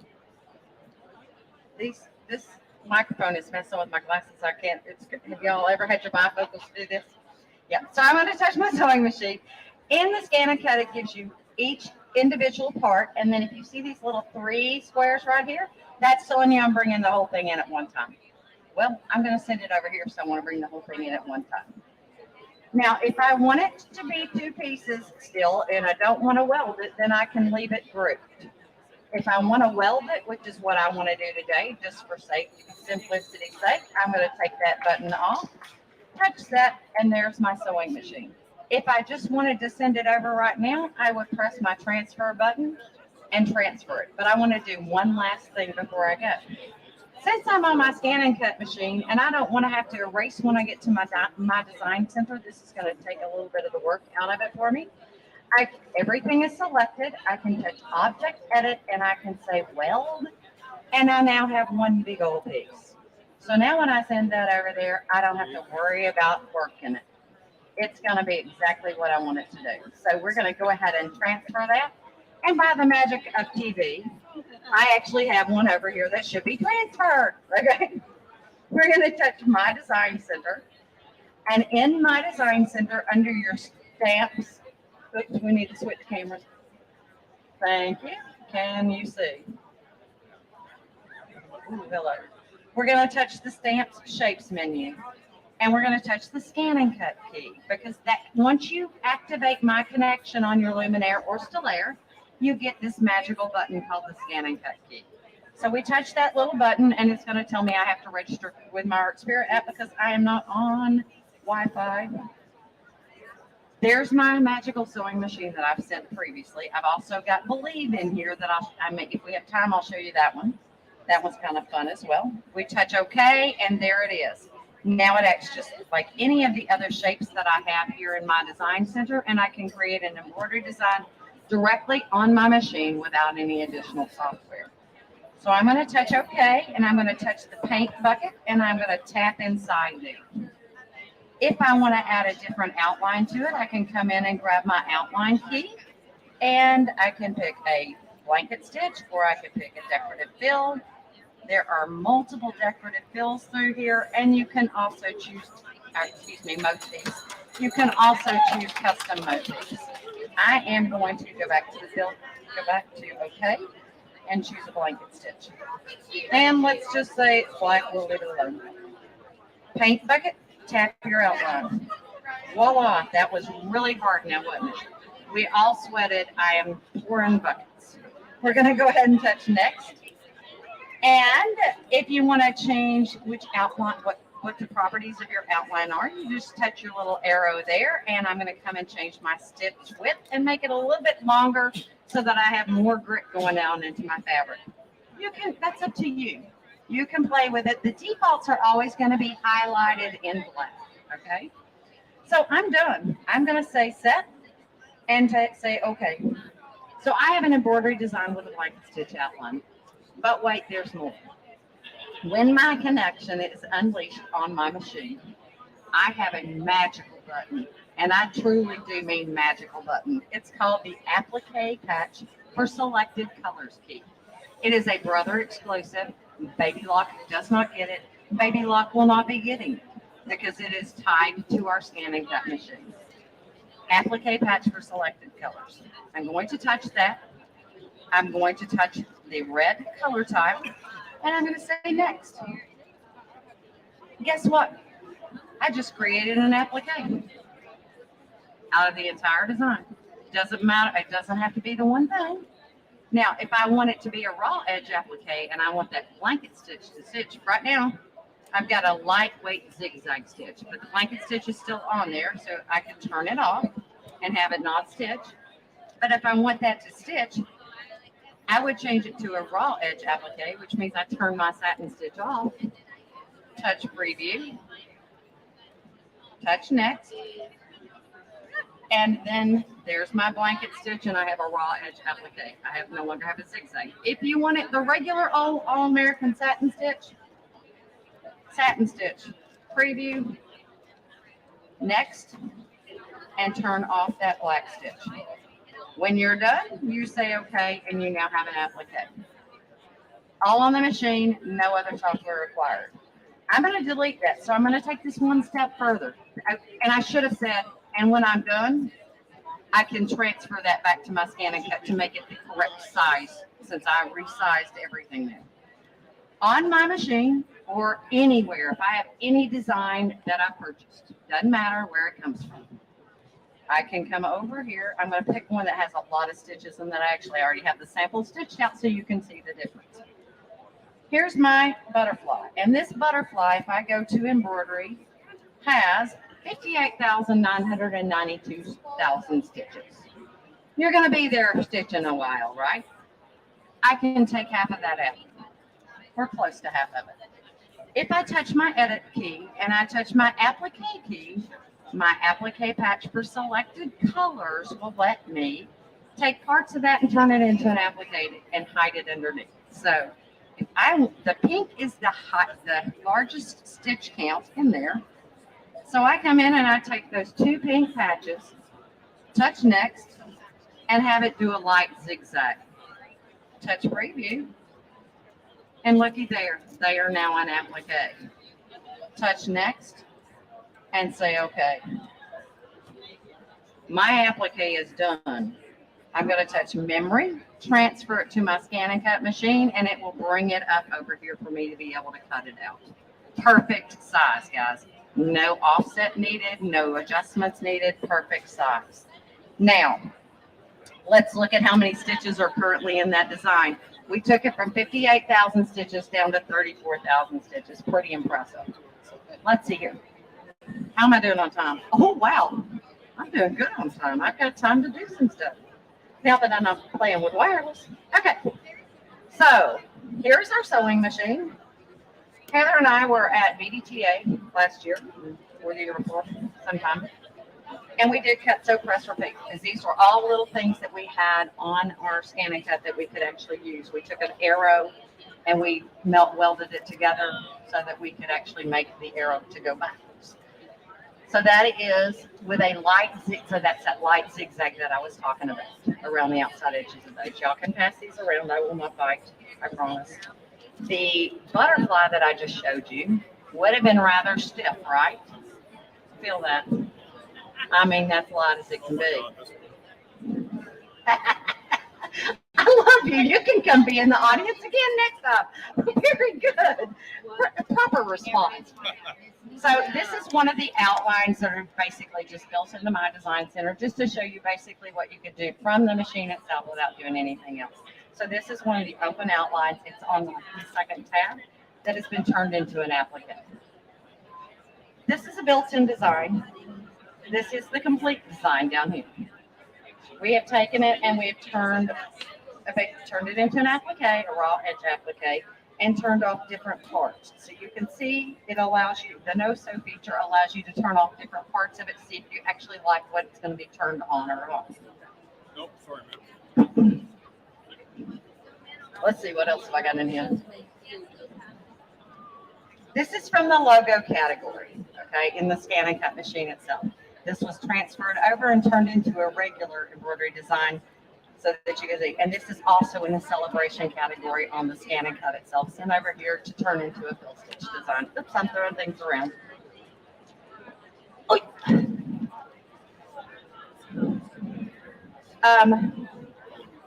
I'm trying to think. Okay, so this is one that we scanned into the Luminaire, turned into an applique, and made in my design center, and then sent it the other way to make a freestanding applique. Okay, these are all built into the ScanNCut, sent over, turned into appliques. This is a built-in design to your on your luminaire, and if you look closely at our 325 front cover over there, this is the design that's actually on the front cover of that. The center part of it is an applique. All we've done here is just simply transfer. It's perfect at the size that it's created. A logo right here.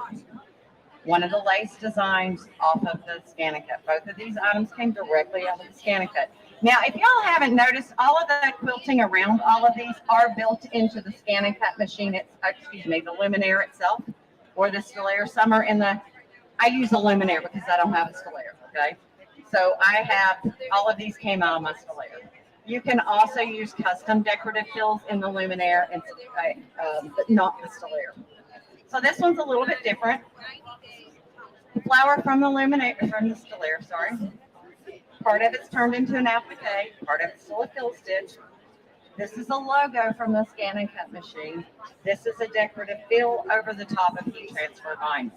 This is my outdoor flag. It's not going to fade because it's made out of outdoor material, and you've got heat transfer vinyl and polyester thread there. What else do I have here? I believe this one is off of the ScanNCut itself as well. Turned into an applique with decorative fills. Now this one's a little different. This is scanned into the luminaire, and there's shapes in here, there's decorative fills. This is a custom decorative fill, but this right here is one of the trims from the ScanNCut machine turned in just to a triple stitch, I do believe, on the machine through my design center. And this is, if you look, it's a blanket stitch around my applique. So remember when I did that applique and I basically left that black color on with blanket stitch? That's what this is. And those are all of my little samples. How are we doing over there? Did it work? It just said something connected. I don't know. We'll see. This is not working. This is what? It's not working yet. I'm trying. You're keeping trying. Okay. So questions for me. I'm here at your service, answering questions. This doesn't happen that often. I never finish early, just so we're clear on that. But it does when your magic is not working with wireless, and you don't have to sit there and play with it for long. You don't have to worry about that much. So what else can I do on my luminaire? So you know that part of their package this year at this show is that a ScanNCut SDX 330D is part of their package, which is a great, as I say, I don't necessarily consider I truly need a ScanNCut, but I need that button on my machine because it's like an upgrade to your machine. It does an amazing job. And that's a D23 fan back there, which means he's like Disney. You got a D23 shirt on, so I know you like Disney. And the Disney ScanNCut. Rotary Auto Blade is one of the other things that I have up here. Is one of my favorite items, and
I like.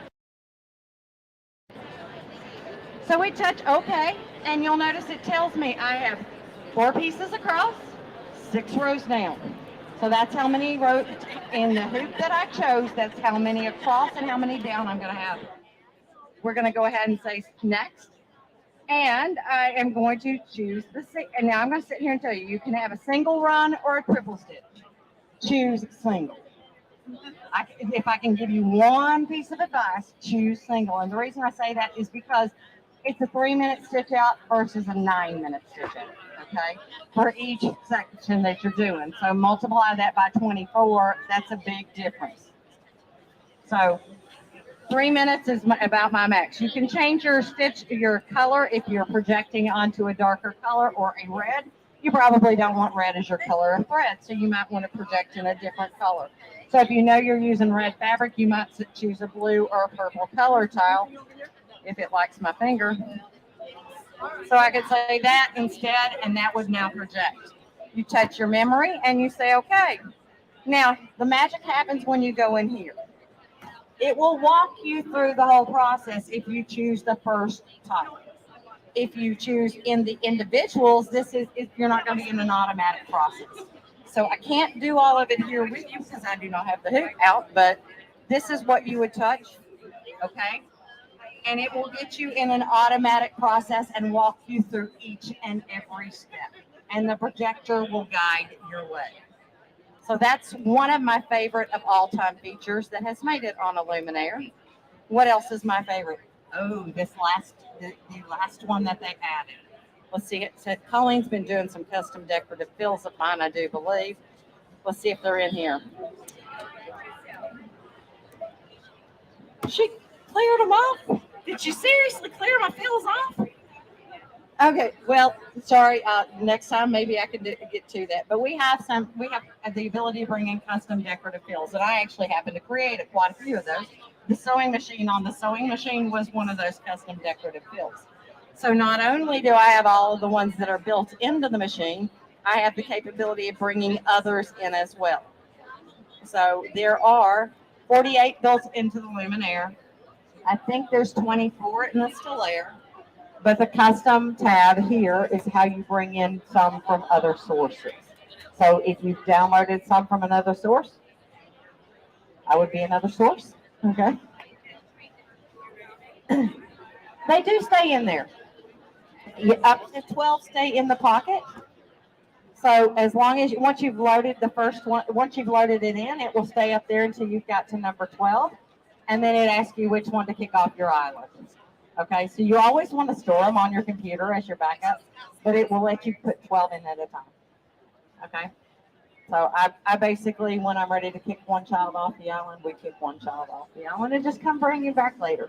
What I will say is that if you saved your design in My Design Center using one of the fields that you kicked off, you're going to have to put it back in. Okay, it will just default to it because it will say that one will no longer be available.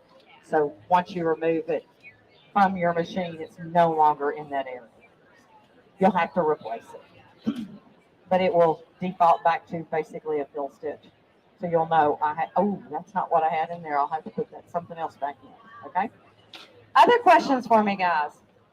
All right, then I'm done. Thank you so much for staying and listening, and bye, Heather. Oh, Lord.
All right. Hi, and welcome to our little serger demonstration. My name is Emily Thompson, and I'm a Brother Ambassador, and I do live shows on the Brother Sews Facebook page as well as my own Life So Savory Facebook. And I love my serger. It is a machine that I use almost daily when I'm at home, and I sew almost everything on it. Now, if you are interested in learning more about the serger, we're going to be showing some general techniques, but I'm also going to demonstrate the amazing threading of the new Airflow 3000 and how easy it is. So if you've used another serger in the past, you can see how quickly and easily and foolproof this one threads compared to maybe the one that you've used in the past. So I'm going to start with that and then show you some basic sewing, some gathering, rolled hem, and how like you would maybe sew a neckline onto a t-shirt. Okay, so we're going to go through those things and hopefully everything works well. So I'm going to go ahead and open this, and the first thing you'll notice is this red light comes on, and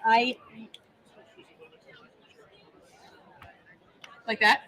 I love this feature because this is going to not allow me to sew. I can put my foot on the presser foot, press down, and it doesn't sew. So whenever something on this machine is not quite right, it literally will not let you sew wrong. And I have sewn with the presser foot up so many times on my previous serger, and then you have really big loopy threads that are worthless and the needles are way too loose. So this machine, I like this feature, but it does it whenever you lift the presser foot or whenever you open the front of the serger. So you can't hurt yourself. You can't accidentally sew while you're working on something because it literally won't move right now.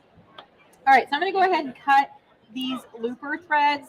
The needle threads, so thread down, over, and through. You do have an automatic needle threader here, and you can go from left to, and then move it over to do the right needle as well. So that's kind of nice. You don't have to get in there and sew. But for threading the loopers, which is usually the point of frustration on most sergers, this sews very easily. It also does not matter which order you thread the threads in. Okay, so you can do it in whichever order you want.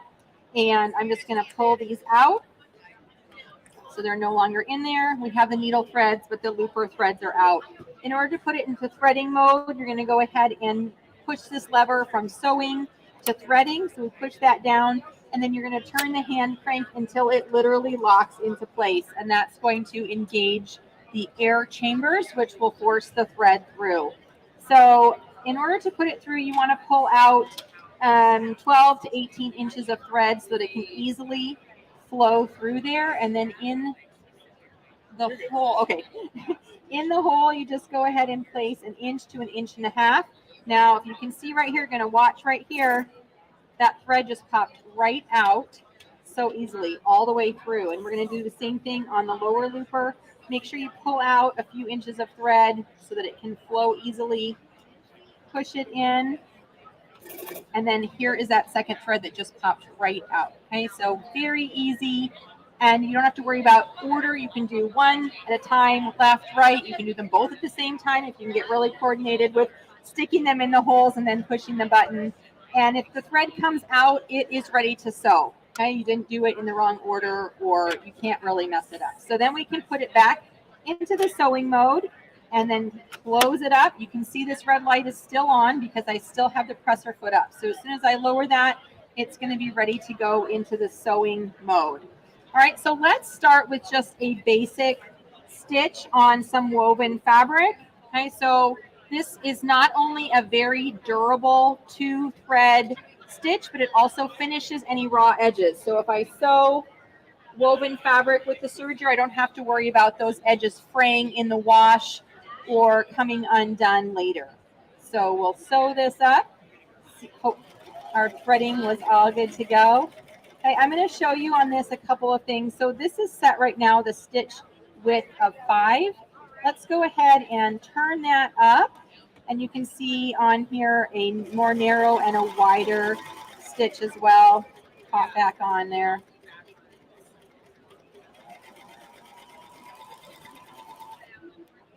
Okay, so there's a little bit of comparison there with the stitch width, and you can see it gets wider or more narrow on there.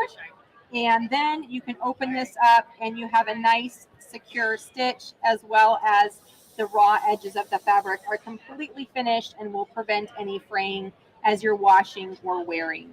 So you can use this with woven fabric, but my very favorite reason to use a serger, different than using a sewing machine to sew, is for stretchy knit fabrics, whether you're using legging fabric, athletic fabric, t-shirt fabric, or even sweater knit fabric, and you can sew your own sweaters with the serger. Okay, so I'm going to put the right sides together, and I'm going to go ahead and sew this knit fabric here. You can cut off as much or as little of the fabric as you want. Oh, I can't feel through my tennis shoe how fast I'm sewing on this.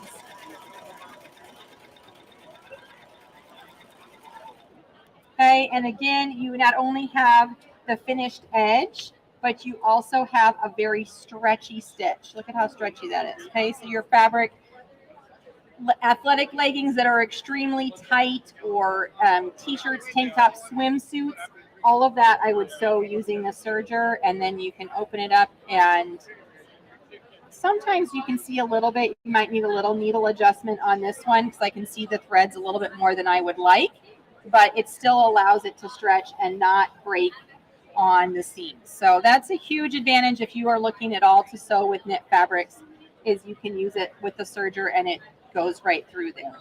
All right, so one of my favorite techniques is gathering on the serger, and you can do that really easily. So we're going to go ahead and change the differential feed, which is how fast the feed dogs are pushing the fabric through, all the way up to a 2. I'm going to change the stitch length, which is how long each stitch is, all the way up to the 4. And then I'm going to tighten my needles up just a little bit, which is going to also increase that tension and make my gathering even tighter. So I have this fun piece of tulle, and we're going to turn this into a cute ruffle in just one quick step.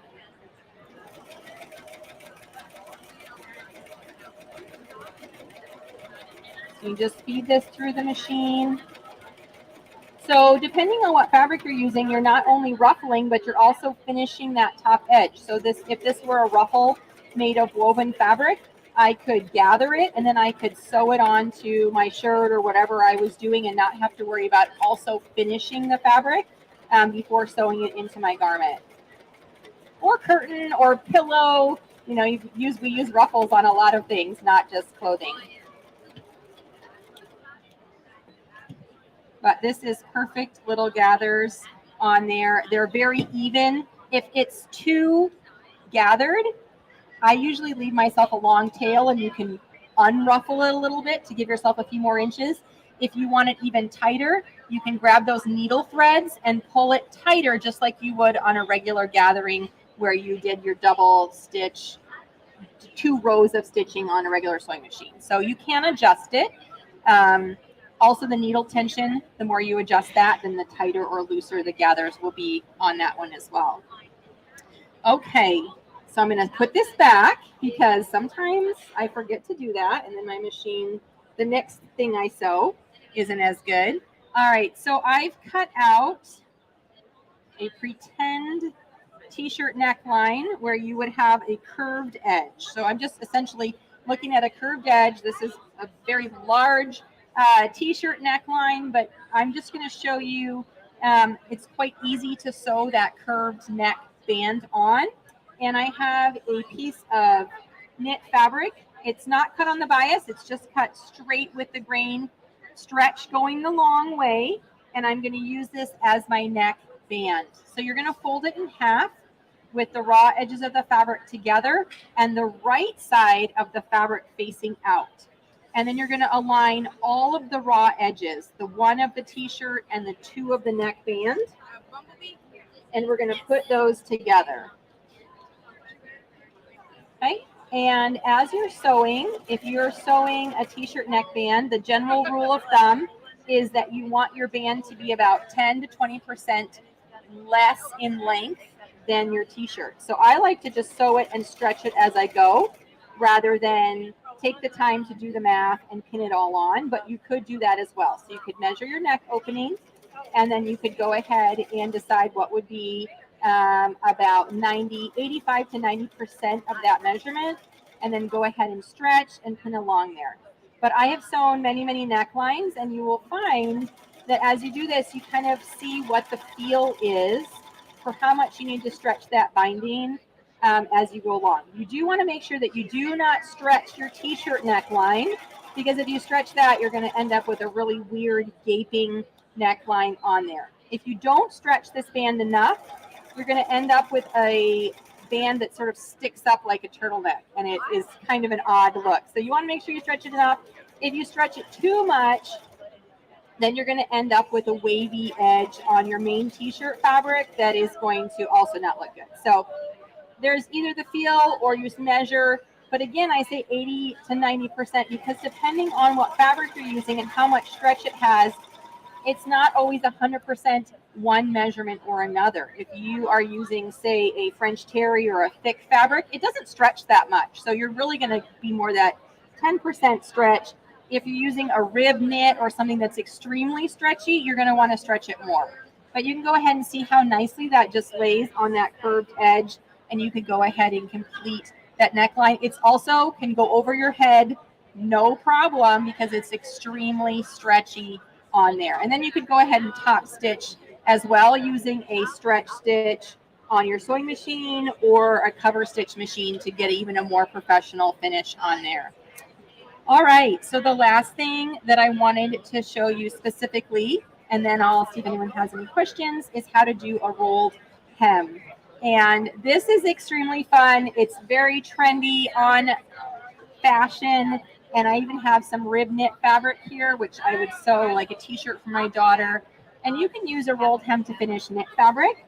You can also use it to finish like satin or chiffon or any of those dress fabrics where you just get that nice little thread rolled hem on there, and you don't actually have to fold it under and get a bulky hem. So if I've shortened some prom dresses for people, and especially on the lining, I'll just do that rolled hem on there where you're not even going to see it, and that fabric is easy, it doesn't fray or go anywhere. Okay, so I have my little cheat sheet here because I want to make sure I get all the settings right. So these are just right out of the manual. I'm not making this up. This isn't anything complicated. You can look up these settings yourself. But you're going to go ahead and remove the left needle because we want a nice narrow stitch. So we don't want both needles. You're also going to lower the stitch finger. So the stitch finger is a little piece of metal that is inside the stitches as they're being formed to keep it wide, right? Because you can see how wide this stitch is. So that stitch finger separates those stitches and gives it the nice shape and doesn't make it pull together. But we can lower that on this machine with just the flick of this switch. So I do that. The stitch finger is now pulled out of my stitches and will allow that to be more narrow. All right, over here on the side, I want to change the stitch length from 3.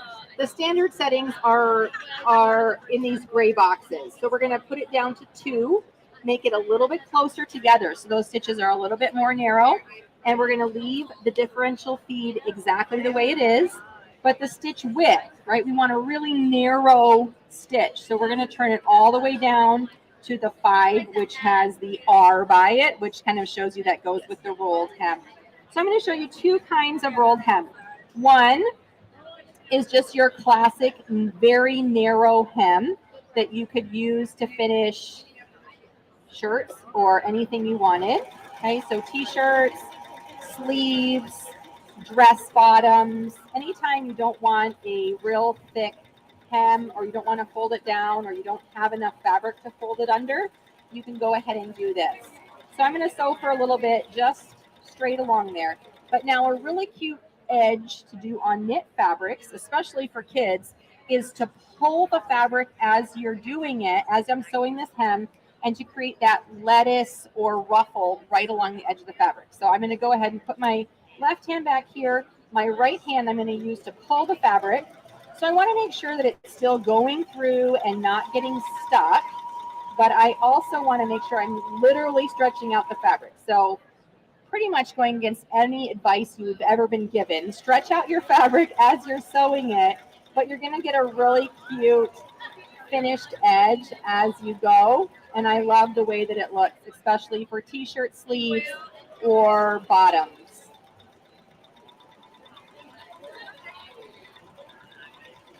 Okay, so you'll be able to see the difference between it stretched out and just the straight stitch that I did.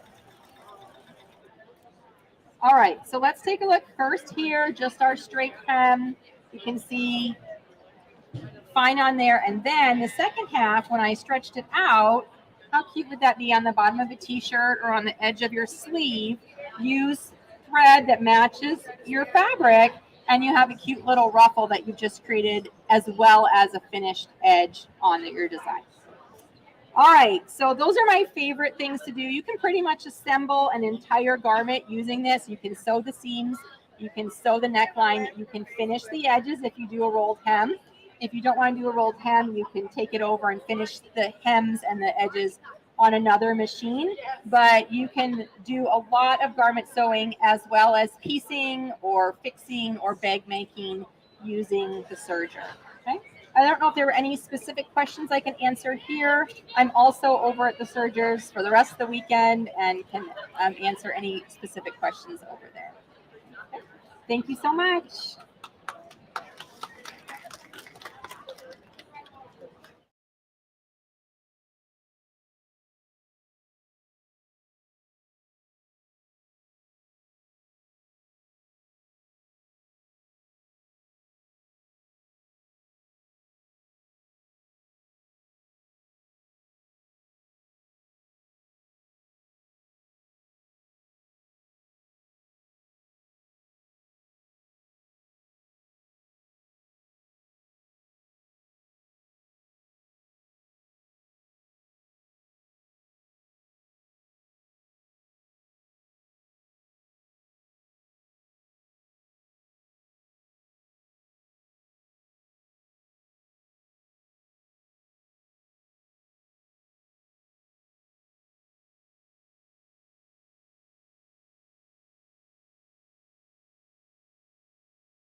I'm going to wait for just a second because I think I'm early. Yes? Am I early? No.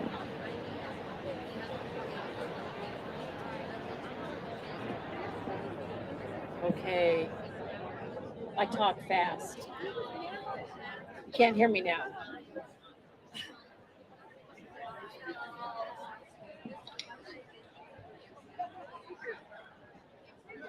How's that? Well, if you just tell the people behind you to be quiet.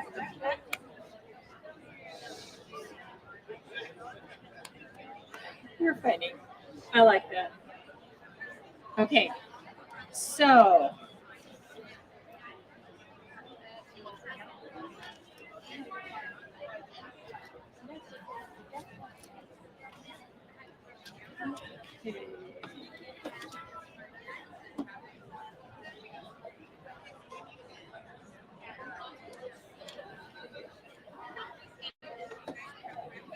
Okay, I'm going to go ahead and get started.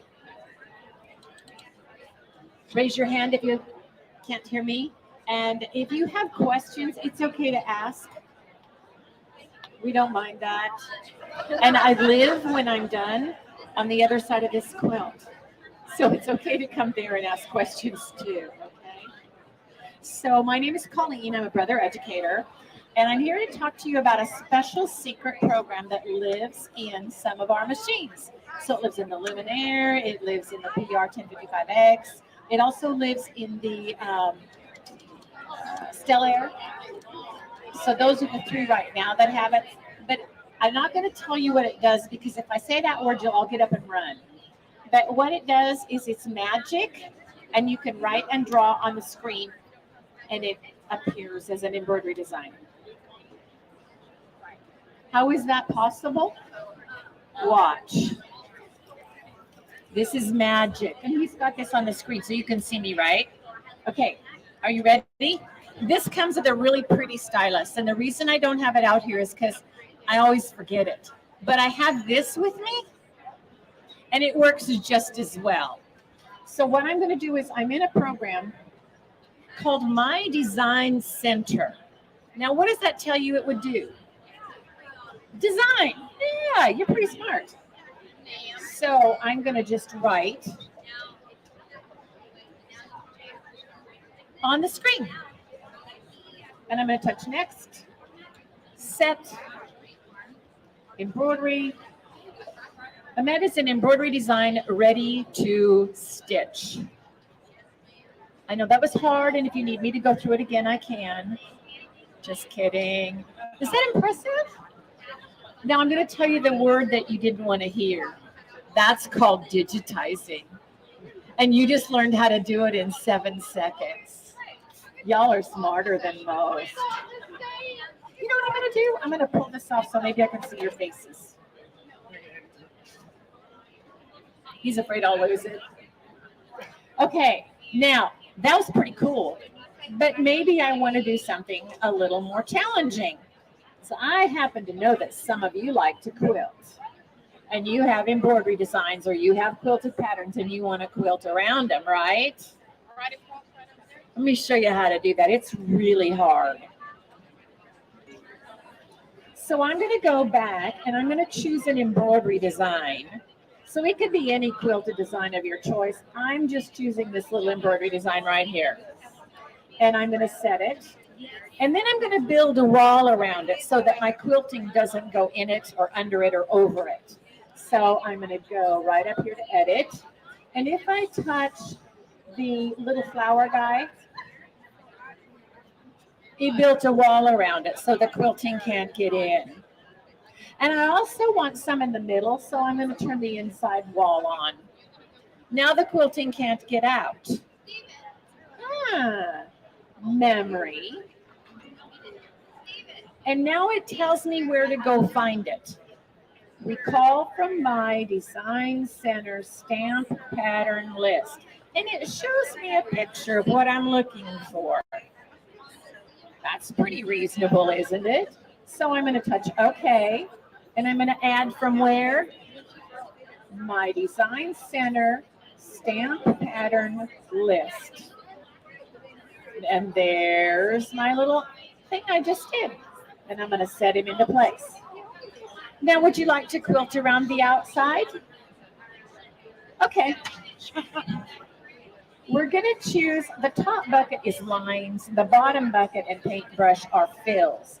So if I choose the bottom paintbrush, I get a pretty thick one. I don't want that. I just wanted you to know it was there. I'm going to the bucket because the bucket fills the whole thing. I'm going to touch the bucket. I'm going to touch my choices. And this is fillet. This is stipple-it.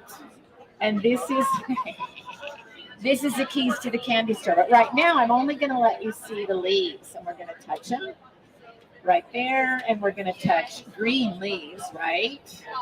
Are you ready? Because this is hard. Pay attention.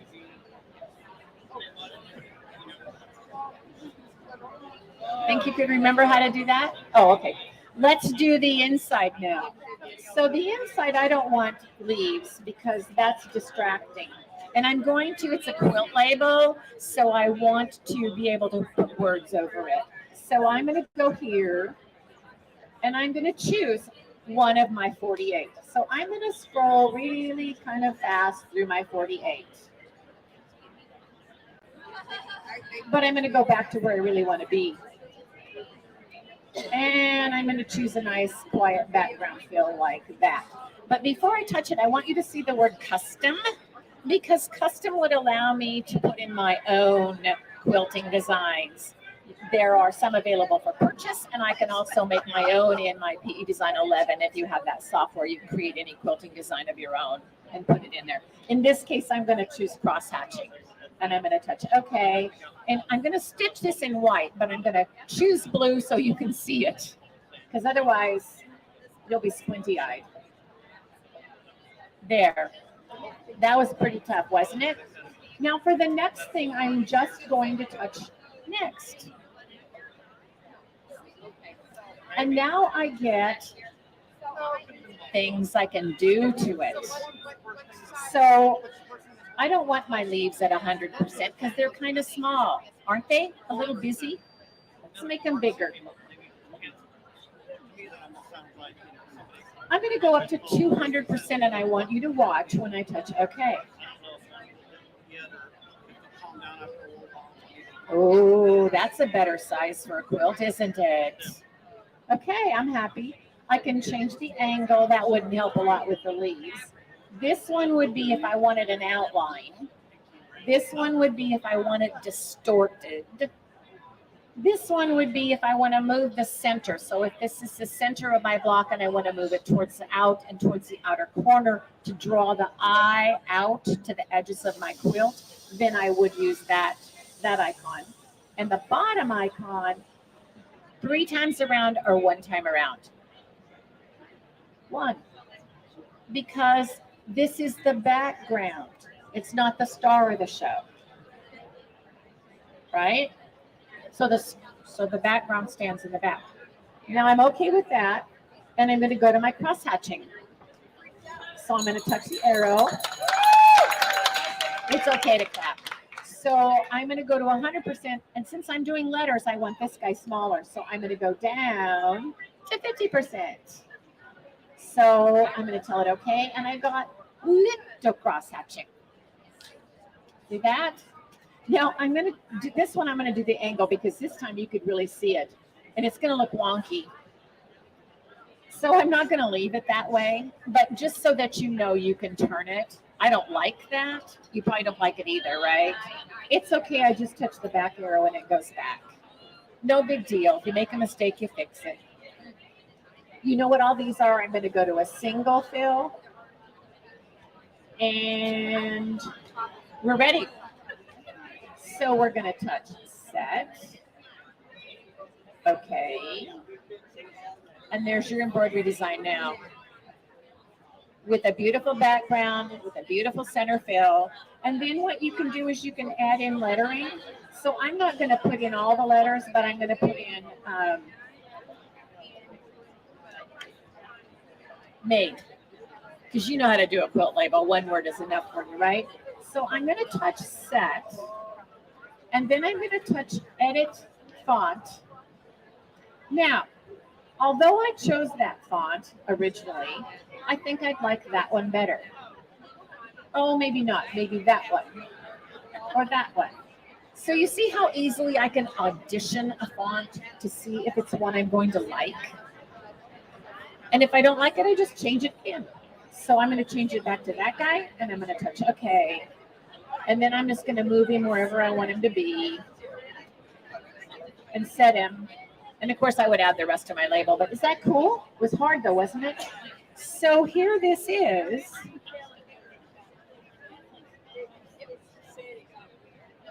Isn't that cool? And my quilting is so well done. Right? I mean, it's so even and perfect. All right, so that's kind of a fun thing to do. Now the quilting, there's lots of other things you can do with the quilting. Let's see, what else? Oh, here's a fun thing to do. Sometimes I get this scan mat with my design center. And it looks like this, and it has magnets on it. And what this is it's my peanut butter cookie recipe. Because my family loves my peanut butter cookies, and when they come to the house, the cookies disappear in about 4 nanoseconds. And I write that off as a health food. It's how grandmas operate, right? It was healthy. So this is my peanut butter cookie recipe, and I'm sharing it with my family this year when they come for Thanksgiving.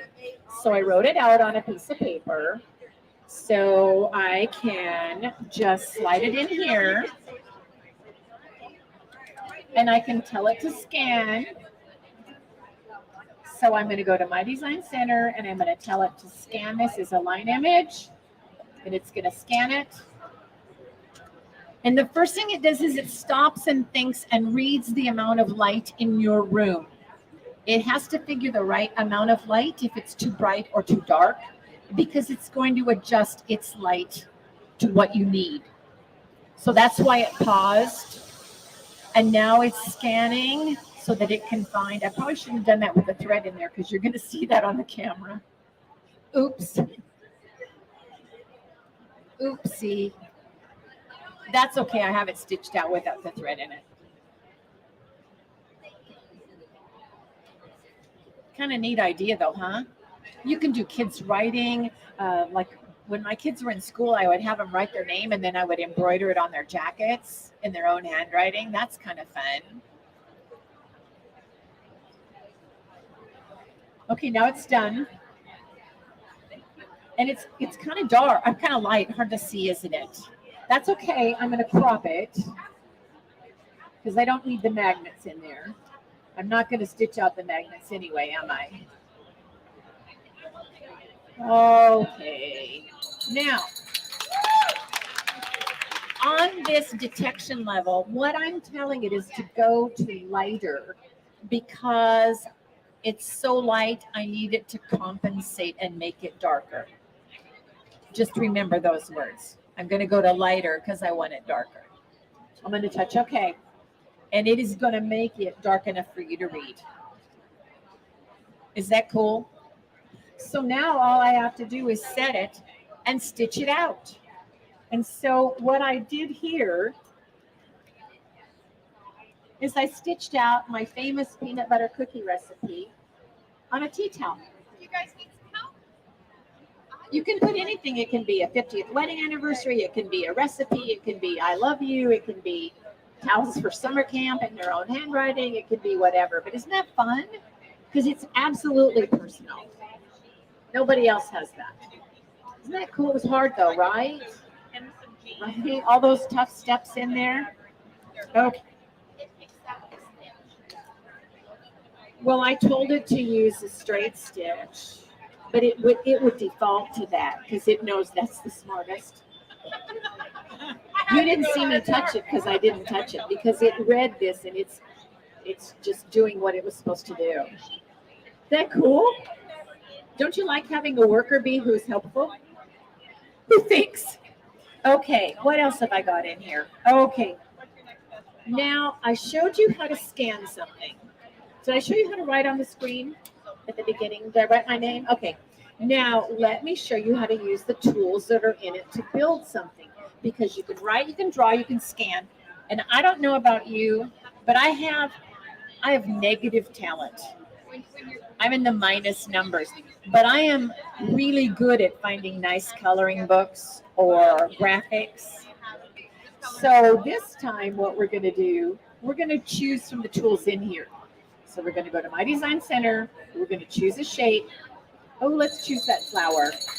I'm going to set it. And we're going to make it a little bigger. And then we're going to add another flower.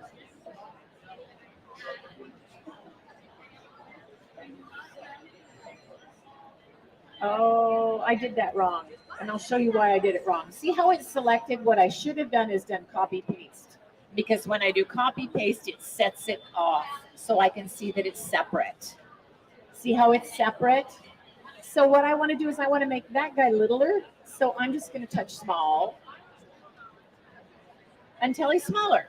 Now he's offset, so I'll just touch center. Now he's centered. Now I need a little center to my flower, right? So let's go back here and let's grab a circle. Okay, that's kind of gigantic. That's okay, size is my friend. So you notice that it has make it bigger and make it smaller proportionally, or you can do taller and shorter and all of those things. So there's my little flower, and I'm going to touch OK. Now we're going to fill it in and make it a pretty flower. So the first thing I'm going to do is I want to use the bucket to fill everything. So I'm going to use a yellow center. And my next ring, I'm going to use, now this is fill, this is stippling, and these are what? Oh, those are my cool fills, right? So let's go down here to the roses, and let's choose them in light pink. Now let's go to the outside, and let's choose that in hot pink. Oh, I don't want that. I want it to be a fill.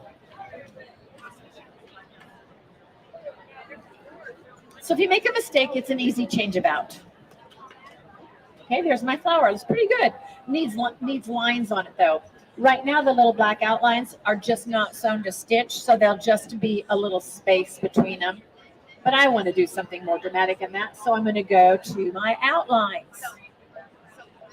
And I'm going to choose, this looks like I have 8, right?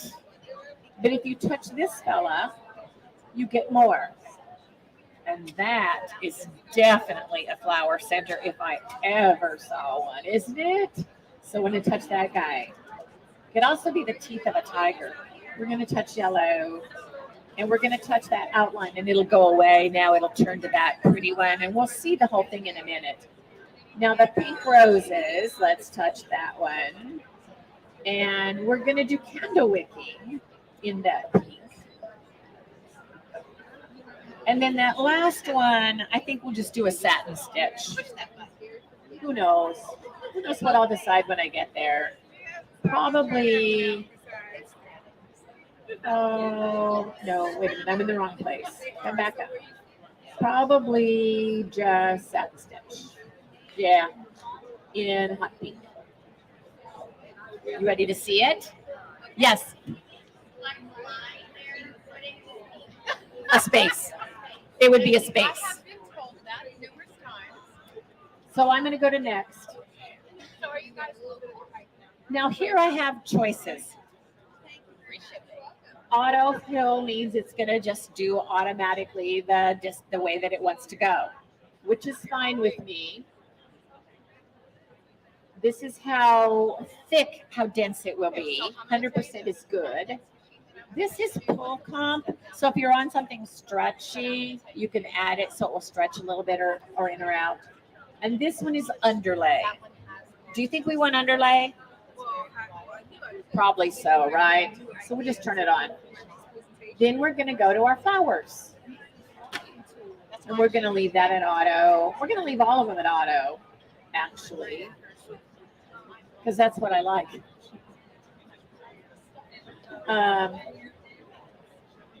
And the roses, we'll leave them at auto too. We're going to leave them at a single stitch. There we go. And we're going to set it. Okay, that's ready to stitch. And I didn't do the leaves on screen for you. I will do them now. But isn't that cool? I mean, it's really a powerful, and it was hard to do though, wasn't it? Yeah? Okay, what does underlay mean is the question. And underlay is because sometimes fabrics aren't very stable. I think you have on a knit shirt, and so do I, and they'll grow. So with an underlay, I've stabilized the base, and I'm helping to keep it up out of a fleece. Okay, does that make sense? Because when it mushes itself down into the fleece, then you lost your pattern. So this keeps it floated more towards the top. Okay? Yes, no problem. So there's my flower, and the reason I did the leaves separately is when I did this for me, I did it this way, but I thought it might be disorienting to you, so I did it the right way. But now I'm going to do the leaf really, really, really big so you can see the trick. Because this is a trick it took me a long time to figure out, and it's the best secret in the whole world. I didn't bring one up that I should have, but I have it over there by the table for you. You can come look at it. So what I can do is, it's probably under the other side of the table. What it is a Barb, can you give him the picture? No, the picture of the fish. Thank you. So what happens is this. You guys have really smart, sophisticated eyes, right? You do. You just don't realize how sophisticated they are. They're really awesome. The fish ought to sort of be on top. Fish. No, he's on the floor. Sorry. Sorry. It's a good thing when you have a good friend. Thank you. See, good friends can help you out when you're stupid. I wasn't showing this before, but I think but you all seem to really get this, so I'm going to show it. So this is my skill set. I buy coloring books. And I print them on white paper because the dark paper of a coloring book leaves flecks in my design, and I don't like it. Here is my fishy. The bubbles around him are one of the fills included on the machine, and I just changed the diagonal to make it look like they were bubbles. That's when I said you can change the angle. It was real tough, wasn't it? Okay. Now, as you look at this, I want you to tell me how many shades of orange are in the fish. In the fish body, how many shades of orange do you see?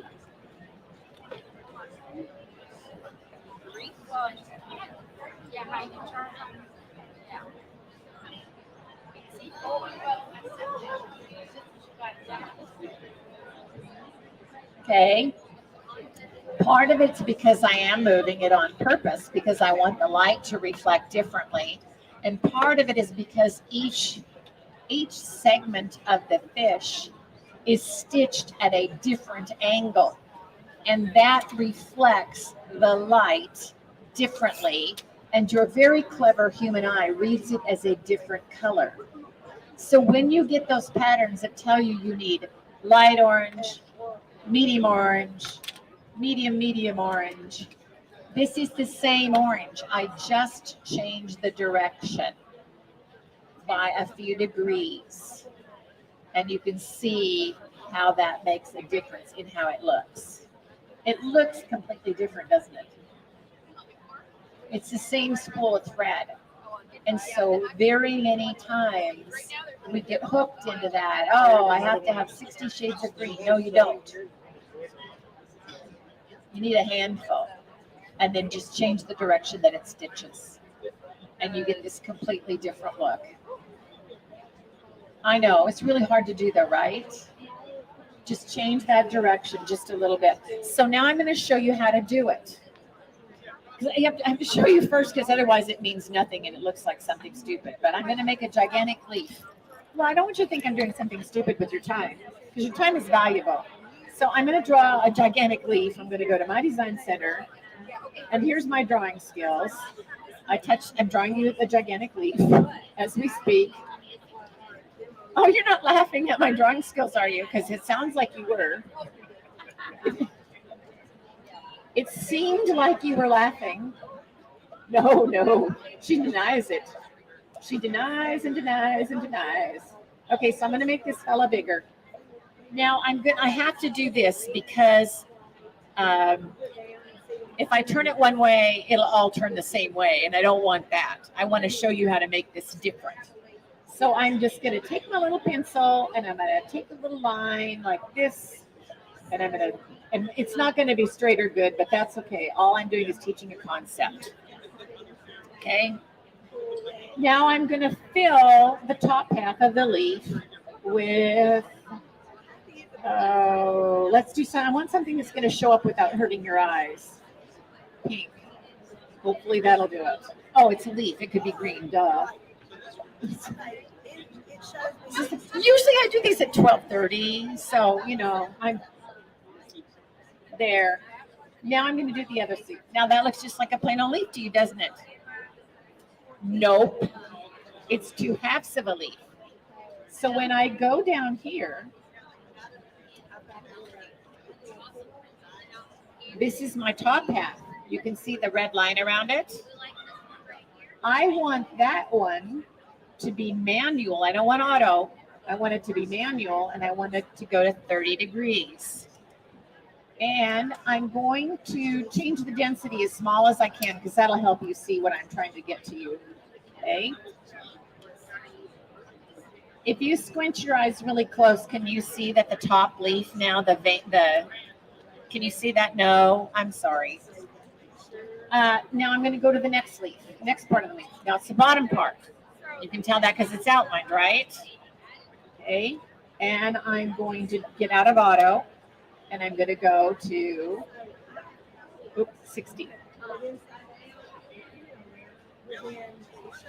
And I'm going to reduce my density.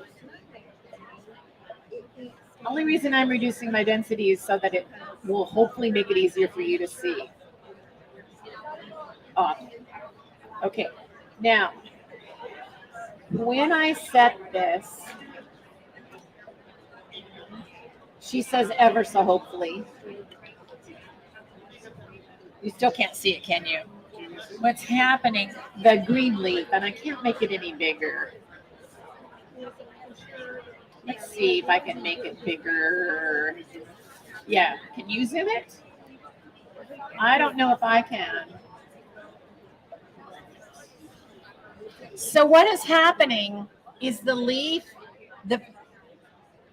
oh sure, he can do it, but I can't. Can you see what's happening? Is that impressive? It was hard though, huh? But look how it just comes together. No, I'm not going to tell you that, then you'd know. Angle. It's the angle button, it's the direction. So one is at 30 and one is at 60. So they come to a match point. And so when you're looking at it, you'll see them come together and it looks just like a real leaf. So I went from a embroidery design to oh, wow, that's impressive embroidery design with like 3 touches on the screen. See how sophisticated y'all are now? I have 1 minute for questions, but I live on the other side of this quilt, so you can come and ask questions or see or touch or do anything. I was going to show you one more thing before I get thrown off the stage. These little bags are done with fills. So there are some custom fills that you can get. And I made my own custom fill. Isn't that fun? It was real hard. You have to draw 1 Texas and you design 11 and then make a bunch more copies of it. Yeah, I know. Try to make it as hard as I can. So those are some fun things. This is another one. I live in Washington State, so that's a forest. Okay, so if you have questions, come and see me. This is PE Design. This is Luminaire 3, and it is the My Design Center. And now I'll say the bad word. You just learned how to digitize.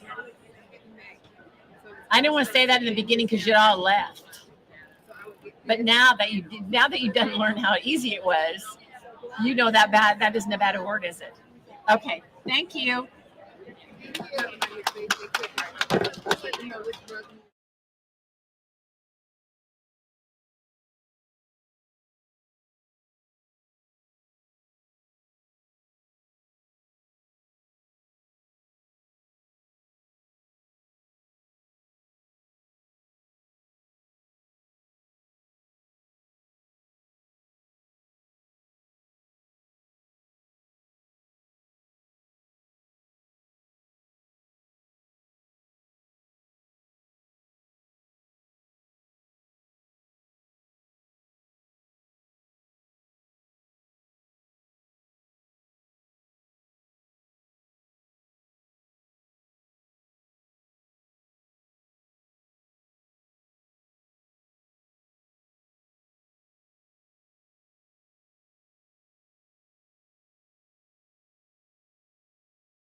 All right. Hello, friends. I'm Sara, and I'm the resident Printmoda expert. So this is Brother's new inkjet ink fabric printer. It is specially designed to hold a roll of 100% cotton fabric and print out your very own fabric designs up to 3 yards at a time using inkjet ink. So this is our fabric roll. It comes in a 5-yard roll and the width is 11.69 inches. Again, it's 100% cotton, it's woven, non-stretch, and is specially treated to absorb the inkjet inks that the printer uses. And it's very low maintenance and has beautiful color fastness. So all you have to do is print, let it dry for 15 minutes, and you're ready to sew it, quilt it, use it as an applique to your heart's content. All right? So it loads in really easily. Again, this is my fabric tray here. Sorry. And we're going to load it in from the front. I don't know which way we're going. Okay, we're sticking with this angle. Okay. You load it in from the front here. And it's better if you can use both hands and put it down on a table. But it goes fabric side down, slides right in. There it goes. And then I pull that material up until we meet the notches at the back of my tray here. And that is what's going to pull it into the machine when I'm ready to print. Okay. Put my tray back in. Now, here are my inks. Again, inkjet inks, CMYK, so they might look familiar if you have a color printer at home, because these are the same inks that you would use on your regular office printer. So there is a dedicated paper tray. Again, just like your office printer at home. So not only can you print fabric, but you can also print paper, cardstock, photo paper, envelopes. So this is an all-in-one fun machine right here.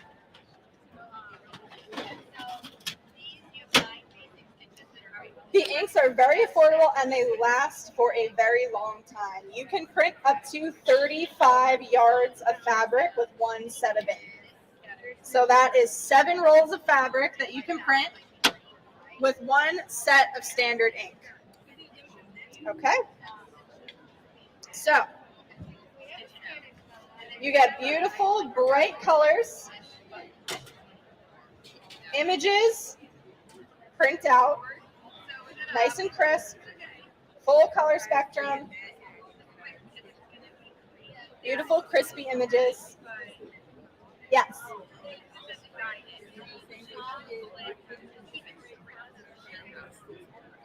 The question was, do they all print the same size? No. So for demonstration purposes and to have something small to hand out, I've been using the minimum print size, which is 8.27 inches. That's this right here. But because we're working with a roll of fabric, you can print out up to 3 yards of length at once without stopping. Right? So you're not limited to 8 inches. You can print nice big panels to hang on the wall or use in a memory quilt.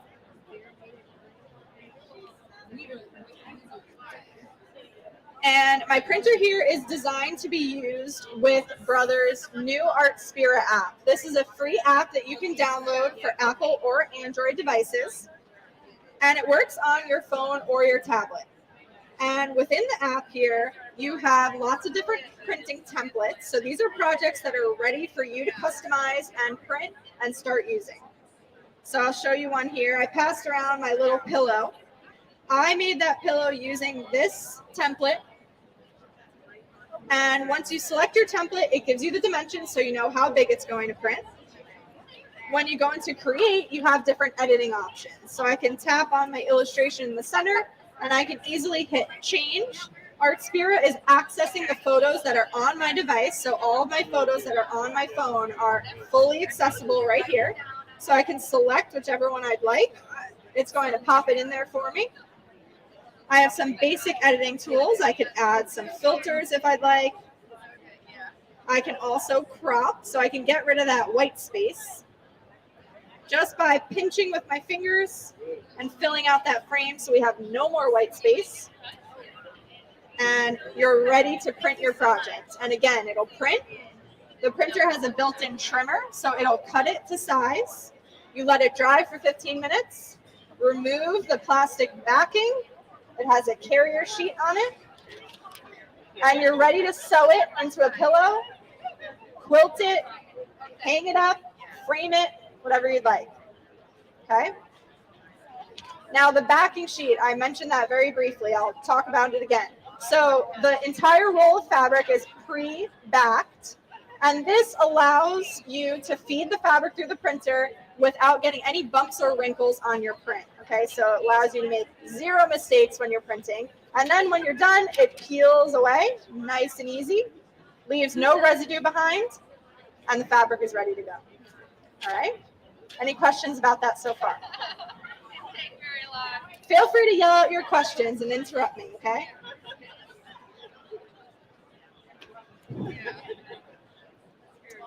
Say that again? Yes. Yes, the question was, am I taking my photos from my phone? So you have different options. You can, through the ArtSphere app, take photos off of your phone. If you're using your tablet, it'll pull photos off of your tablet that you're using. And if you'd like to access photos that are just on your computer, because this is wirelessly enabled, just like any wireless printer you'd have at home, it will connect directly to your computer, and you can print on paper and fabric from your computer if you don't want to mess around with an app. Yes.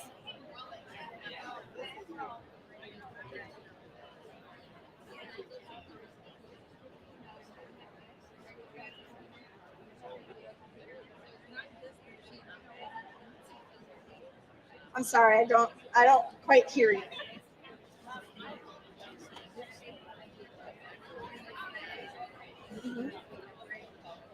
Mm-hmm.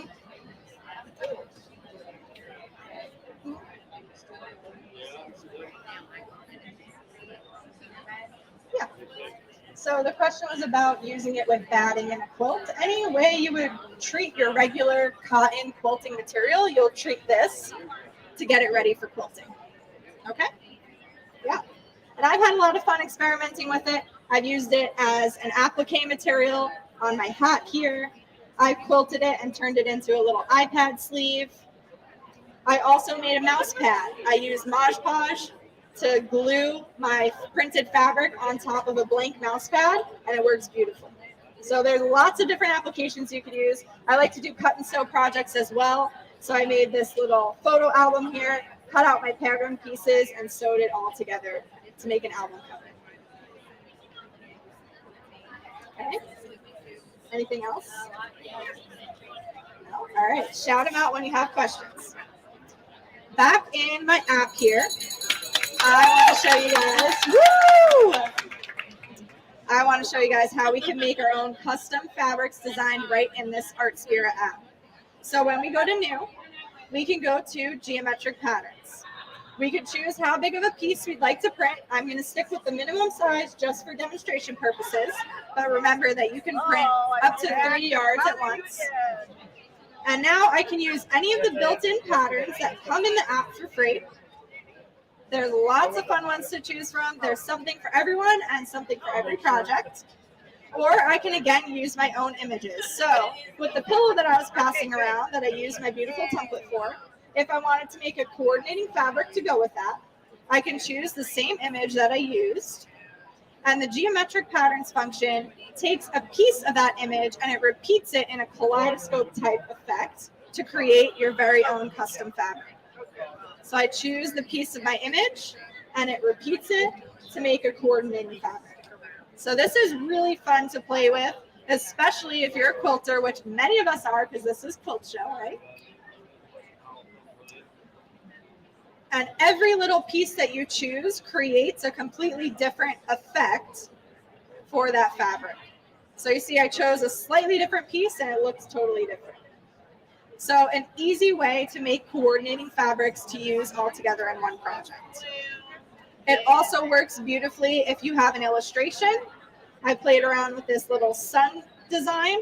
If I wanted to print this out and use it as a quilt square, and then use the geometric patterns function to create, again, a coordinating design, I can play around with the different pieces here until I find something that I like, and it'll be the same exact colors and match perfectly together. All right, it's cool, right? Okay. Now, if you are not finding the exact template that you'd like to use in the ArtSphere app, you can always use the design editor to create your very own layouts and templates. So I'm going to choose a letter size again, just for demonstration purposes. Now I have my choice of background color. So I can pick a solid color if I'd like. I can pick a gradation if I'd like. And I could also choose from any of those beautiful built-in patterns. There's a really fun dog pattern that we love. There's florals. There are fruits. There are lots and lots of florals. Smileys. It's taking a minute to load. We have geometric patterns. Like I said, something for everyone in here. And we can even choose our own geometric patterns that we've created with the geometric function I was just showing you guys. So we were playing around with that sun. That can be our background image. All right, that's just the background. Now we have to add some fun stuff in here. So when we hit the plus button, we can choose again from our images. You select an image, it drops onto your page. You can pinch to make it larger. Simply move it around with your finger. And you can just keep adding more and more images. You can add graphic designs in there until you have a layout that you're happy with. You can even add text.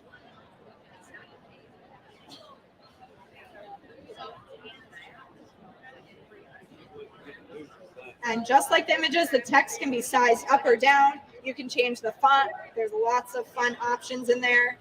And you can create your very own designs from scratch.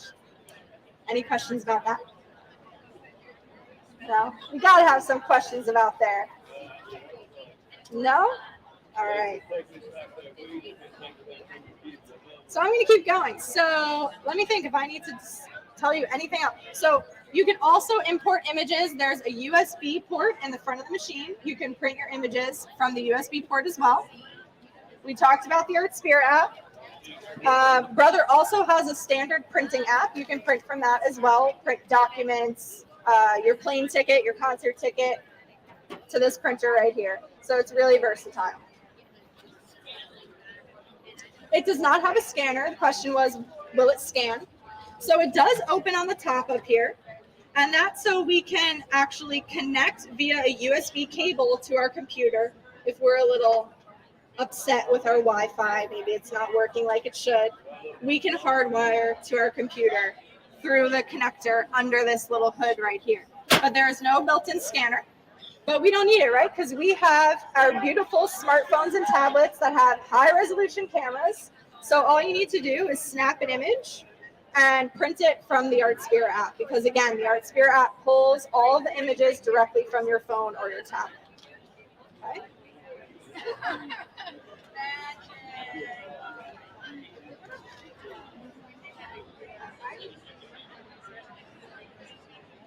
What was that?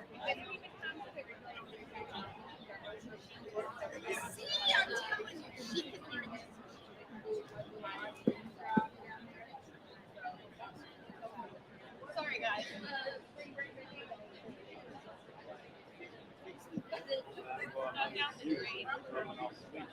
The question is about editing an image that you take.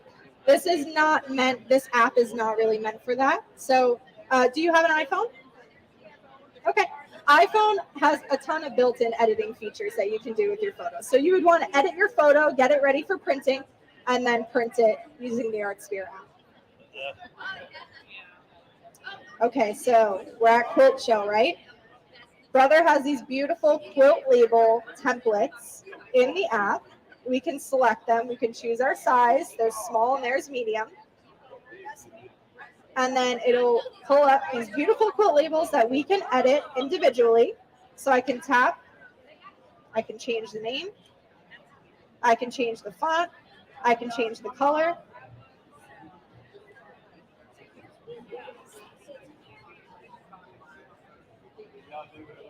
And it's ready to be printed. Now, I've been focusing on all the printing functions that are in the ArtSphere app because I'm showing you the beautiful Printmoda Studio.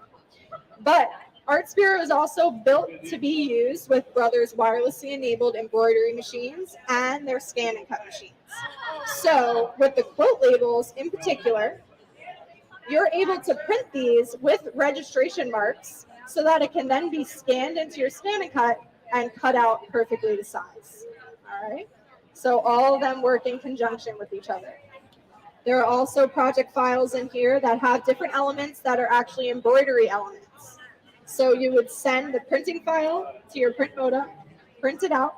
You would send the embroidery file to your embroidery machine, and then embroider directly on your beautiful printed image. Okay.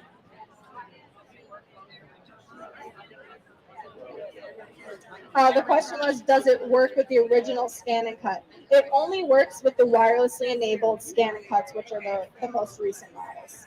All right. Sorry, I can't hear you.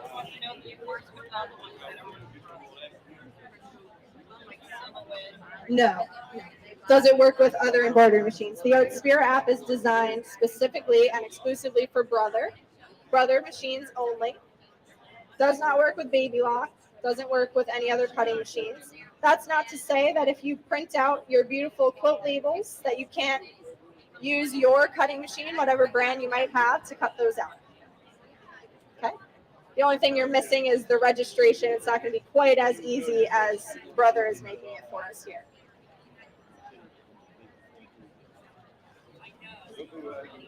All right, did I pass around my quilted sample? Let me pass that around here.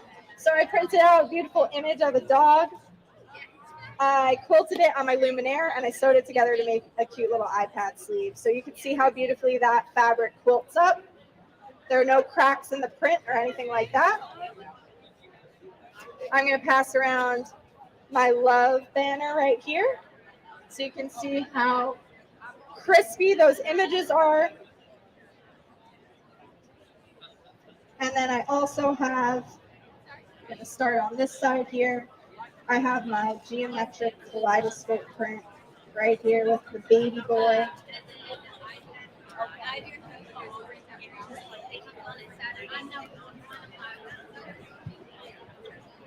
One thing I didn't touch on yet is that the printer has two printing modes. It has fine and eco mode when you are ready to print your project. And I love this visual here. We printed two different patterns that are the same exact pattern in both modes.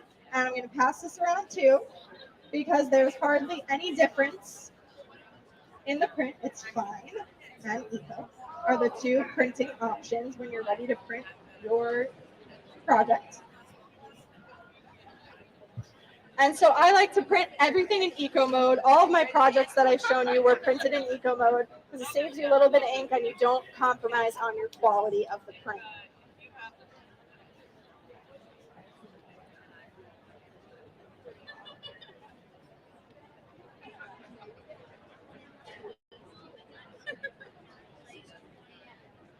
All right. I hope you're all inspired and excited about Brother's new fabric printer. Thank you guys for being here. And let me know if you have any other questions.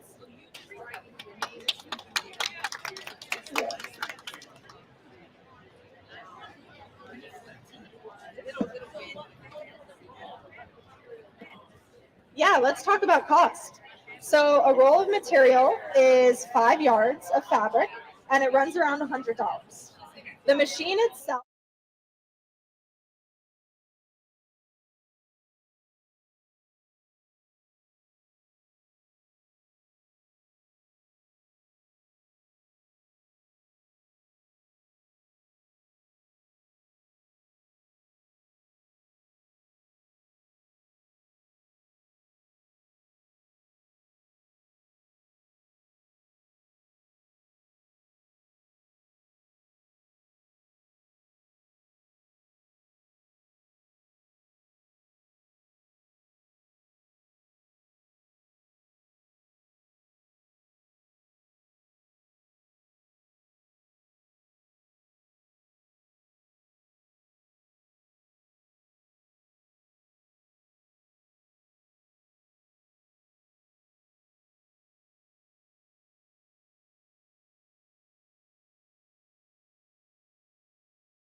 We got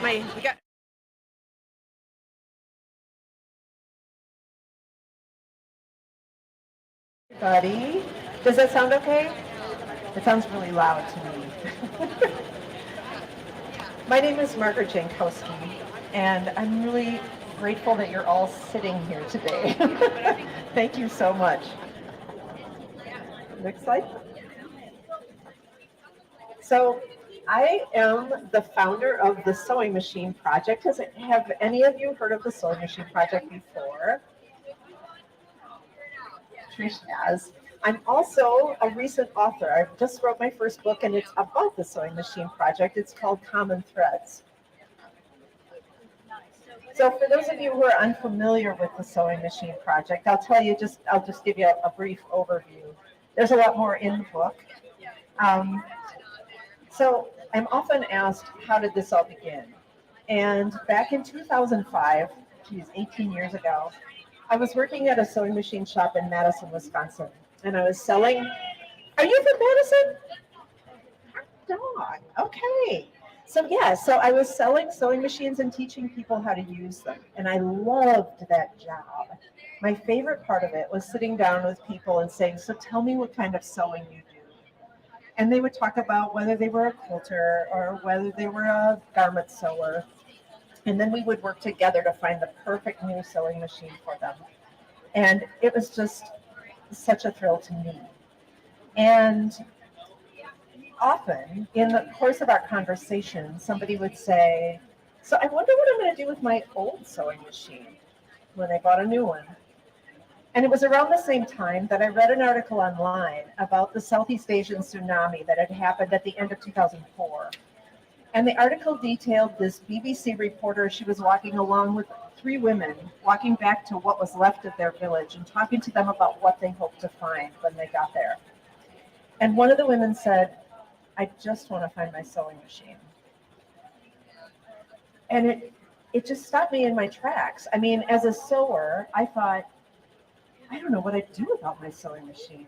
But for this woman, that sewing machine actually meant the difference between survival and starvation. And I thought about all the people that I spoke with on a daily basis who said, I just don't know what I'm going to do with my old sewing machine. And this woman who, that sewing machine was everything to her.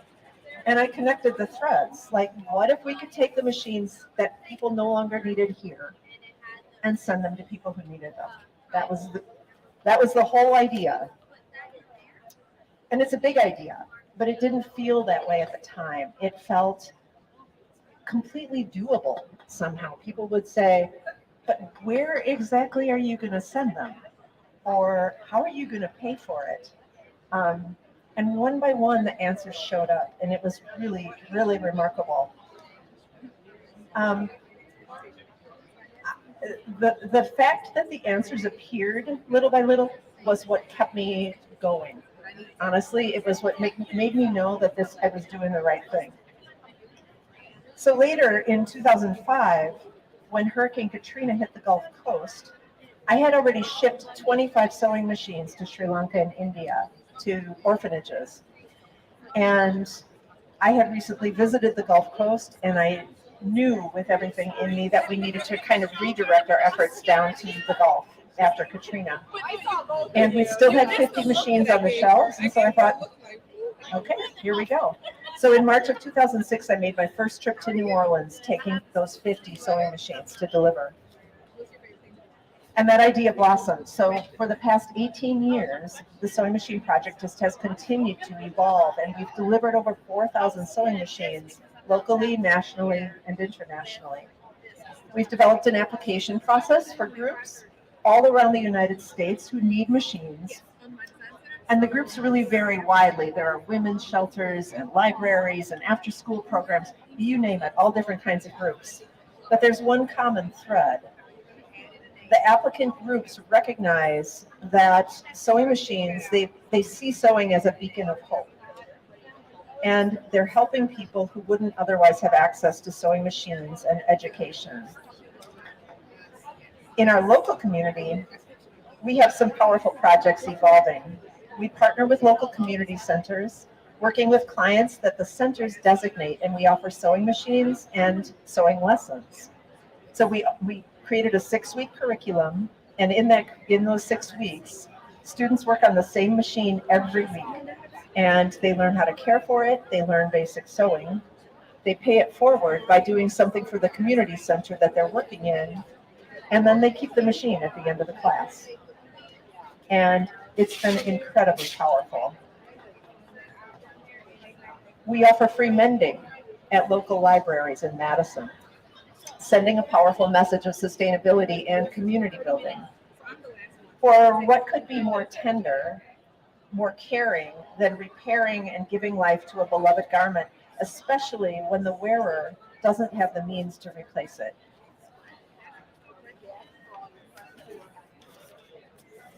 Every sewing machine that people receive from the Sewing Machine Project is accompanied by a suggestion that the new owner pay it forward in a sewing-related way. They need to use that sewing machine to help someone else.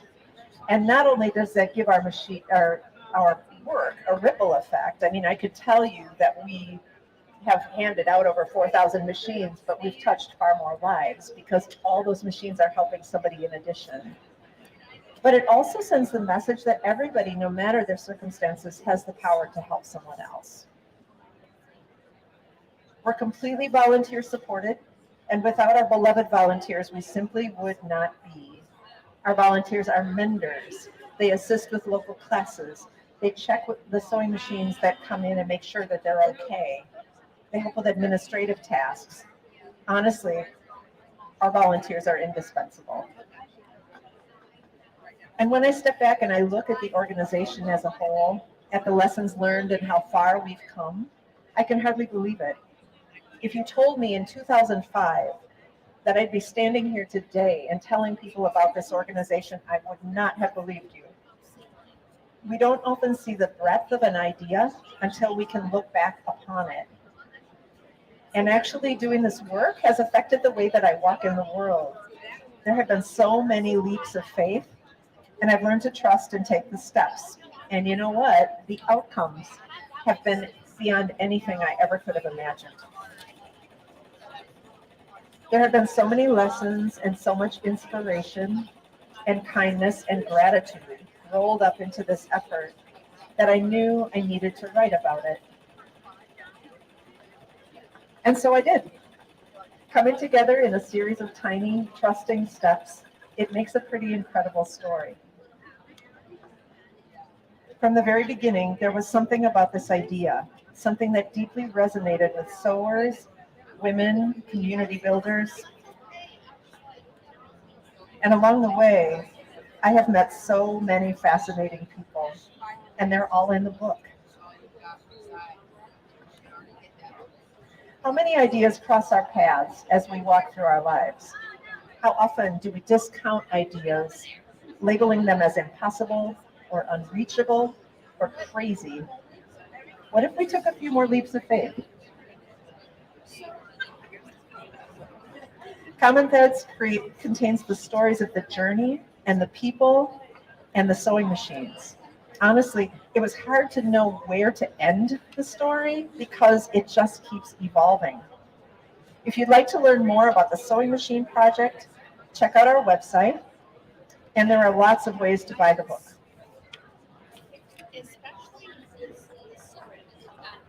Think about the inspiration that surrounds us. I'm going to read you just the last paragraph of the book. Listen to the sounds of inspiration inside yourself, those ideas that simmer just below the surface. I'm talking about that voice that guides you to put your goodness into the world. Listen to the voice and then follow for just a few steps. Follow and see what happens. You do not need to know where you're going. Just begin. You may find that the path keeps growing longer and wider as you carefully take each step. And as you take each step, you can do the next little thing to help make the world a little bit better. No matter 2 or 10 steps, you will make the world a better place as you go. Our world is aching for wholehearted efforts to help and heal. The world needs your good ideas. Thanks.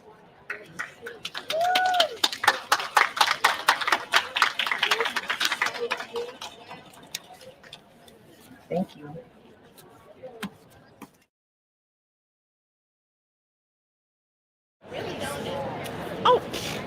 I know where Delavan is.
Hello, everyone. I am Alexis.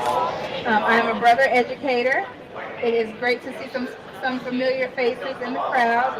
You guys came by and spoke to me, so let's get started here. We're going to discuss the PR1055X. This is our 10 needle.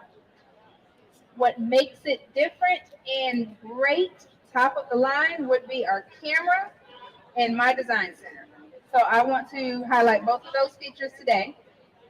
I will be live each day of the festival at 2 o'clock and at 5:30. So, I'll be doing different things on different ones. Let's go ahead and start with my design center. So at the very bottom corner, you see a little box that says My Design Center. You can go ahead and touch that to get into that feature. Now, earlier I showed you all how you can use a fill stitch. Where did I put it? Where you can fill in the whole screen with a fill stitch. And you can quilt with it. So I did a sample on here. And I used variegated thread. Very beautiful. There are about, I believe, 36 fills, and these are examples of them. So for default, you'll have the first one up here. And then if you increase it by 50%, you get a different design. It gets tighter and closer, and obviously if you rotate it, you get a totally different angle of that same design. And I'll show you another design as we go. And if you increase it 200%, you get another design. So of all of the designs that you have on here, it's almost endless possibilities as to how many new quilting stitches you can make. Okay, so this one might be one of my favorites. That shows a very big difference. All right, well, next I want to grab someone from the audience. Anybody want to volunteer? Come here. Now, I want to show you how easy and fun it is to turn your writing into stitches, okay? So I want you to write on here your name. Cursive, whatever you want to do.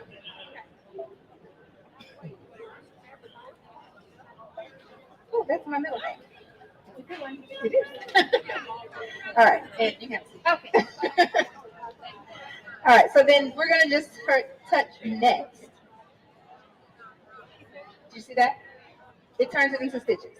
Now, I like that, but I want more of a line stitch. I'm trying to decide if I want to use my stylus for that. I want more of a line stitch rather than a satin zigzag stitch. So up here at the top, this changes my stitch qualities, my line properties. I can do a single line. I can do let me show you what it looks like when I'm changing.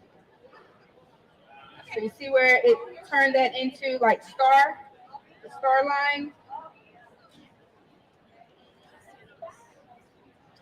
I can do, oh, that one's like a little butterfly looking one. Those are all different ones. I can choose a heart.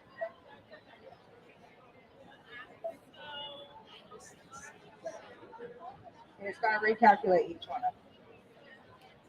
But I want to do it more of a line stitch.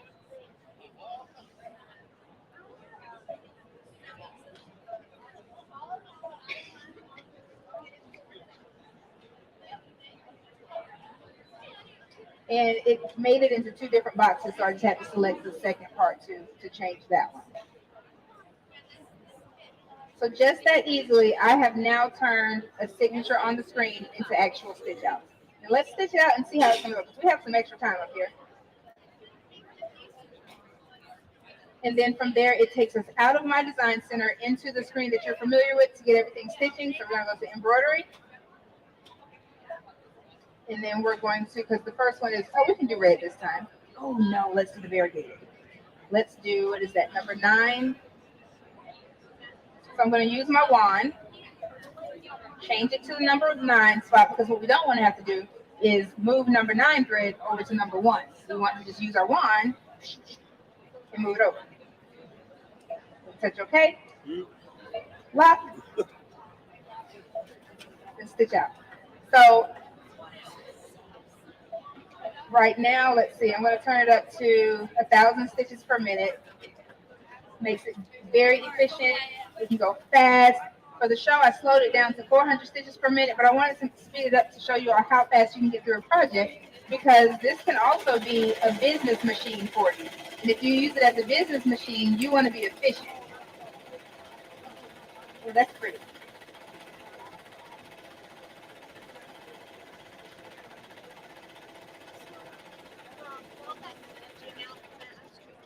Sure. So there's a line property and then there's another property. Fill?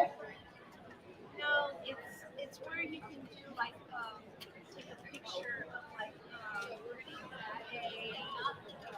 a coloring book page. Yes. So her question was about the coloring book page.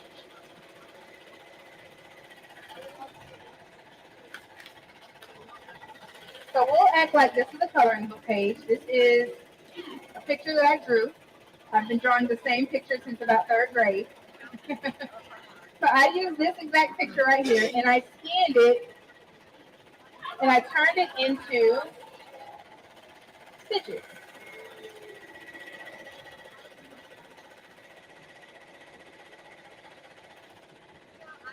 Then I'm going to have my mom quilt for me. Like seriously, I'm going to have my mom quilt for me. And that way, you can use it as wearable. You can put it on a sweatshirt. Like you can literally walk around the festival with this on your shirt of your art, your grandchild's art, whoever. But all you do with that one, I did that in the last presentation, all you would do is change out the A arm. This acts as its own arm. You screw this in right directly into the back with those same screws that you're going to use for your A, your B arm, or your magnetic frame. So is that still considered a line? It's a line stitch, or I guess I'm trying. There's another one that you go into. It's not a line stitch. Which the other stitch? You can also change it to satin stitches, which is the zigzag. Is that what you mean? Nicole. Hello. And that is what we stitched out from what Nicole signed for us. So, okay, next I want to show you, and hopefully I think maybe I'll answer your question by default when I keep going. There's another little box instead of the line drawing that has like a flower on it or something. Oh, a stamp. Turn it into a stamp. Yes, we can go over that too.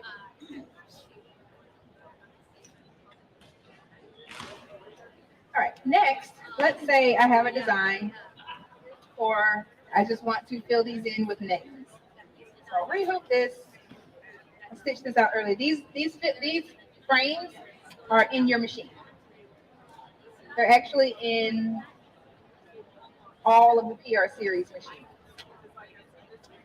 So that means the PR1X, the PR680, and the 1055X that we're using right now.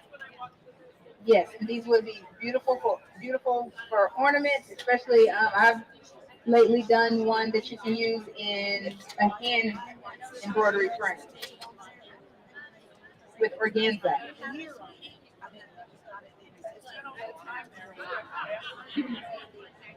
All right. So this time we don't have to start off in my design center. We're going to just start off with a name. So I'm going to type in my name.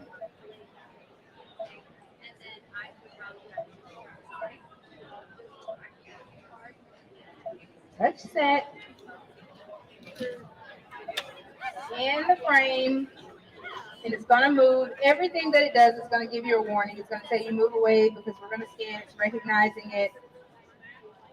Or it'll say wait a while.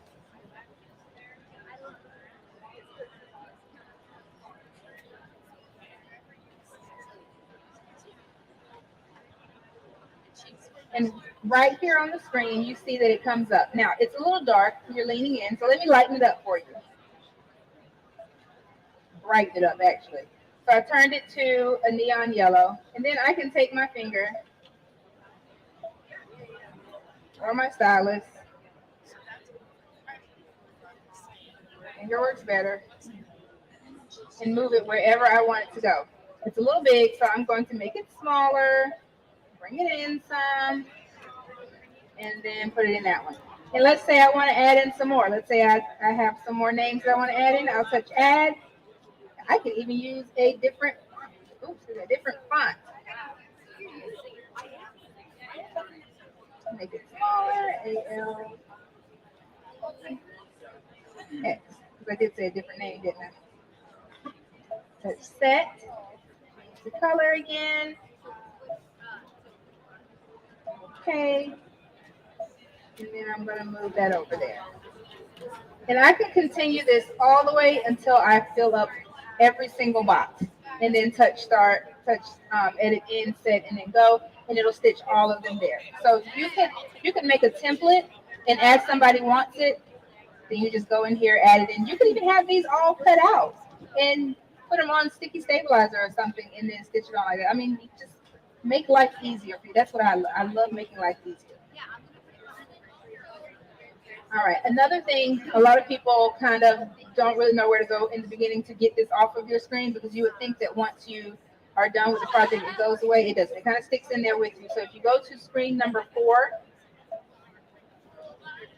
and then background image display, touch delete, okay, and it goes away. Go back home and it's gone. All right. Let me now show you something else in my design center. Okay, you mentioned the stamp, so let's do that. I'm going to do my favorite one, which is going to be somewhere this one, because it's that same exact flower that's up there, the top one. That's exactly how it's done. And I like to use this one because it gives me an opportunity to showcase the proportional resize. So this button to the side, you'll see where it has the satin stitch, and it's the arrow on the side and the bottom, horizontally and vertically. It's telling you that it's going to reposition it and recalculate the stitches, so that when you stitch and you downsize it on there on the proportional resize, you won't have that traffic jam of stitching that causes you to have that that dense design. So can I ask, so because you have the larger hoop on, is that because you have the larger hoop on that's going to fit that screen? What if you had a smaller hoop? If I had the smaller hoop on, it wouldn't even come up, because it would say that I need to switch to the to the smaller. Because it's designed for that. Correct. So what I could do is I could say, okay, decrease it as far down as it will go, and then put on a smaller one. Some of them, let's see how small we can go down with this one. So there was like a double knock there that lets you know that's the smallest that it will go, and it still just shows, I believe that one is the 8x12 and then the 8x14. That's the largest hoop that you can put it into, or the smallest hoop that you can put it into. So I'm going to touch OK. Now this is going to be our stamp. This is how we're going to create a stamp. Touch it, and I like to make the outline just a little bit wider, just to give me a little more room around it. But I don't want to make it so wide that I close that off, because if I close it off, it's not going to fill it in there.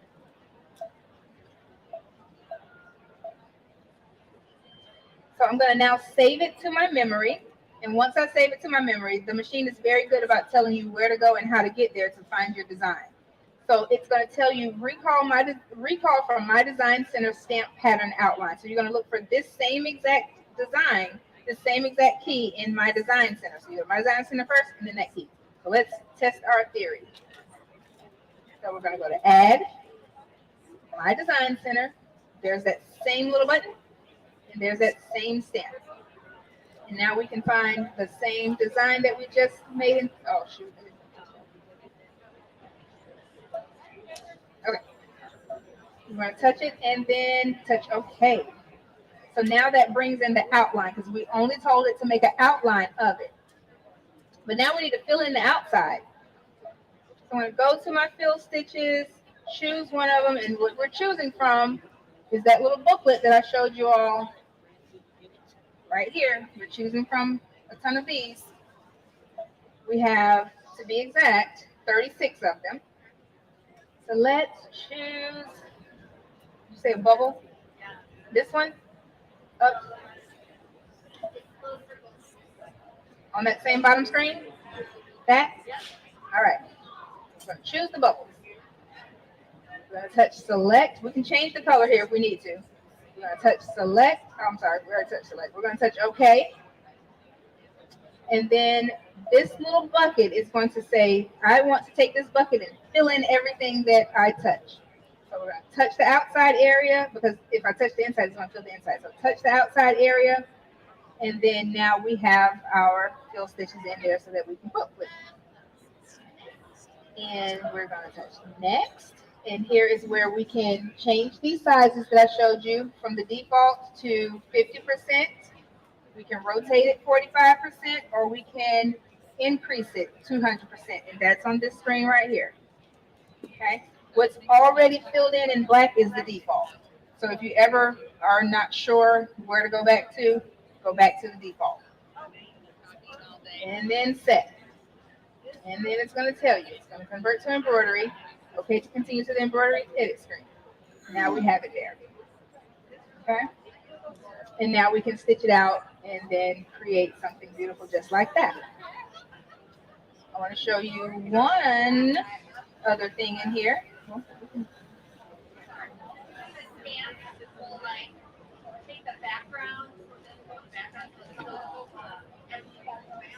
Yes. Yes. So yeah, it's got, so stamping around it, it's just giving it a parameter, like a border of where not to go.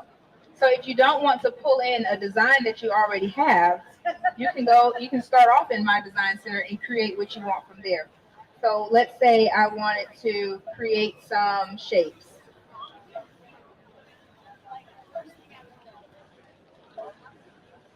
Move that over. And then I can resize it. So a lot of the same buttons that you're going to see outside of My Design Center, you're going to see inside also. So I can move that over, touch OK. I can add in another one just as easily. I'm always going to choose hearts.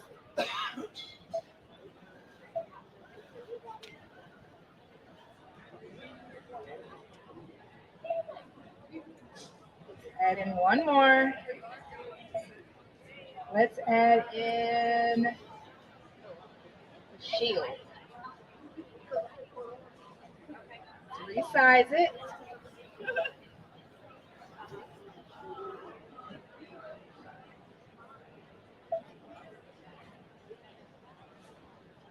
And then, okay.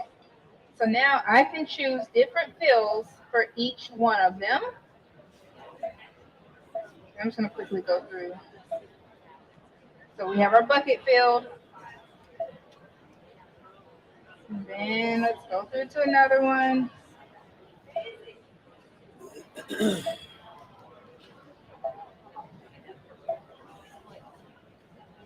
Bucket's already there. Let's add one more.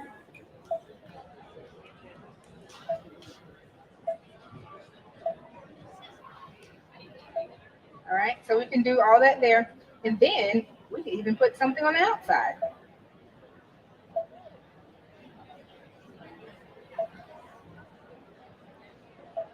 Ooh, I like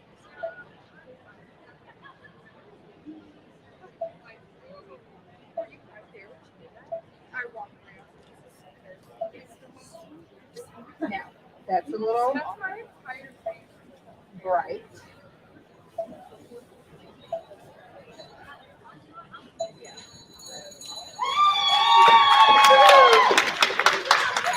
So now we planned it out on here, but you always can change your colors, obviously, when you get ready to stitch it out. All right, so don't worry too much about, oh my gosh, my colors need to match up on this screen. You can really do the real magic when you are planning out your colors in your edit screen. Okay? I'm trying to think if there's something else on here that we could have fun with.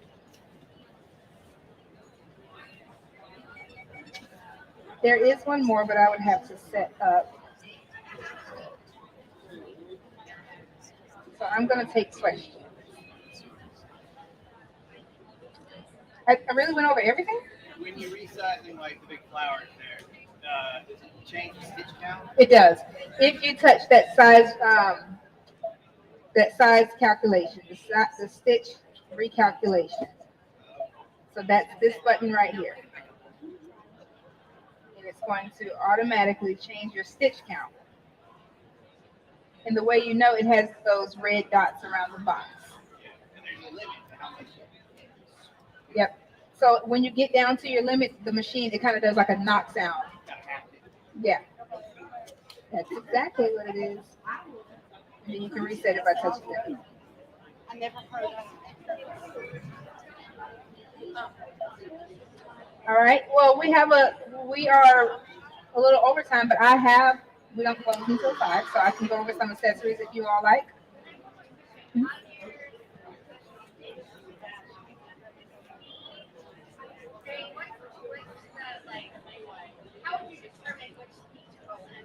Sometimes it's personal preference, sometimes it's the design, and sometimes it's the fabric that you're working with.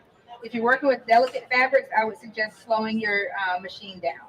If you're working with a dense stitch out, I would suggest slowing it down. But if it's something simple like a name or like a line design, I usually go wide open 1,000 stitches per minute. Sometimes when I'm using metallics, I'll slow it down and I'll also change my needle to use a different size needle. A lot of mine, I'll be honest with you, in my career has been trial and error. Because sometimes I can try one design one way, it works well, and then I'll come back and it's like, nope, I want to go slow on this one. And I do. Typically hats are slowed down when you're stitching because it'll have to go over that middle section and you don't want to cause too much friction in that area. Exactly. Yep, that center seam. What else is another one? Where do you go in to slow it down? To slow it down,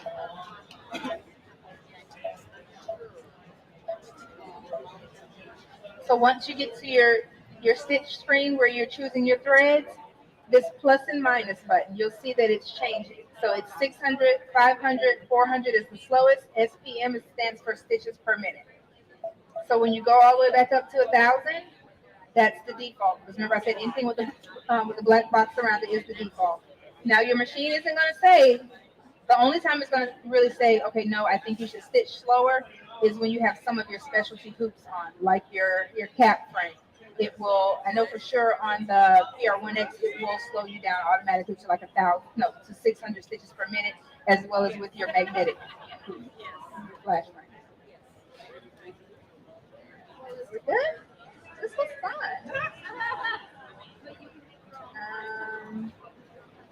Have you all downloaded the ArtSpira app? ArtSpira. You all should download it. I don't believe I'll be able to do a tutorial on it because I would have to be wirelessly connected to this one. But if you download it, you can check out the free trial where that gives you the opportunity to play around with some of the paid features before you subscribe to it.